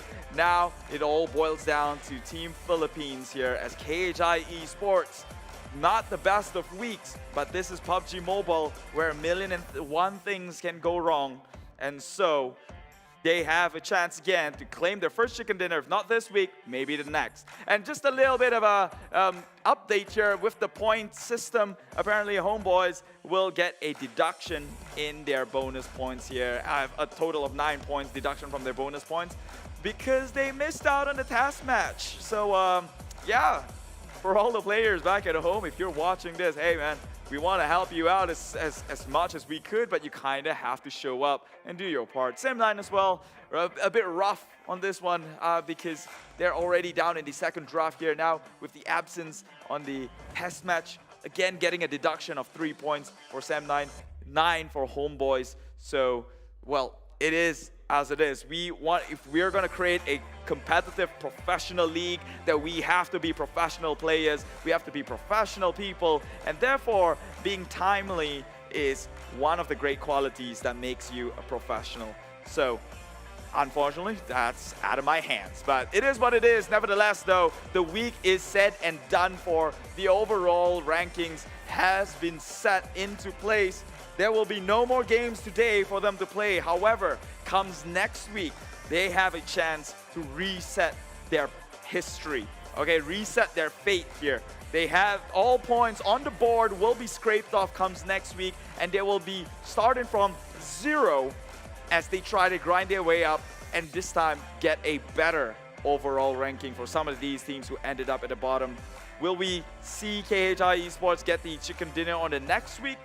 Will Singapore come in with a more aggressive front rather than a passive one that we've seen throughout all week today?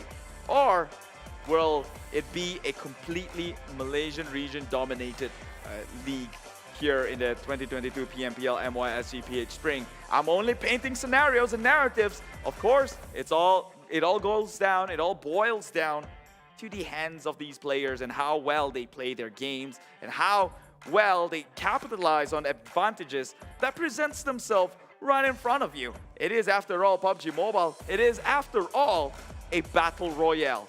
And a lot of things you just have no control over. But first, let's take a look at the bonus rankings here. This is where the points will be remunerated or given, per se, for a more palatable word, towards the team. So Dingoz, they get an overall points of 20. R2K at 18, Bosskur coming home with 17 points, TABAH NC taking home 16, Yoodo Alliance 4 Rivals taking home 15, Team Hawk at 14, EVOS VIP 13, Geek Fam at 12, Farang Legends at 11 points, Homebois at 10 points, Axis redONE at 10 points as well, Clutch Guerilla at 9 points, Team Secret at 8 points, and it goes down and down all the way down to, I guess, 1 bonus point as the format dictates throughout the earlier parts of the game here. So these are our top 3 eliminators for the day. They are the brutal killer, undoubtedly so. Yoodo Alliance 4 Rivals, Appy coming up on top. 38 eliminations. However, I'd like to have my respects onto the side of R2K Zane because he has got to work for his kills even the harder than it did for Appy, who just got the glorious Mount Picado, where he got to shoot downwards. Axis redONE, Micah OP as well, coming in at 31 eliminations, not too shabby. Despite the position in which they finished, we all know that these three teams are the league's most deadly fraggers within the entire MY region here. R2K Izane now looking like the strongest candidate going into the MVP race, and he might just win it if R2K continues to rule over every 1v1 firearm situation. Izane might be that guy to take his team to the top. Yoodo Alliance 4 rivals Epi coming in at second place. Geek Damrude coming in at third, and Axis Micah in fourth. And Bard from Homebois will come in to fill in the top 5 position here. Gunslinger, for the Gunslinger rankings though, Axis Micah comes out number 1, seemingly like the more likely than not to actually come out as the top skilled fragger with an average headshots of 0.4 per game. So that means that's one, per probably much, no, that's 1 every 3 games, to say the least. He gets a headshot down. Appy is 0.2 with 38 eliminations, and of course, one from MAB who has the same, pretty much more kills, but the same rate of a headshot ratio here. So meanwhile, talking about the potential longest survivor in the rankings, TABAH NC Frankie. As we all know, TABAH NC is the team who likes to play the map and play it really slow, hence securing survival time onto their teams here. 21 minutes and 39 seconds with a total heal of 2,415 for TABAH NC. Magix, he got 20 minutes and 49 seconds with a total heal of 5,765 with R2K Echo coming in third. Meanwhile, taking a look at the field medic rankings here, Hey Noob, obviously. Actually, he's more of a surprise pick here because I would have given it to Axis Kachang Susu, seeing as though that every Sanhok match, he's the one man behind healing himself back up. But I guess Hey Noob just surpassed him. Oh, of course, this is all about the number of times you rescue anyway. So I guess Kachang Susu's selfishly healing himself does not come into the statistics. Meanwhile, the Eagle Eye ranking, these are the sharpest shooters you have from the furthest distance or furthest region of the map here. Sem9 Depth comes in strong with 337 meters. Longest elimination distance. Olayo second at 332, and GENEXUS Lung at 325, and undeniably so as well. I've seen a couple of Lung's plays here, a couple of his clips. He does shoot really far and it does shoot pretty true. Take a look at the Grenade Masters. We have Homebois Tam coming in with 5 grenade eliminations.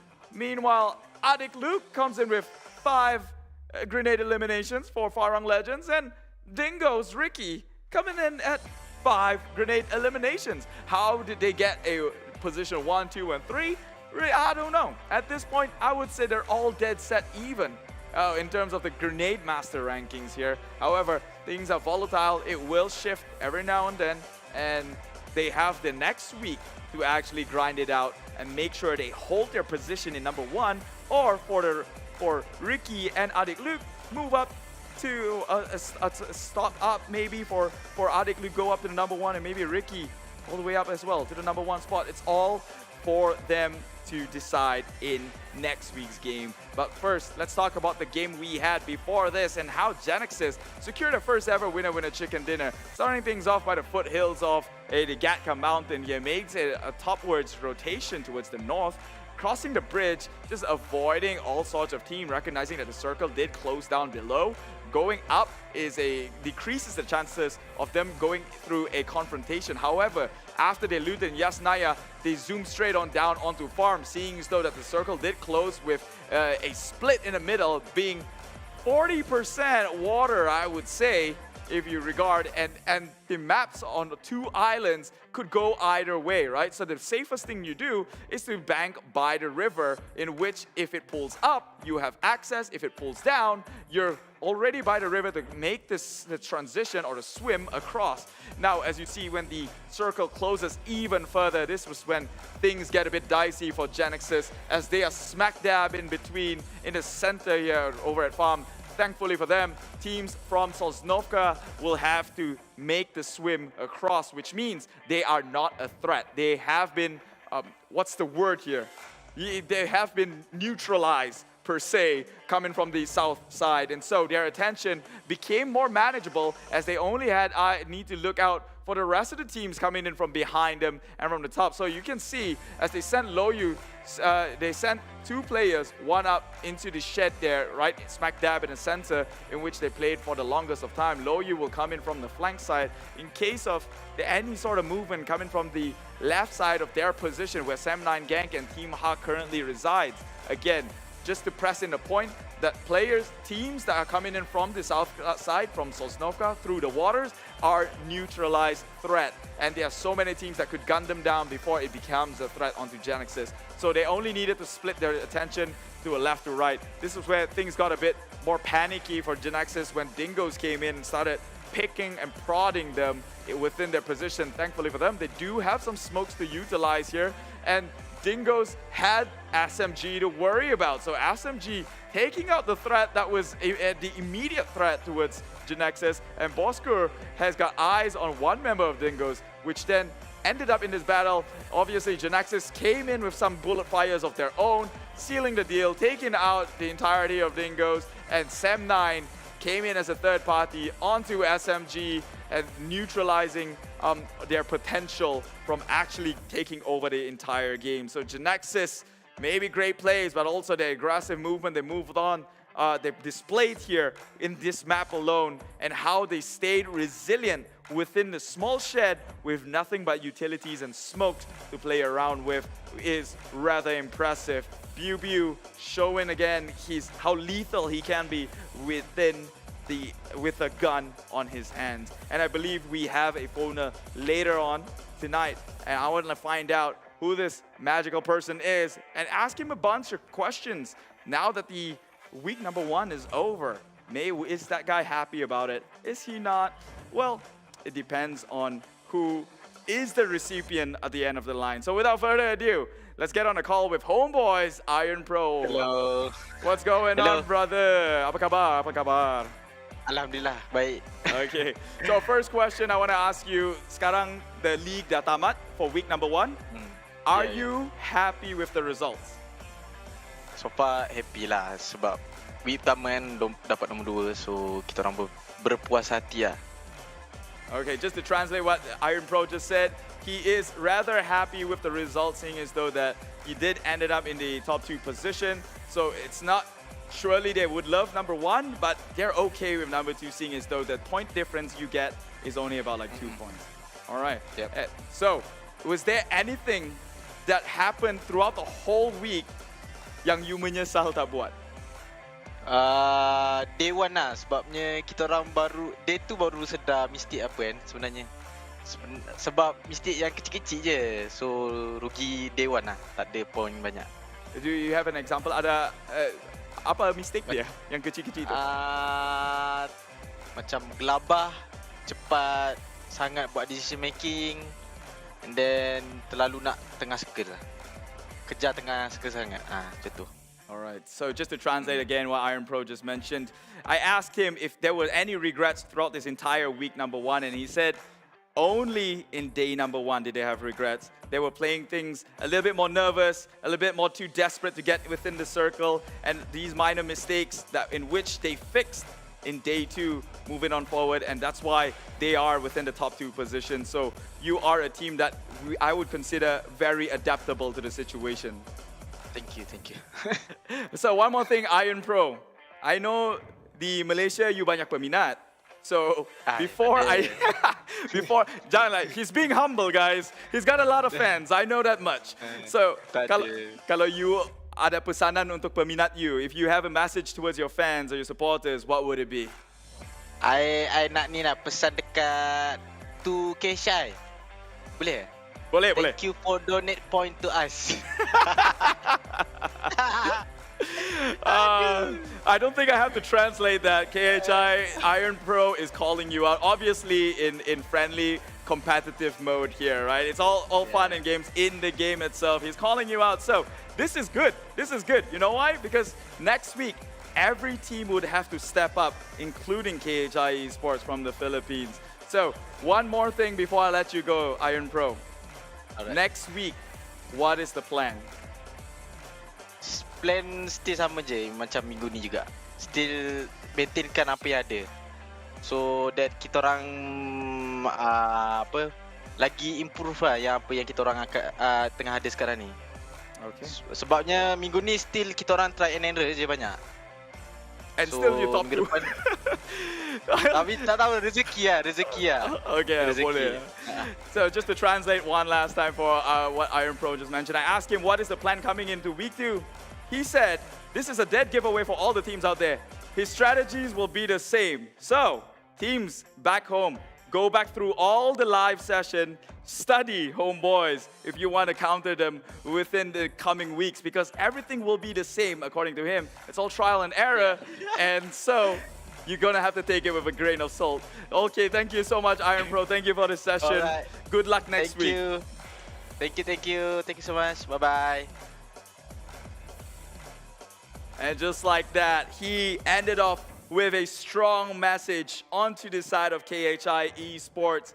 He is calling you out, KHI fans from the Philippines. I'm feeling riled up. And this is all in friendly competitive gaming. Of course, keep it within the game, guys. Nothing personal. KHI Esports, you've got now the responsibilities to uphold your flag and honor comes week number 2. Will Philippines finally get themselves a chicken dinner within the 2022 PMPL MYSGPH Spring? Will the teams at number 1 or the top 3 position waver and fall in flat when it comes to week number 2?